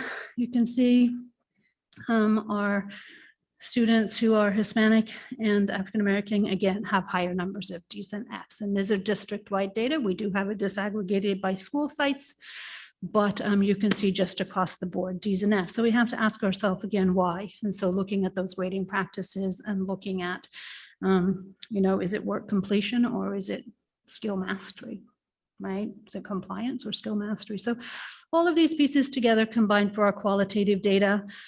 And then when we started looking at some of our qualitative data, we had focus groups that were with some of our parents. The first parent night was not particularly well attended. We did go out and have a second parent night that we personally reached out to some families that was there. Same thing with our student interviews. The first one was, again, not particularly well attended. I think we had 3 students on that one. But Felicia Stuckey-Smith did a really good job of working with the social workers and counselors at some of our schools and setting up Zoom sessions where they actually had kids in rooms with no staff present, where they could speak just to the technical facilitators who asked the questions, gathered the data. I think it was probably the most authentic way to do it. And the students, no holds barred. It was hard, but it was good. And those were done at several high schools. Northgate participated, College Park participated, and those were just to name a few. We also had a meeting with our psychologists and then our district leadership. And again, that second student focus group. We had community members. And again, we've had a little bit of a harder time. One person in particular has been wonderful in terms of giving us input and also reaching out to other people. So that was very helpful. And also they met with homeless and foster youth, and that was James Wogan and his crew, and gained information and insights there. And again, because of those overlaps, and then we had the second parent group. So as we got all that information together, the root causes that were approved by our stakeholders was, the first one is systemic racism and cultural dissonance. That's hard to hear, it's hard to own. It's also true. So systemic racism and cultural dissonance results in an unsafe culture and climate that lacks meaningful student relationships and culturally relevant curriculum, pedagogy, and culturally responsive practices as evidenced by disparities in discipline, explicit and implicit biases, and differential access to educational opportunity. I'll tell you, this one started out as systemic bias, and parents were not having it. They said, nope, it's racism, put it in there. And as a matter of fact, they called out that racism comes in multiple forms, but it was really important that we address both interpersonal racism and also systemic racism within the plan. The next one was lack of authentic partnerships with African-American families in the community over time, which has led to strained relationships and distrust. 3 and 4, I would advise you to go back and just see number 1. But when you look at 3 and 4, you see that lack of consistent implementation of discipline policies, procedures, and practices has created a direct pathway to special education. And number 4, inconsistencies in the coordinated care support and coordinated care team processes resulted in inconsistent pre-referral processes. And those would be our SST meetings, is probably how you're most familiar with them. We did already revise that manual, shared it out with our counselors and our psychologists who are most likely to participate in those teams. And we did share it out with our site leaders last week too, with the expectation that that's a go, moving on that one. And then also, as people are putting in requests for special education files in our computer system, we are asking for documentation of pre-referral interventions for those students. And we're not saying we can't assess students, because we can. We want to assess students who need special education. We want to help them. But we also know through the SST process, we can intervene for them sooner. We can get reading intervention. We can get all of these things in place. So that's what we're asking for. And then the 5th one is lack of equitable and consistent implementation of evidence-based MTSS, multi-tiered interventions to address trauma and academic issues. And the focus here was on trauma, right? Addressing the trauma of families either created from in school or out of school, but really making sure that school is a safe place for kids. And so what I'm going to do here is talk about measurable outcomes and activities in the same breath, because they go together. It's too hard for me to separate them out. So the first measurable activity is that we want to increase attendance. And that one is tied to systemic racism, because it's very hard to measure racism. How do you measure that? That is something that is felt, and surveys are sometimes skewed. We did propose a survey. The stakeholders were not having it. They said no. Just we know that that can be interpreted different ways. We talked about different tools we could use. And so we wanted to leave an absolute concrete that if our kids are comfortable in school and they're safe in school, they're going to come to school. So that's why that's in there. And then in order to address that, we are going to be having some community part. One of the things we're trying to do within the plan, I'll just jump to that part now, is hire 3 different staff members. The first one would be sort of the oversight person, the CSACE oversight, who would coordinate all of the meetings. Remember, this is the Gen Ed plan. And this person will operate with Jorge Melgoza under Jennifer Sachs, who's nodding over there. And so that particular person would kind of be the oversight person. They would coordinate with the school sites. They would coordinate with the parents. They would make sure all of the reports were done on time, and they would make sure all of the activities were on track. They were being monitored and it was authentic, right? That would be that person. So this person would be tracking attendance data, things like that. How are we doing? How are we engaging our families? The next one, what we want to do is create for measurable outcome number 2. No date on this one, because it's upon creation and implementation of our African-American Black Parent Advisory Committees at both site and district levels. Meetings will be scheduled and held at our focal sites, and 1 monthly district meeting to be held with parent participation will increase as a result of these meetings. And there is a typo on that AAPAC, because we had conversations around not every person identifies as African-American. Some people identify as Black. And so we did speak with our technical advisors who advise us to use both terms within there. So that's why we added that in. We just didn't correct the acronym in there. So we do want to make sure that another person that we hire is specifically a parent liaison for our African-American parents. We have our parent liaisons at the moment are predominantly for outreach to our parents and guardians who speak Spanish, but we want to make sure that we have specific outreach to our parents who are African-American or Black, and then that we're including them both in terms of providing information, but also getting information. What do you need? How do we need to make things work for your family? Number 3 is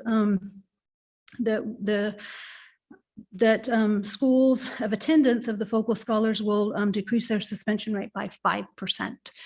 And so we'll be tracking 320 individual scholars. That is the role of the third person, who is our instructional specialist, who will be actually tracking these kids.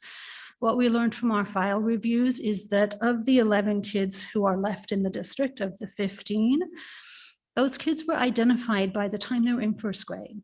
So a lot of times we start to do the special ed referral second grade, third grade is too late by then. So we need to make sure those interventions are in place.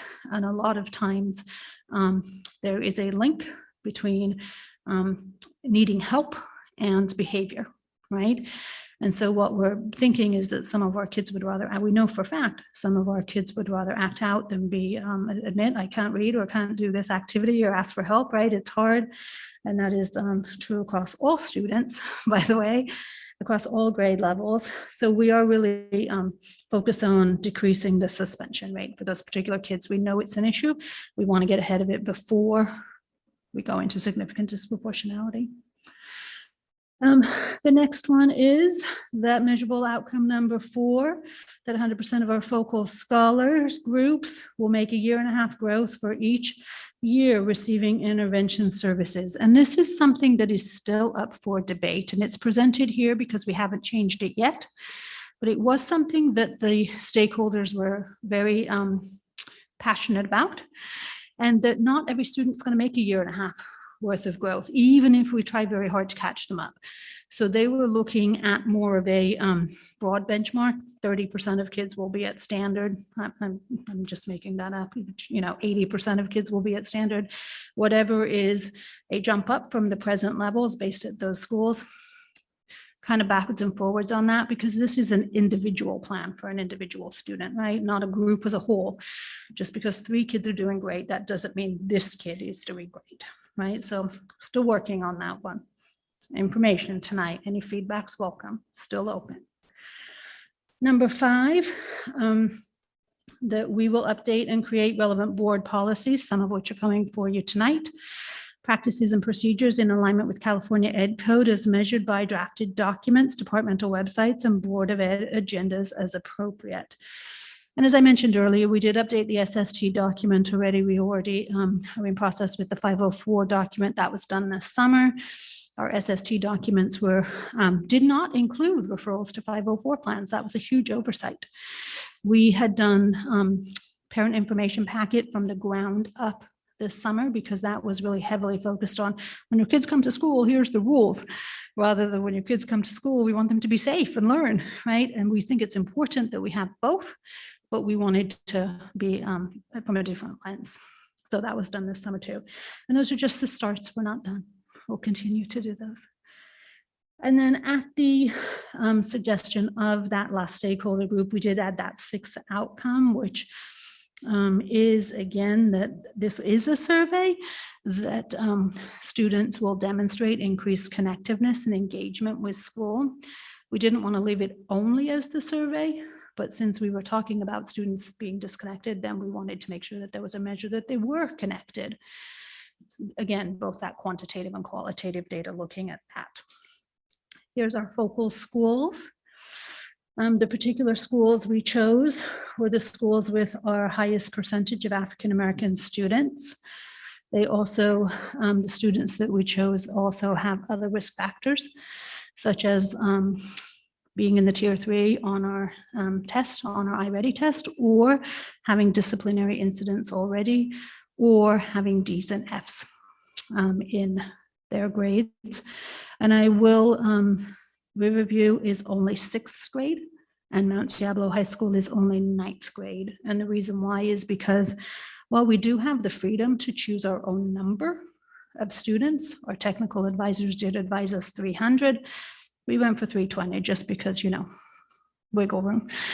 Kids move in and out of the district. But what you don't want to do is dilute it to where you've got 500 kids and now you're not concentrating your resources. So when we played with the numbers, that's where we landed. And our breakdown is as follows. It does have to be over 50% African-American, and I can't read that far away in those letters, but I think it's 54%. And And then obviously Latinx is the next largest group, but we do have other kids in there who meet those same metrics, who are not performing as well. So the activities, as we already said, I've already kind of run through the activities with you. We are very committed to making sure that all of these plans align. That's one of the key focus that Dr. Clark has talked about over and over again. None of these are in an isolation bubble. We do want to make sure that the plans are working. And I will say that us as staff, we do work closely together on these things. So tonight we have done our review and I'm happy to answer questions. I'm sure there's many. And then what we plan to do is again, hold a further outreach event next week. And then we'll be bringing this back for board approval on October 27th and submit this to the CDE. We anticipate approval in January. And at that point, we'll start bringing job descriptions and positions, et cetera, forward to start to implement the plan. So that's where we are right now. And I'm happy to take any questions. Thank you so much, Dr. Aguirre. All right. Whew, that was a lot. And I know the report is even more, as we've seen. We do have one public comment. Should we do our public comment before we go into board questions and discussion? We have Dorothy Weisenberger. I think normally we do public comment first, so come on up.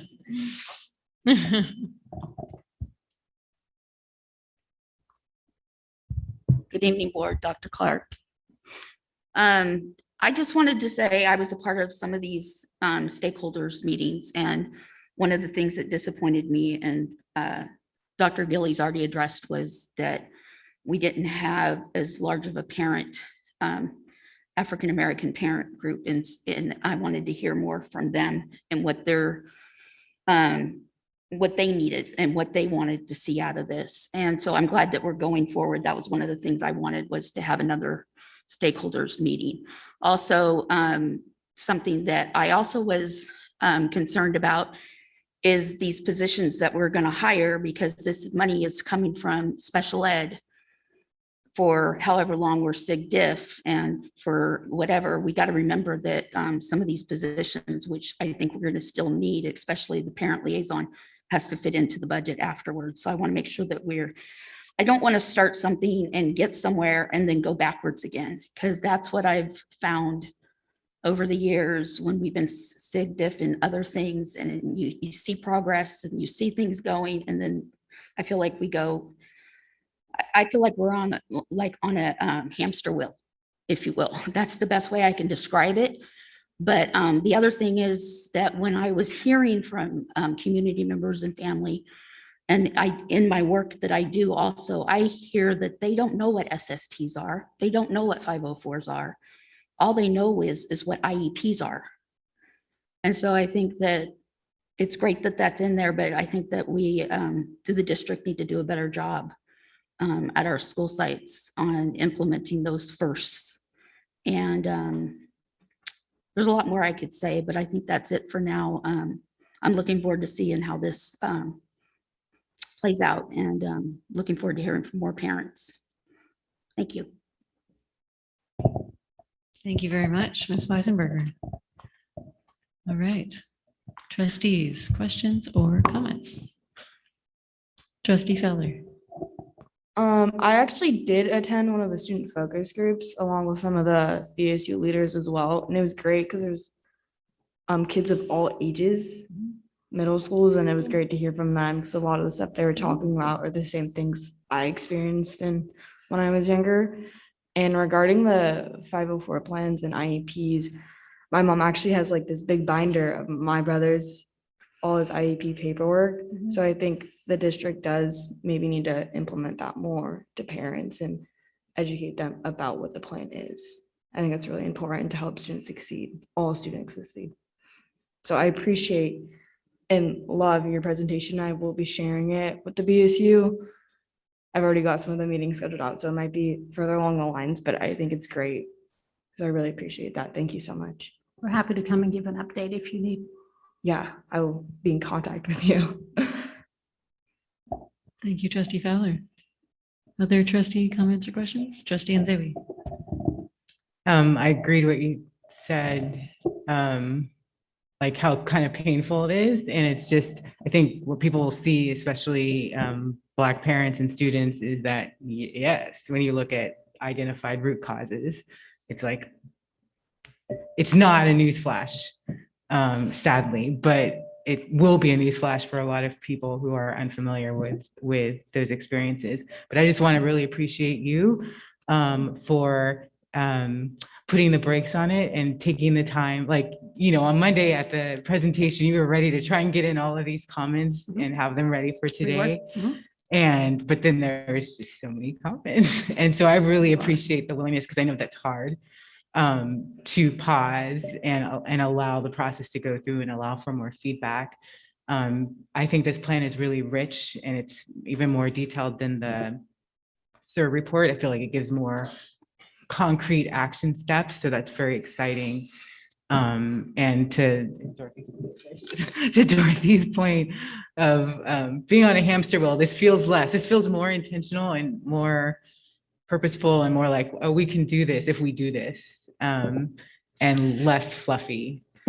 Sorry for these very, intelligent words to describe, but basically, thank you. I've described it as writing a second dissertation. We're going to tell you what to tell you, and then we're going to tell you, then we're going to tell you again what we just told you. Yeah. So there's a lot of that through the plan. And I think that's intentional on the part of the state to make sure that it really is purposeful, and you're not just jumping to the end and saying, we're going to do these 5 things, right? That you're actually following the process. So we did, I feel like we did that authentically, but thank you. Thank you. Other comments or questions? Trustee McFerrin? I know that this has been and continues to be a tremendous undertaking, and I thank you for making so many efforts to gather feedback from the community and to reach out again and again and try to include as many people as possible. I do want to mention that one of the meetings that I went to, I was disheartened but not surprised by some of the comments from students. As an English teacher, I'm always kind of keeping an ear, especially toward anything that comes from kind of my experience. And one of the things that really stood out to me was students reporting like the use of the N-word in their classes. And it just reminded me of something that I've been thinking for a while, and I don't know if it would be addressed in the SAFE plan or elsewhere, but I do think that there's a need for some policies around hate language, and that's different from curse words like that maybe we heard in public comment earlier.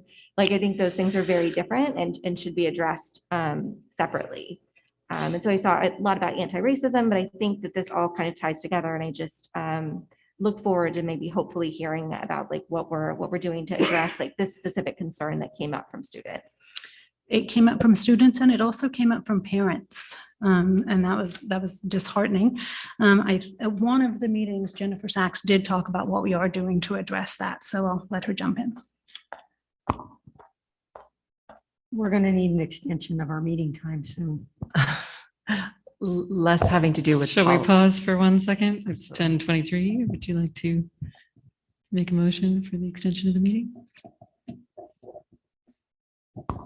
I'll make a motion. We extend the meeting until midnight since I have nothing to do till tomorrow.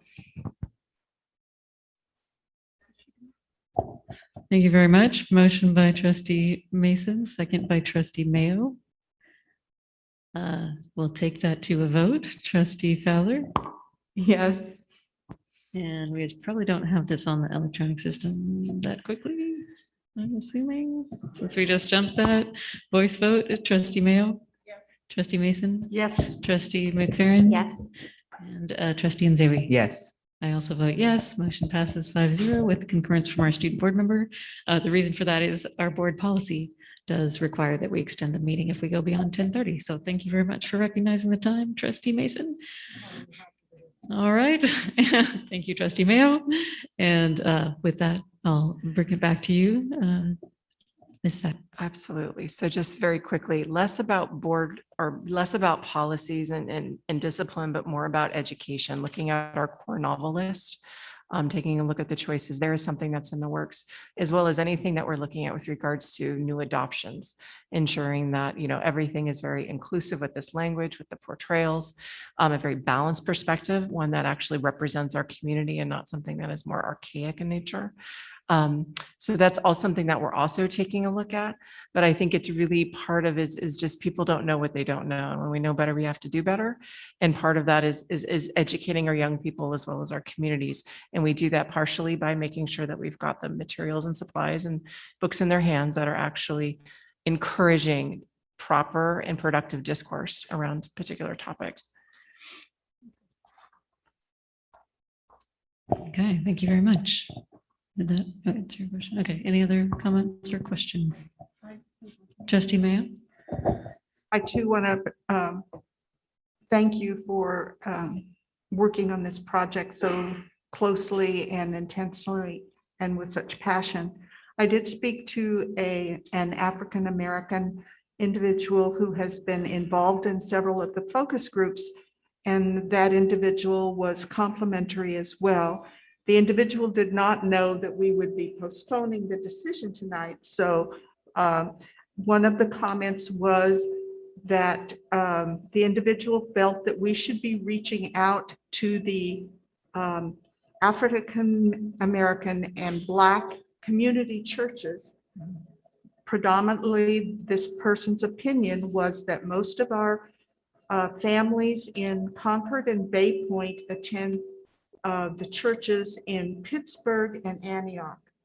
And if we can connect with the faith groups, that will bring more of the parents into this process, and because they trust the members from their faith groups. So, you know, it's the old adage of having the right person deliver the message and accompany them perhaps. The other thing was this person felt that we need to help train parents to be advocates for their children. And that's something that I'm passionate about. And that parents need to be informed about the terminology. We all understand that part. And that parents need to feel comfortable about speaking up about their children. The things that we talked about were parent-teacher conferences. Are parents receiving information of how to engage with their teacher at parent-teacher conferences? And yes, I can provide some resources that I find valuable, but those have to be also considered at those local sites. And so there are many things like that. This individual felt that the parent advisory group would be very beneficial, but also felt, and this speaks towards the work that's done in our special ed parent advisory group, that there were resource parents out there that could work with parents when they were having challenges, or maybe even make some of the presentations at the school. And perhaps that's what the goal is with the employees that would be hired. But the individual felt there also needed to be more parents involved in it, not just school employees, that would help bring in more parents and engage parents more authentically. So this is a person that I value a lot, and I just wanted to share her comments. Thank you. Thank you. That was a lot of comments, but I want to also say I appreciate all of the thanks, but I'm not the one writing this plan. This is a whole team of people. So I have to be really clear that has to be shared with that whole group. I happen to be the face, but not for long. They're going to take it in equity. And then again, it's that whole group of people. And I think I know the person who you're referencing with the comments. And I have a lot of respect for that person.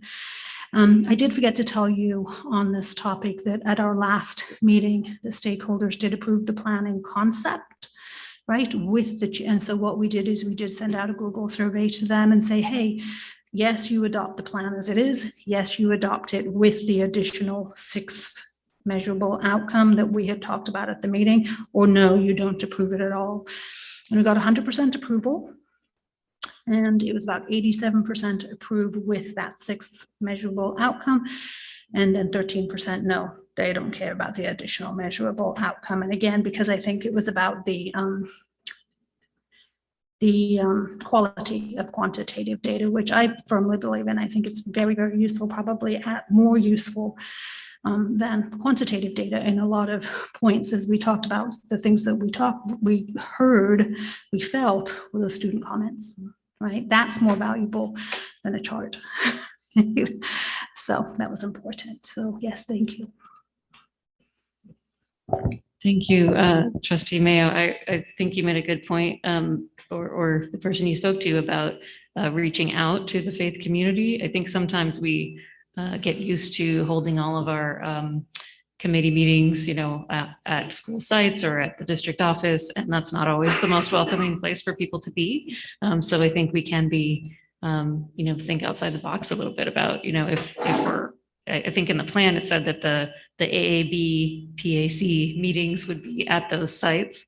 But that would be something to consider as well. Could some of the meetings happen at one of the churches that people attend, for example?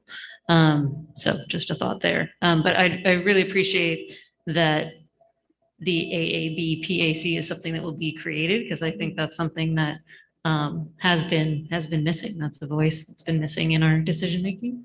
And it was, even in the process of building this plan, was something that people want more and more of, and that's one way to make it happen. So I really appreciate that that's in the plan.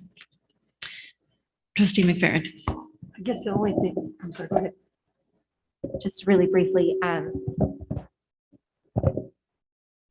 if we'd like to go with trustee Mayo's suggestion, from the person that you were speaking with, we do have a faith leader in the African American church community that works in the district. I would be happy to tell you, We can connect certainly after. Yeah, thank you. Trustee Mason. I was just going to say, in addition, obviously you reach out to the African-American community, but when you look at the list of schools, obviously you reach out widely to Bay Point. And I've been going through my mom's stuff. We're selling her house, and I ran into articles she had. And one of them was an article written to the editor of the paper about the service of our community and the perception of our community from Mount Diablo School District. And it could have been written yesterday. And that was written in 1967. So I'm not saying much, because we've seen a lot of things come through the ranks that's going to make a big difference. And here we are from 67 to today, and it doesn't look a whole lot different.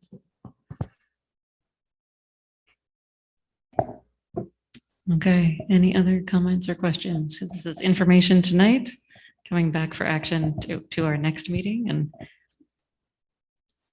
okay, thank you so much for the presentation and for your time. Thank you. I'm just going to stay right here.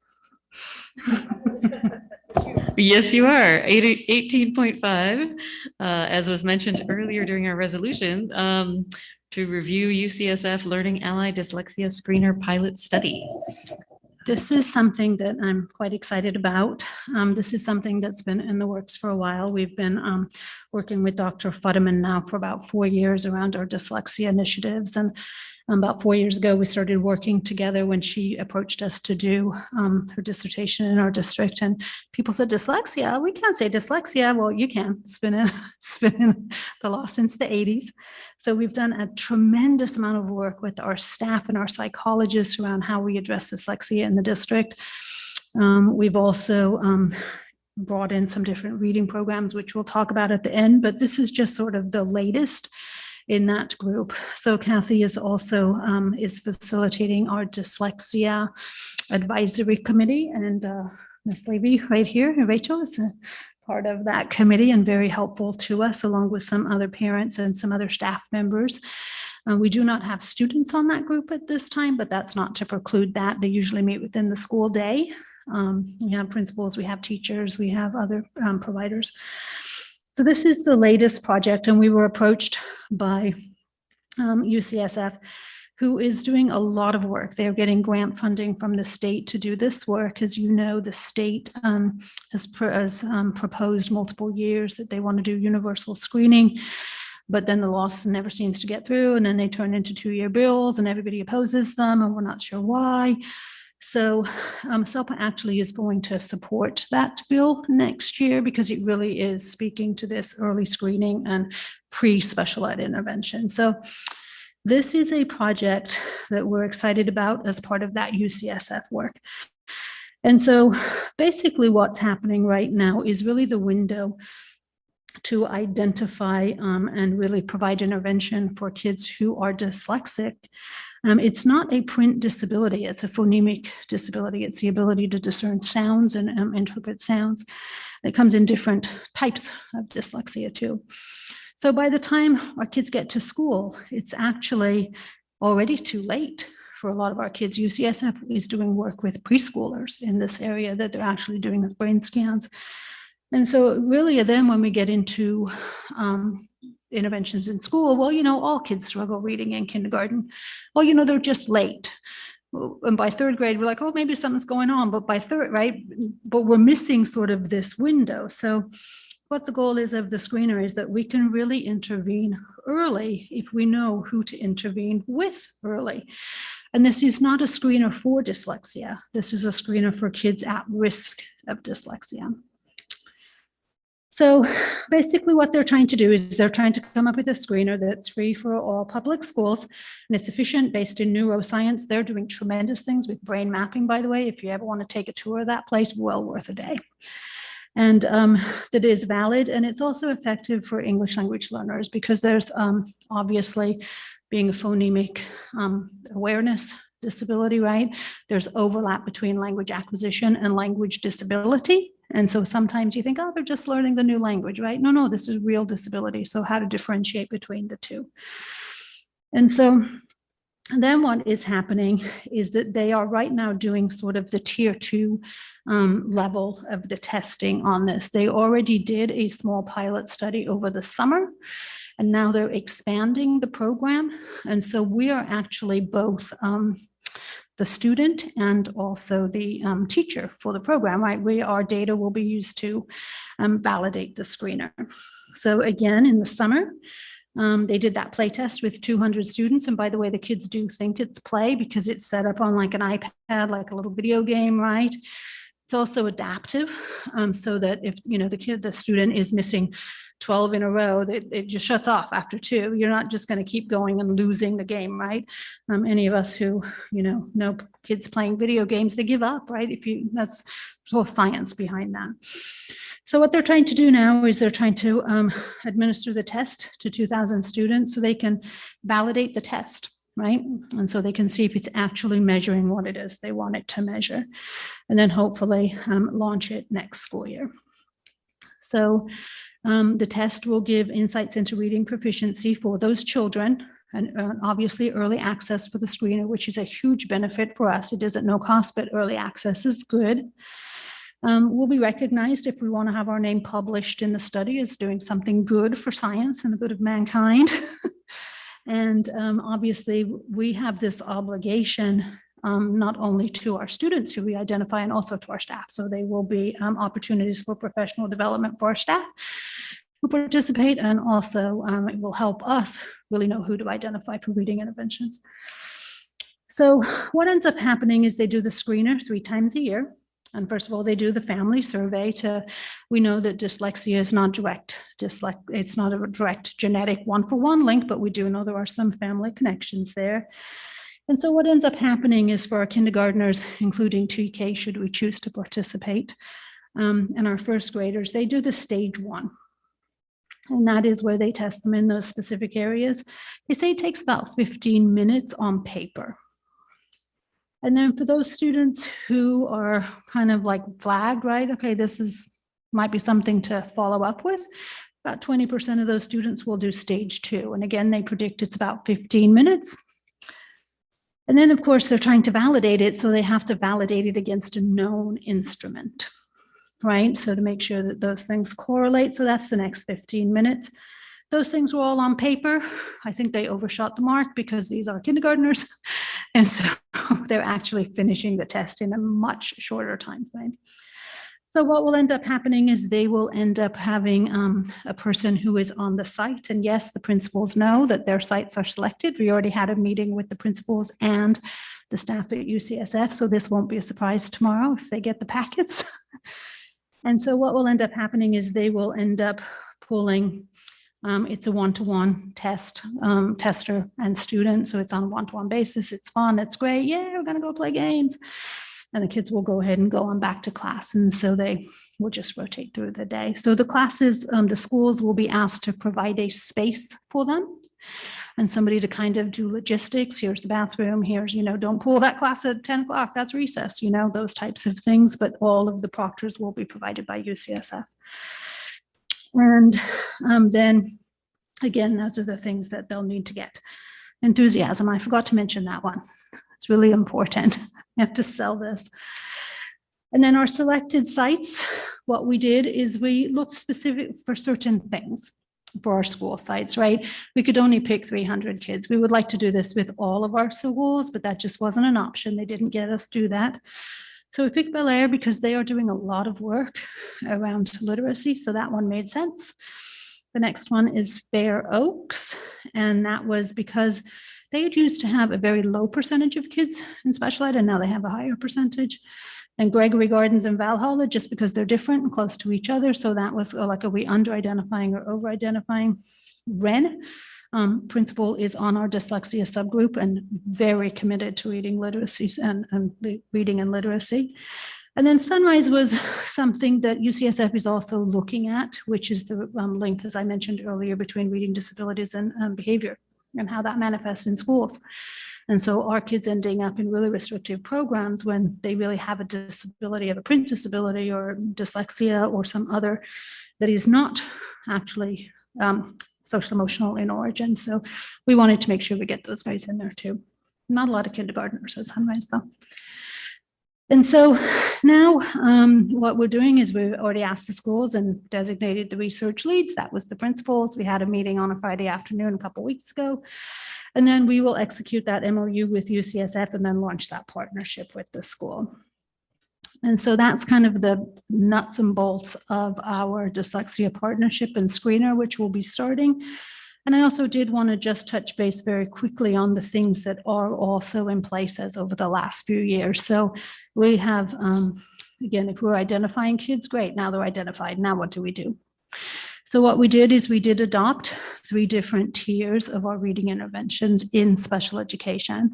The first one is our SPIRE program, which is run basically through our elementary resource program. Those are 30-minute lessons, they're scripted, and it meets all of the requirements below, that it provides explicit, direct, cumulative, intensive instruction that's focused on the actual structure of language. Right? Starts with phonemes and builds up from there. And then the next one is it does have to be multisensory, so that we have it as visual, auditory, and kinesthetic tactile pathways all activated at the same time, because we know that's what works best. And we know our kids with dyslexia can learn to read. We know they will learn to read if we provide those right supports for them. We also know that for some kids, SPIRE is not working. And so those are our kids who really have greater needs, and they typically move to our special day classes. We have that available in our learning handicap classes at the elementary level, and also some of our resources at the middle school. And the reason why is because if they've already gone through elementary with SPIRE and it's not working, we need to try something different. And this year we were able to do something brand new. And our goal is to build it out to 2 classes and 2 clinics, but right now we only have 1.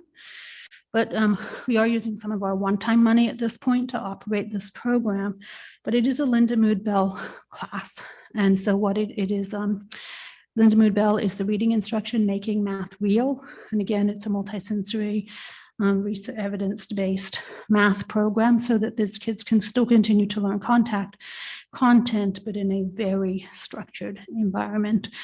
So that class is not for every student. It's for our very, very highest need students with significant levels of dyslexia. And then the clinic is something that is done through Zooms because we historically have sent students to the Linda Mood Bell Clinic for 30 sessions or whatever that is as they need it. But we decided to go ahead and bring that in-house. So we did already train staff on those. We trained them already on Linda Mood Bell. They're making math real. They're scheduled for it, but it books up months in advance. So that's already scheduled. So those are our dyslexia interventions that we have so far, and we're excited to get started. All right, thank you very much, Dr. Aguirre. 2 big presentations in a row. Yes. All right, trustees, questions or comments? We are good to go. Thank you so Thank much. you. It's great to see our district being a part of this innovation and really making a difference in dyslexia. Okay. Thank you. Oh, this is a comment on 18.5. Oh. Dorothy Weisenberger, you have a comment on this item here?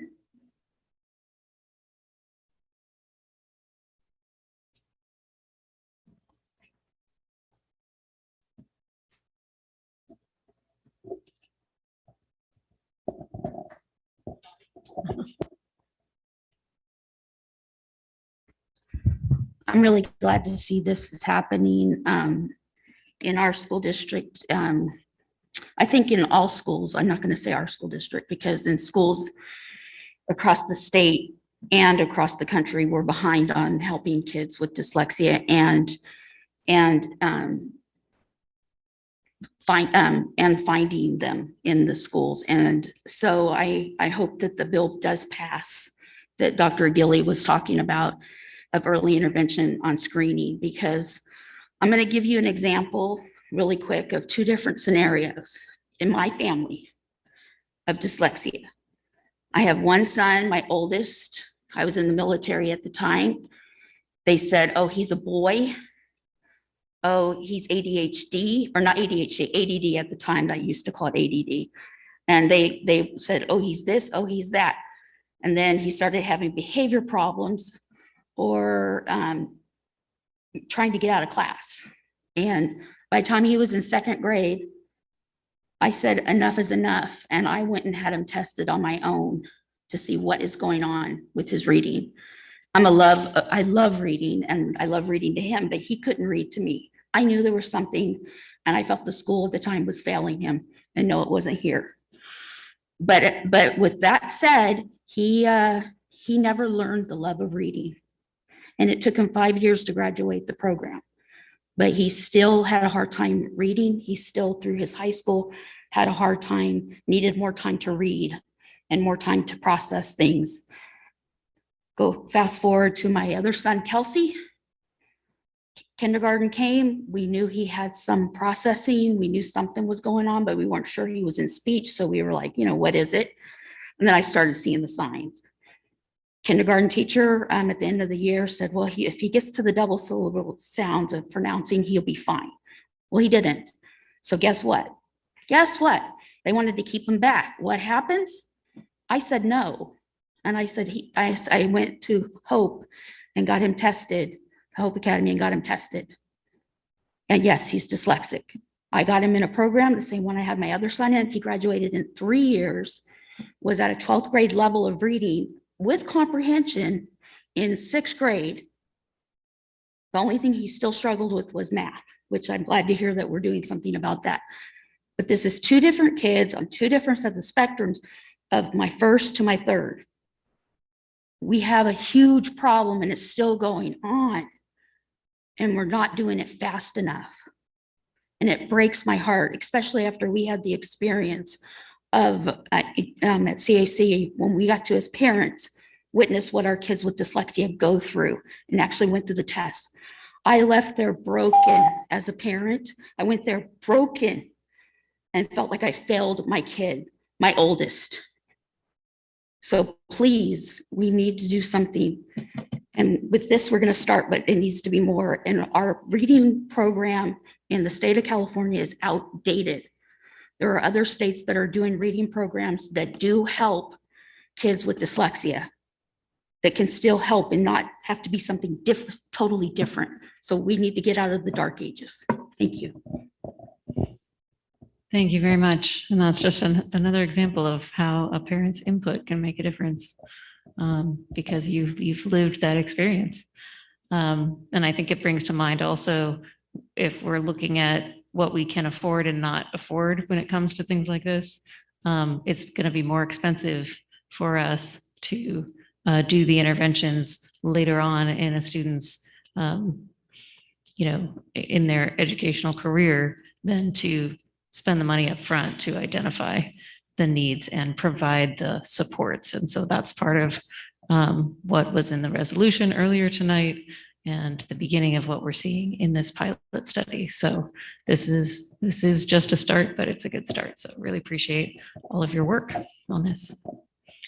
Okay, that takes us to item 18.6, review updates to board policies and administrative regulations, 1,000s, 6,000s, and 7,000s. Dr. Clark?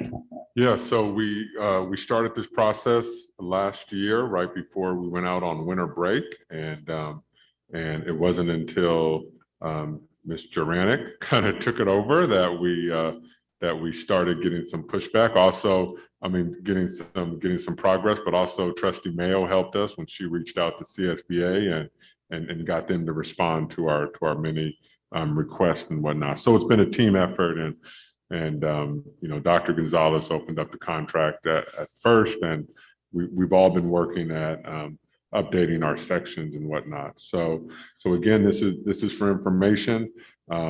We are going to give you, not till the next board meeting, but the one after, to bring it back for approval. But just fair warning that there's more where that came from, and there's going to be some more coming forward. And so with that said, I think this is a big step for our district to update all of our policies and to do it in one big swoop. And we're excited about that. Not to put you on the spot, but is there anything you want to add to that, Mr. Alvarado? Okay. Question, Trustee Mayo? So not that I'm not passionate about these. If we have questions about the changes that we're seeing, whom do we reach out to? Do we, is it according to the number, or do we? Reach out? No. Let's start with Ms. Juranic. Let's stick with Laura, because if you send it to any one of us, we're gonna. It would be best to start with her. Okay, thank you. Yeah. Yep, I've already got a few.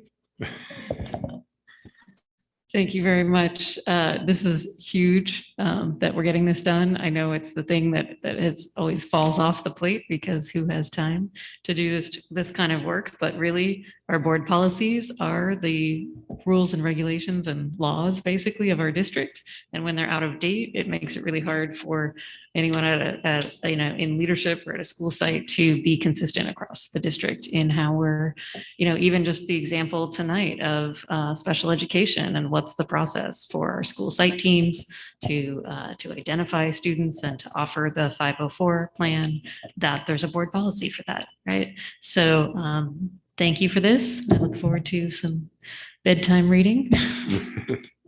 Any other questions about this process? It's informational only tonight. Oh, thank you. You have put in many cards tonight, so I'm losing track. Dan Reynolds, come on up.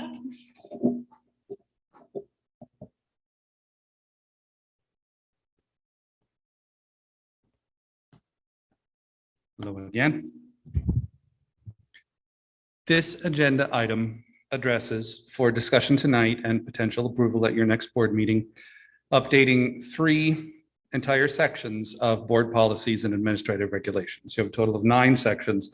So this is roughly a third of the entirety of your board policies and administrative regulations. The 3 attachments to this board agenda item are a total of 909 pages of board policies and administrative regulations. And these board policies and administrative regulations are being presented to you without redlining. Without the editing, redlining is the editing term for explicitly showing what language is being stricken, what language is being added, how much of the old version will make it through to the new version, and how much of the new version is all new. These board policies and administrative regulations are being presented to you without showing you the existing policies and regulations and showing you what is being removed and what is being added. Are you okay with that? Sounds like Trustee Mayo was asking a question in line with my questions. Are you okay with changing 33% of your board policies and administrative regulations without being able to see side by side what changes are being made?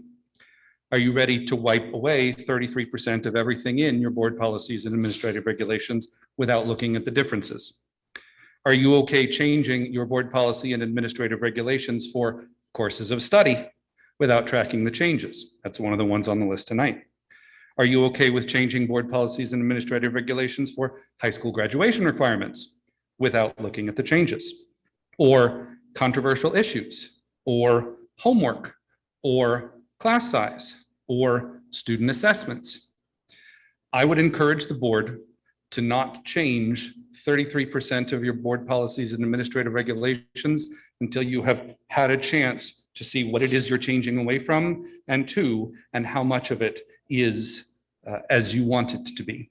It is great to have them all there published and to be able to go through them, but if you cannot track the changes, I worry that you cannot fully dive into what it is you're moving away from and what it is you're moving into. Thank you. Thank you very much. Okay, anything else on this item? Okay. Moving on to item 18.7, review board bylaw 9270 and resolution 212230, conflict of interest code. Yeah, so we needed to update this policy. We've had several individuals. We've changed position descriptions, and this was needed to bring us into compliance. And so again, we're bringing this policy forward. We will be sticking with our standard timeline on this policy because it is just one that we're asking to change. But Mr. Alvarado, is there anything you would like to add to that? Okay. Yeah. So yeah, so again, we've changed our cabinet positions from assistant superintendents to chiefs, and there were also some site administrators and other administrators throughout the district that were not included in the old policy that are now. And so we just again want to get this policy updated as soon as possible. So that's why we're bringing it forward this evening. Thank you very much. And so it's on for information tonight. Yes. Not action yet. And I do see a redlined version for our information. Thank you. Any other questions on that one? Okay. Next, we have 18.8, review and potential approval of the revisions to the Title I site parent involvement policies.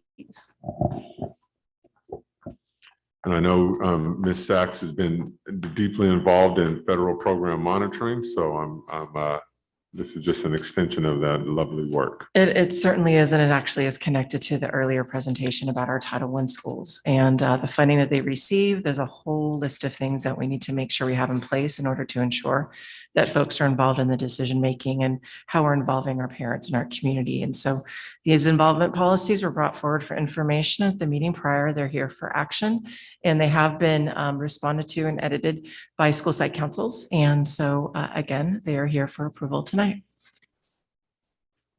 Thank you very much. Do we have a motion on this item?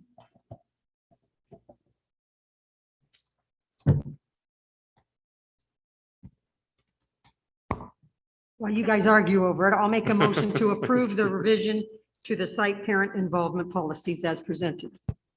Second. All right, motion by trustee Mason, second by trustee McFerrin. Any discussion on this item? I just have a comment. I just wanted to, I really appreciated Oak Groves because it gives more detail. I know this is a template it's a federal document, federal, whatever. And the answers are the same on all of them, but Oak Grove expanded and it made me feel like I could understand better how they actually engage in parent engagement besides just saying parents have the opportunity to.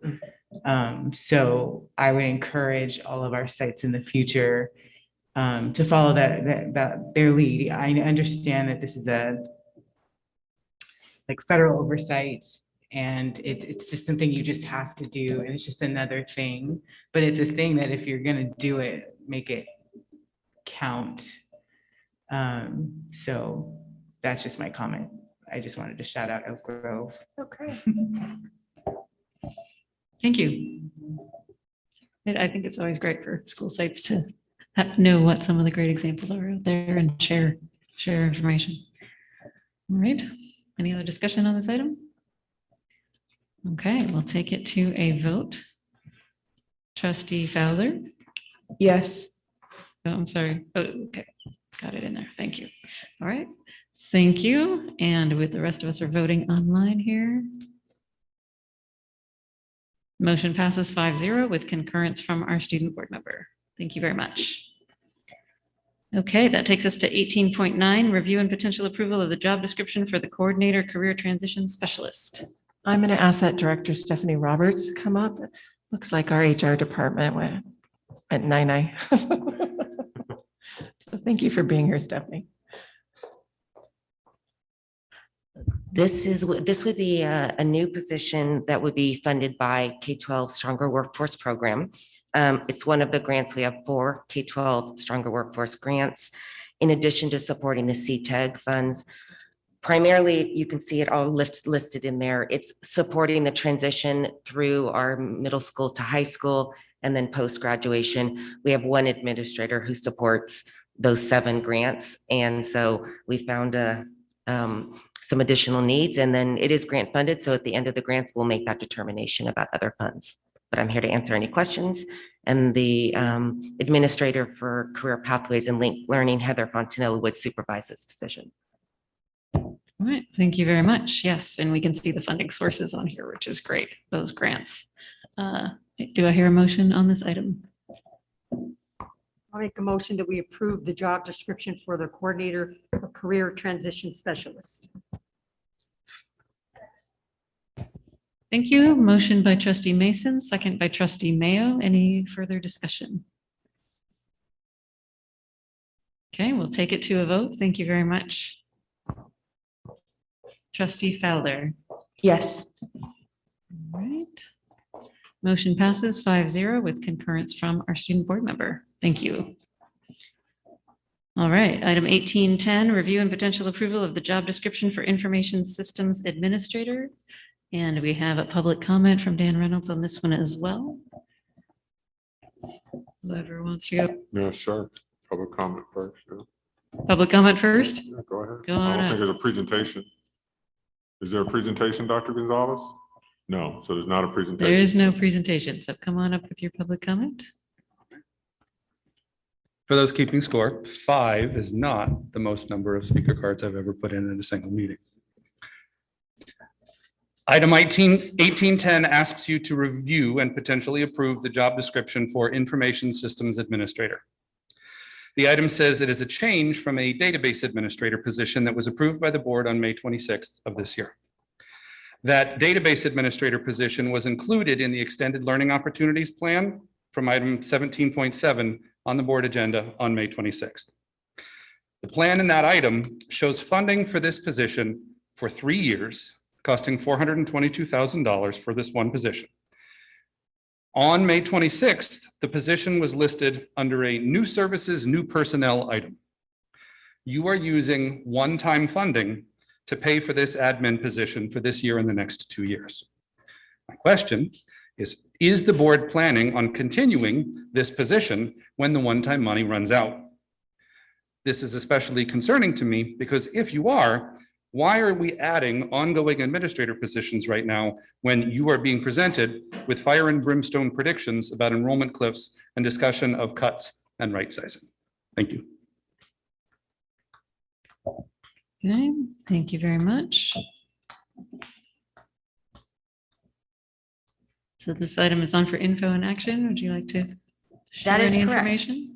So there is a position that was created in the Expanded Learning Opportunities Grant that will continue, and I don't have all of this information. I believe it continues either 1 or 2 additional years, and I believe it's out of ESSER 3.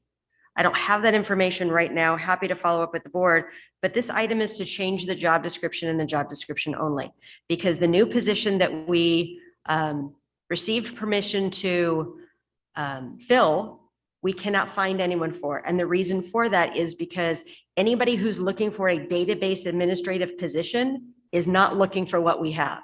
And so after 2 full rounds of interviews in a department that really needs another database administrator, especially since we're trying to upgrade Business Plus over the next year or so, it's impossible for us to fill the position because we're calling it the wrong thing.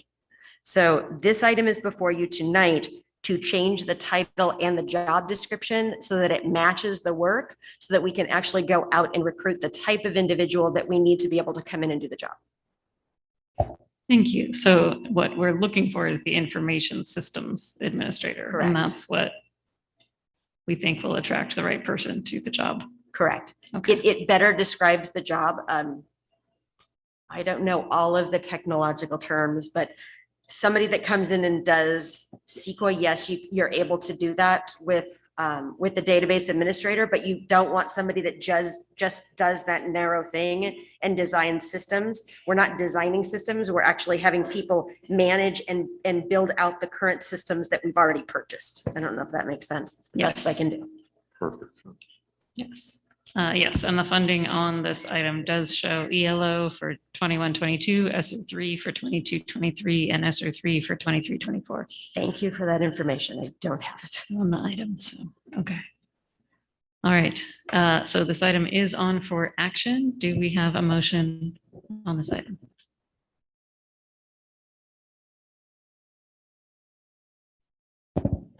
I'll move the board approve the job description for the Information Systems Administrator. I'll second. Thank you. Motion by trustee Mayo, second by trustee Fowler. Any further discussion? May I interrupt?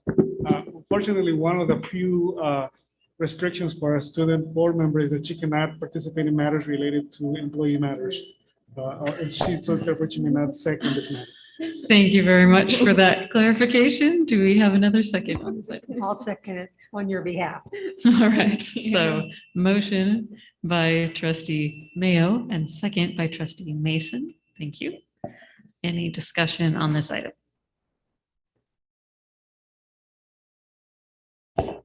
Okay, we'll take it to a vote.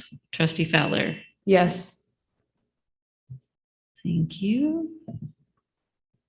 And the rest of us will click on the electronic vote. Motion passes 5-0 with concurrence from our student board member. Thank you very much. All right, that takes us to item 1811, First Amendment to the Employment Agreement for Superintendent. This is on for action this evening. That's you. I don't want. Shall I introduce this I item? don't want Mr. Alvarado to have to correct me or anything. I don't think I can introduce my own item, but.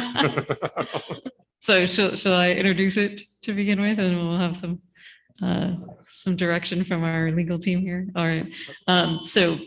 As a board, we did complete our evaluation for Superintendent Clark a few months ago. And the action that we wanted to take this evening, or that we were proposing to take this evening, is to extend the contract for Dr. Clark for an additional year. And so we wanted to take that action publicly here and be able to continue the good work that Dr. Clark has done here in our district, providing stability and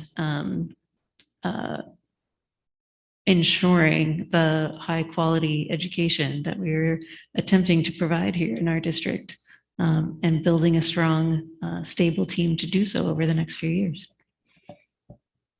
Anything to add, trustees? All right. So, Mr. Alvarado, if you would help us with the procedure here as far as what the motion needs to look like. Sure. And so the board may go ahead and, as indicated, move to approve the First Amendment to the superintendent's employment agreement. I would state for the record, or actually request that the board president state for the record the terms of the agreement, which in this case are that the terms are to extend the employment agreement to June 30th, 2024 at the current rate of compensation. And then once with that on the records, then the board can proceed to move and adopt the, if it so wishes, the a motion on this matter. Very good. So to clarify, the amendment to the employment agreement, the recommendation is to extend the employment agreement to June 30th, 2024 at the current rate of compensation. So at this time, I'm looking for a motion on this item. So moved. Second. That's legitimate. All right, thank you. We have a motion by trustee Mason, second by trustee Mayo. Any further discussion on this topic?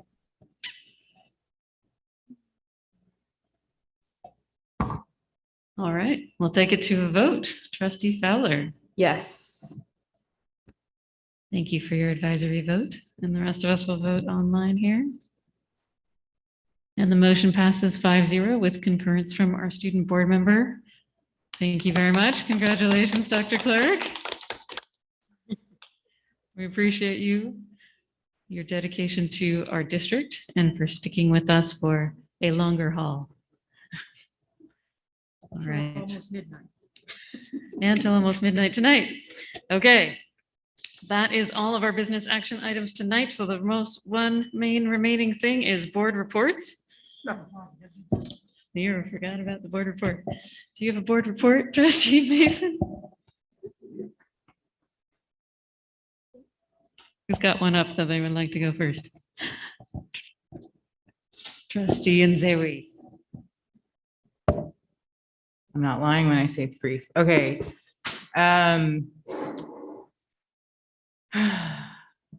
Sorry, it's past my bedtime.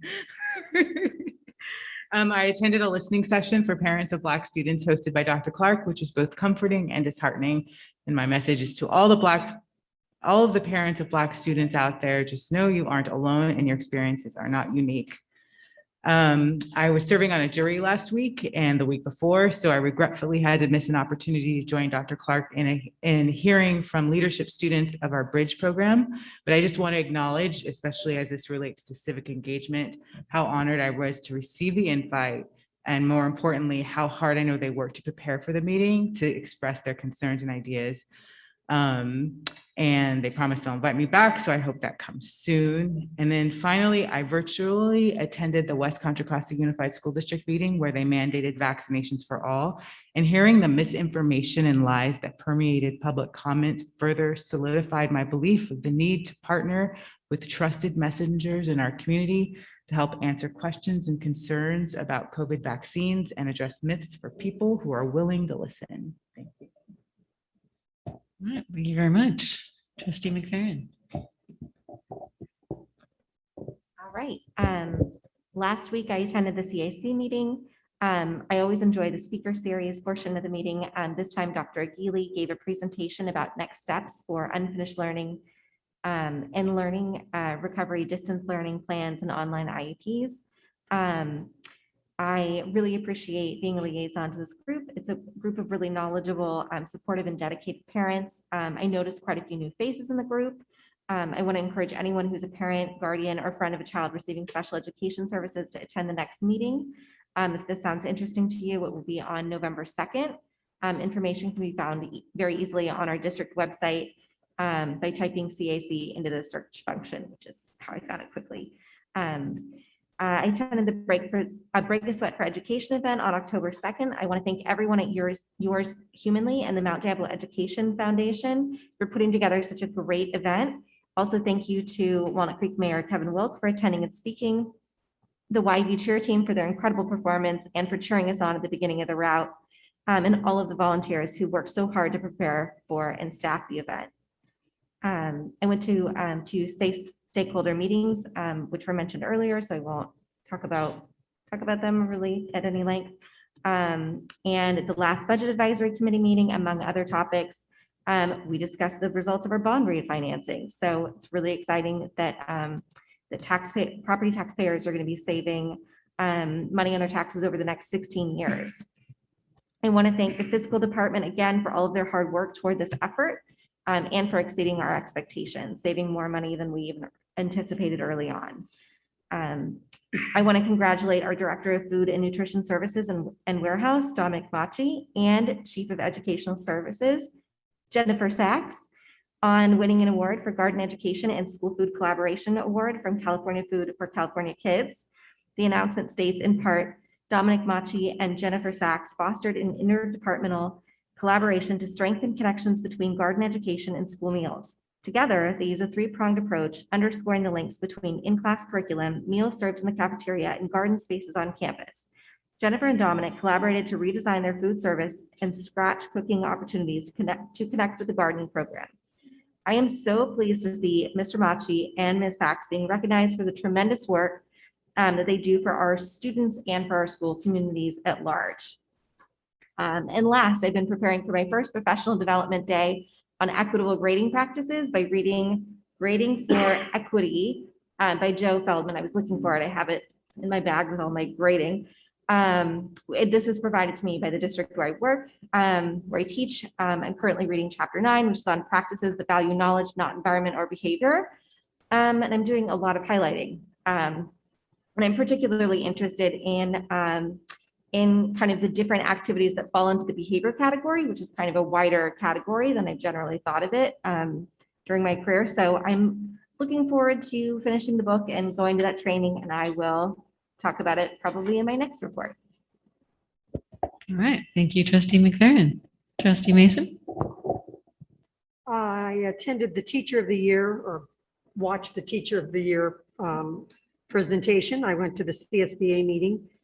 As some of you know, my husband's on the Los Medanos Community Healthcare District Board.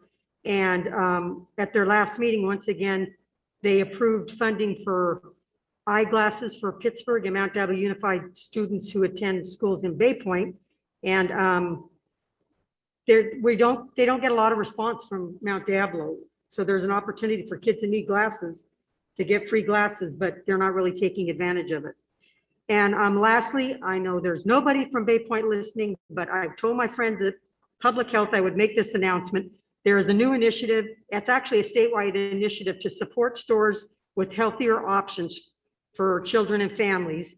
And the county is joining on. And for the Bay Point community, they're having a community survey on October 28th at 1 p.m. And if anybody's interested in participating, they can email me and I will email them the link to participate. All right, thank you, Trustee Mason. Trustee Mayo?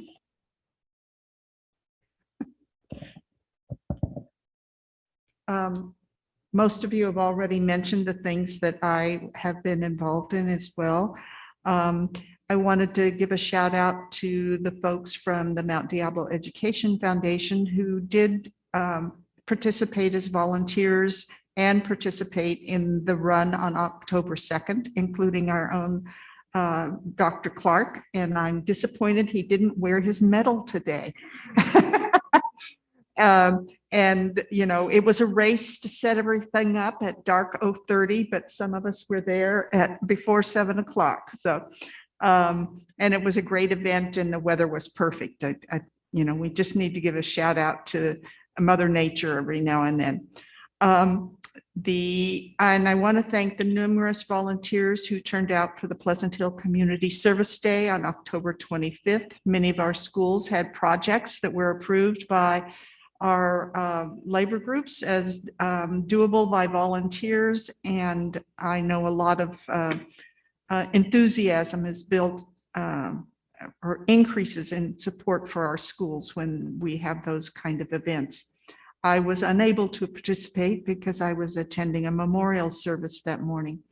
And I also want to give a shout out for the Growing Healthy Kids workshop that was held at Riverview, which seemingly was a resounding success based on all the pictures that were on social media. So thank you.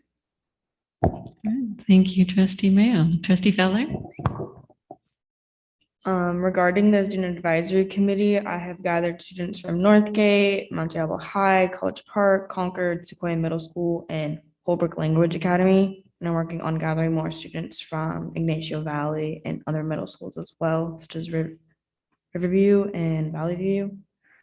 Our meeting is tentative it's in 2 weeks. I just sent out the email. I'm not sure if anyone will be able to attend, but I do have some topics lined up that we will be discussing. And it's basically just an introductory meeting on a bunch of icebreakers and what we're advocating for. And another thing I wanted to point out is regarding the fights and suspensions that's been happening throughout the district. And my amazing college counselor actually pointed this out to me, so props to her. But she mentioned how that we have only been compromising with ourselves for the past year due to the pandemic. And so a lot of students, teachers, parents don't know how to compromise with others. And that's just leading to everyone just being upset. If someone like bumps into you in the hallway, people get upset. It's just gonna take time for things to get back to normal and people to understand that it is the way it is sometimes. And I think the concept of understanding and forgiveness are really crucial right now. And just to be patient with everyone in the time we're in. And lastly, regarding the Black Student Union at College Park, we're doing great. I have been running the recent meetings just because my club advisor is out on a personal leave. And last week I had an interactive presentation. And some of the questions I included was, what is it like to be a Black student, specifically at College Park? Do you feel comfortable, alone, represented, protected, advocated for? Another one was, have you witnessed a racially motivated event at College Park? And we do have a lot of allies in the club, so I included, how do you support your African-American friends? And do you feel, and another one that's a very hot topic at College Park, I just had a meeting with the principal, Mr. Honey, about this, is if you feel comfortable with the use of the N-word in literature. We're actually having a discussion on that next week as well, on why it's, my opinion, it's not okay to use in literature for teachers who are not Black or African-American. And yeah, we're doing great, getting by the year. All the seniors I know are applying to colleges, so we're under a very stressful time. So just be patient, teachers, please, and understand it's hard to keep up with everything. Thank you so much, trustee Fowler. And on top of that, you've got a late night meeting tonight. All right, we'll try to end this thing. So very briefly, yes, the Break a Sweat run was fantastic. Dr. Clark and I also participated with CalPERG on advocating for federal funding for electric school buses. So we had the chance to go out and meet with bus drivers, including bus driver Tim Ng was featured in the video that CalPERG posted to do this advocacy work nationwide for federal funding. The Riverview Garden open house was fantastic. I also enjoyed seeing the library there and hearing their plans to hold library events outside in the garden as a more welcoming and also COVID-friendly location. So I thought those were great. Those kind of collaborations with the school are a great example of how I think Riverview Middle is already acting as a community school for the area. And so I think if we can get it recognized for that, that it would make it eligible for state and federal community schools funding. So something to potentially explore. You know who the friends of the Bigfoot Library is, right? Me. Yes, another great collaboration. Thank you. Thank you, trustee Mason. I want to thank the volunteers at the Walnut Creek Community Service Day. It's amazing to see what dedicated parent volunteers can accomplish. Valley Verde in particular had a really huge project engaging local businesses and parent volunteers to assemble garden beds from recycled fence materials. They built tables, they planted succulents, really incredible project out there. Shout out to our students who were active on National Voter Registration Day. You know, that's probably an activity that can already count towards their seal of civic engagement.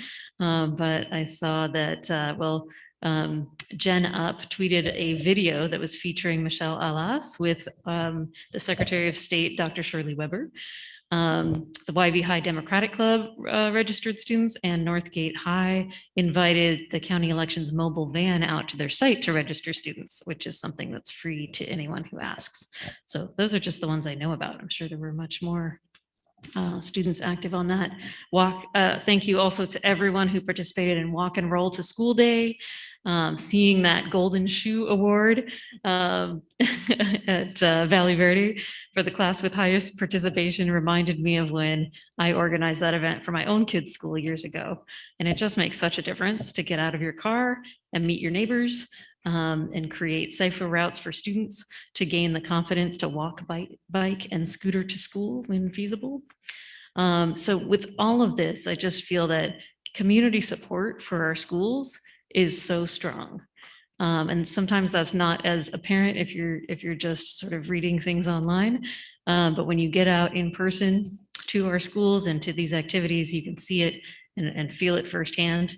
And so I've just really enjoyed seeing so many of you out there in action. And thank you. You are renewing my hope and belief that really together we can build positive, healthy schools and communities. So keep it up. All right. So with that, we are almost done with our meeting. We have future agenda items, which is item 21.1. Just a reminder of how to put agenda items on to our future board agendas. According to our board policy, you could email any requests to myself as well as Dr. Clark for consideration. And so I think this item on our agenda is an opportunity for Dr. Clark to clarify for if he needs to check in with interest, is there interest, among the board as a whole for any particular item at hand. Yes. Anything else you want to add to that? No, I know that, I meet with board members individually and they may give me suggestions or ideas and whatnot. And really, what needs to then happen is I do need to bring that back to the whole entire board and get consensus that these are things that the whole board agrees on for an agenda item, or for there to be additional staff work and researching or bringing the board information on those particular items. So again, I will work on that and continue to bring stuff to the entire board. Thank you. Yes, it's oftentimes things that we request do require even more staff time. So we want to make sure to prioritize for things that the majority of the board is looking for. Yeah, very appreciated. Trustee Mayo, did you have something? Yes, we have a document to sign tonight before we leave? Yes, that was going to be the next thing I was going to say. Thank you. Thank you. We have a stack of board resolutions to be signed, so please stay to add your signature. And with that, we will adjourn at 11:27 p.m. Hey, it's earlier